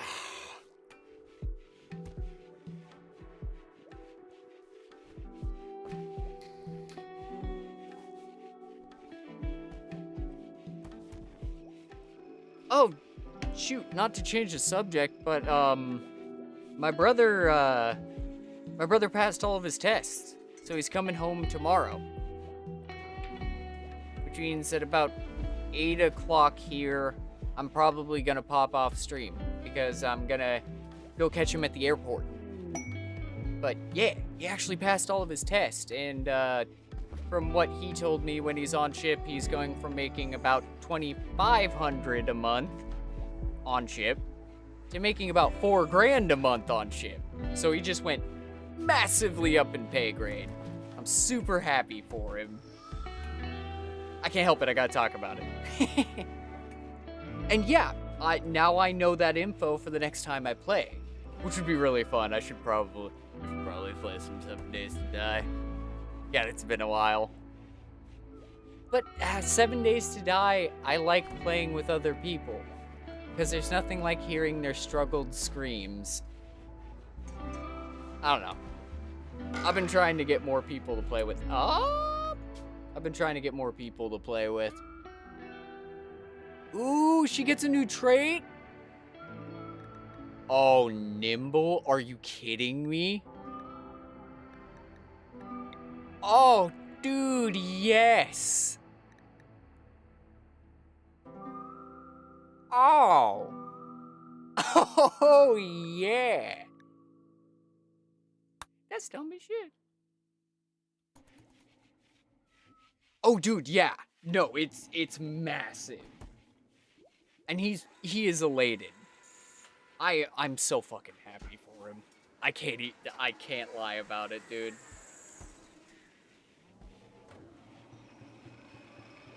Yeah, I just know I'm gonna end up going up and meeting him at the airport. So I'm gonna probably get off stream, smash some melatonin, and hope that I fall asleep. I have to war through the insomnia.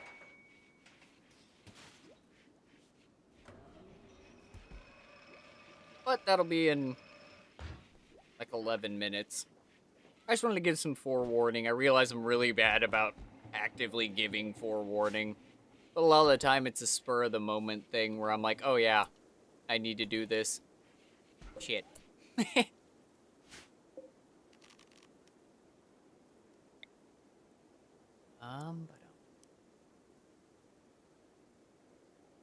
let's get one of those. Is that what I want actually? Wait. No! You. Yes. That one's big. Yeah, no, it's crazy. And I mean, I'm worried about him. Because with everything that the US is getting into, I'm just worried. Oh yeah, I mean, it's again, it's something that was spur of the moment because I completely spaced on it up till now. Because again, I get super into the stream and then I'm like, oh yeah, this is great. I love this. And then I think about it and go, oh yeah, I should probably say something.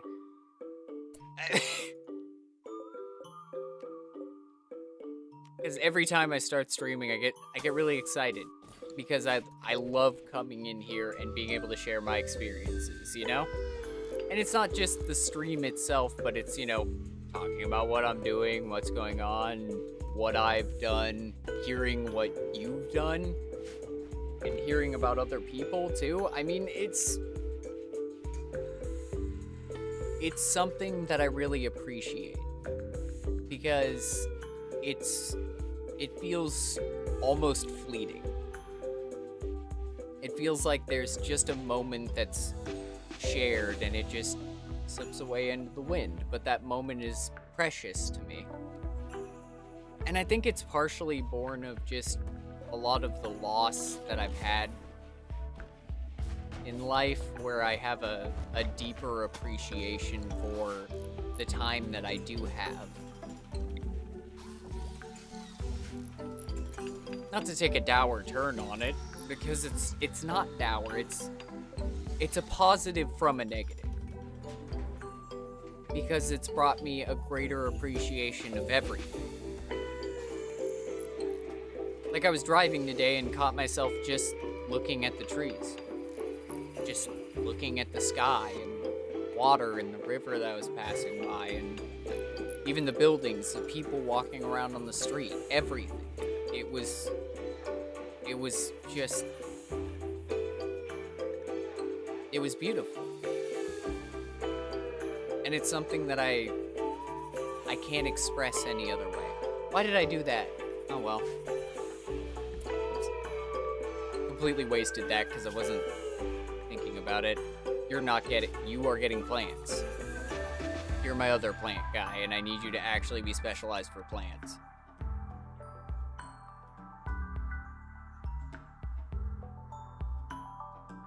You can be specialized for intellectual, that's fine. Yeah, I don't know. Sorry, I'm getting a little sporadic here at the end. My mind starts going, thinking about what I haven't talked over, what I want to cover. I don't normally come into stream with an actual game plan. I'm just like, oh, I'm here now. We're doing things. Oh, yeah. Oh yeah, the little things are... It's what slips a lot of people's minds because they're so preoccupied on the bigger picture. They're so preoccupied on what's going on tomorrow, or next week, or next month, or next year, or the next decade that they forget about today. They lose what's happening right in front of them. And it's not hard to do. It's really not that difficult to just have it slip. And then the problem is people look back at 60 years old and go, oh my god, I had all of these things, all of this that happened, and I just slipped it. Yeah, I like the randomness. A level of sporadic is perfect. I end up very jumpy while I'm playing around. And believe me, if this was staged, it would probably still be erratic. Just because of how I am as a person. I've never been one who's super stagnant. I almost said not stable, but that isn't true. I'm just not stagnant. I'm in constant change. And it's not negative, and it's not necessarily positive change. It's just change. It just is.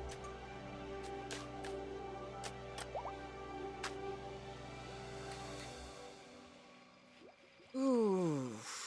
Just waiting out on the researches. Okay. Ah, man. Oh, are you guys meeting for a marriage? Hey! Anaconda. She's getting married. Good stuff. Heck yeah.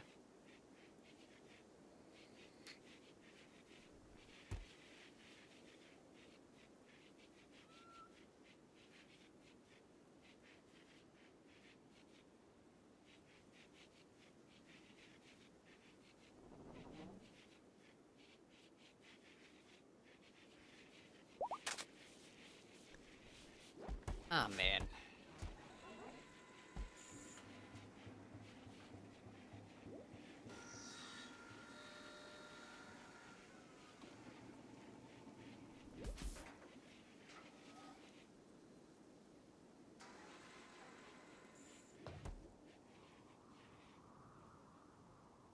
There's no uranium in there, that's great.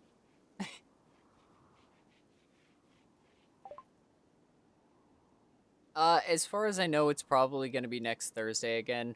Right now, I'm kind of set up for running Thursday and Fridays with everything else going on.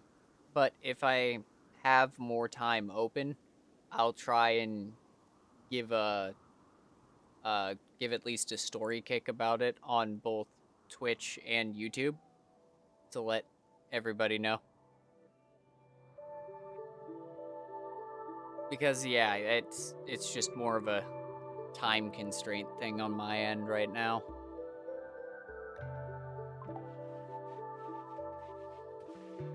But it is what it is. I would rather be here than not.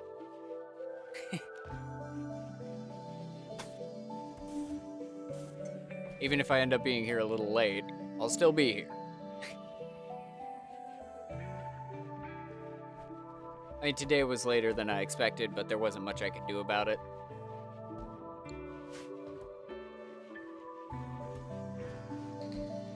Also, I completely forgot to ask, but has this stream been stable the whole time? Has it actually been maintaining 720p 60?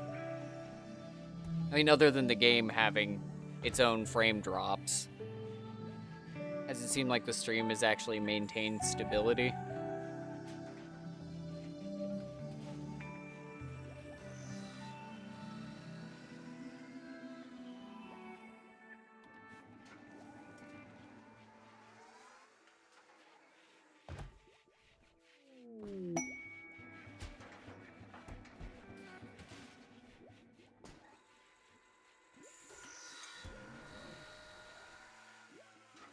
Yeah, nice. Okay, cool. Cool.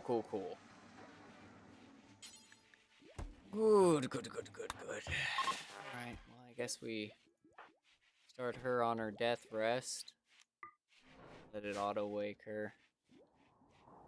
A nice little zoom out on everything that's been done. Aw, old boat went down. Salute to our poor boat. That thing got decimated. Yep. Alright, well, I think start cutting things down. Start rolling back out of this.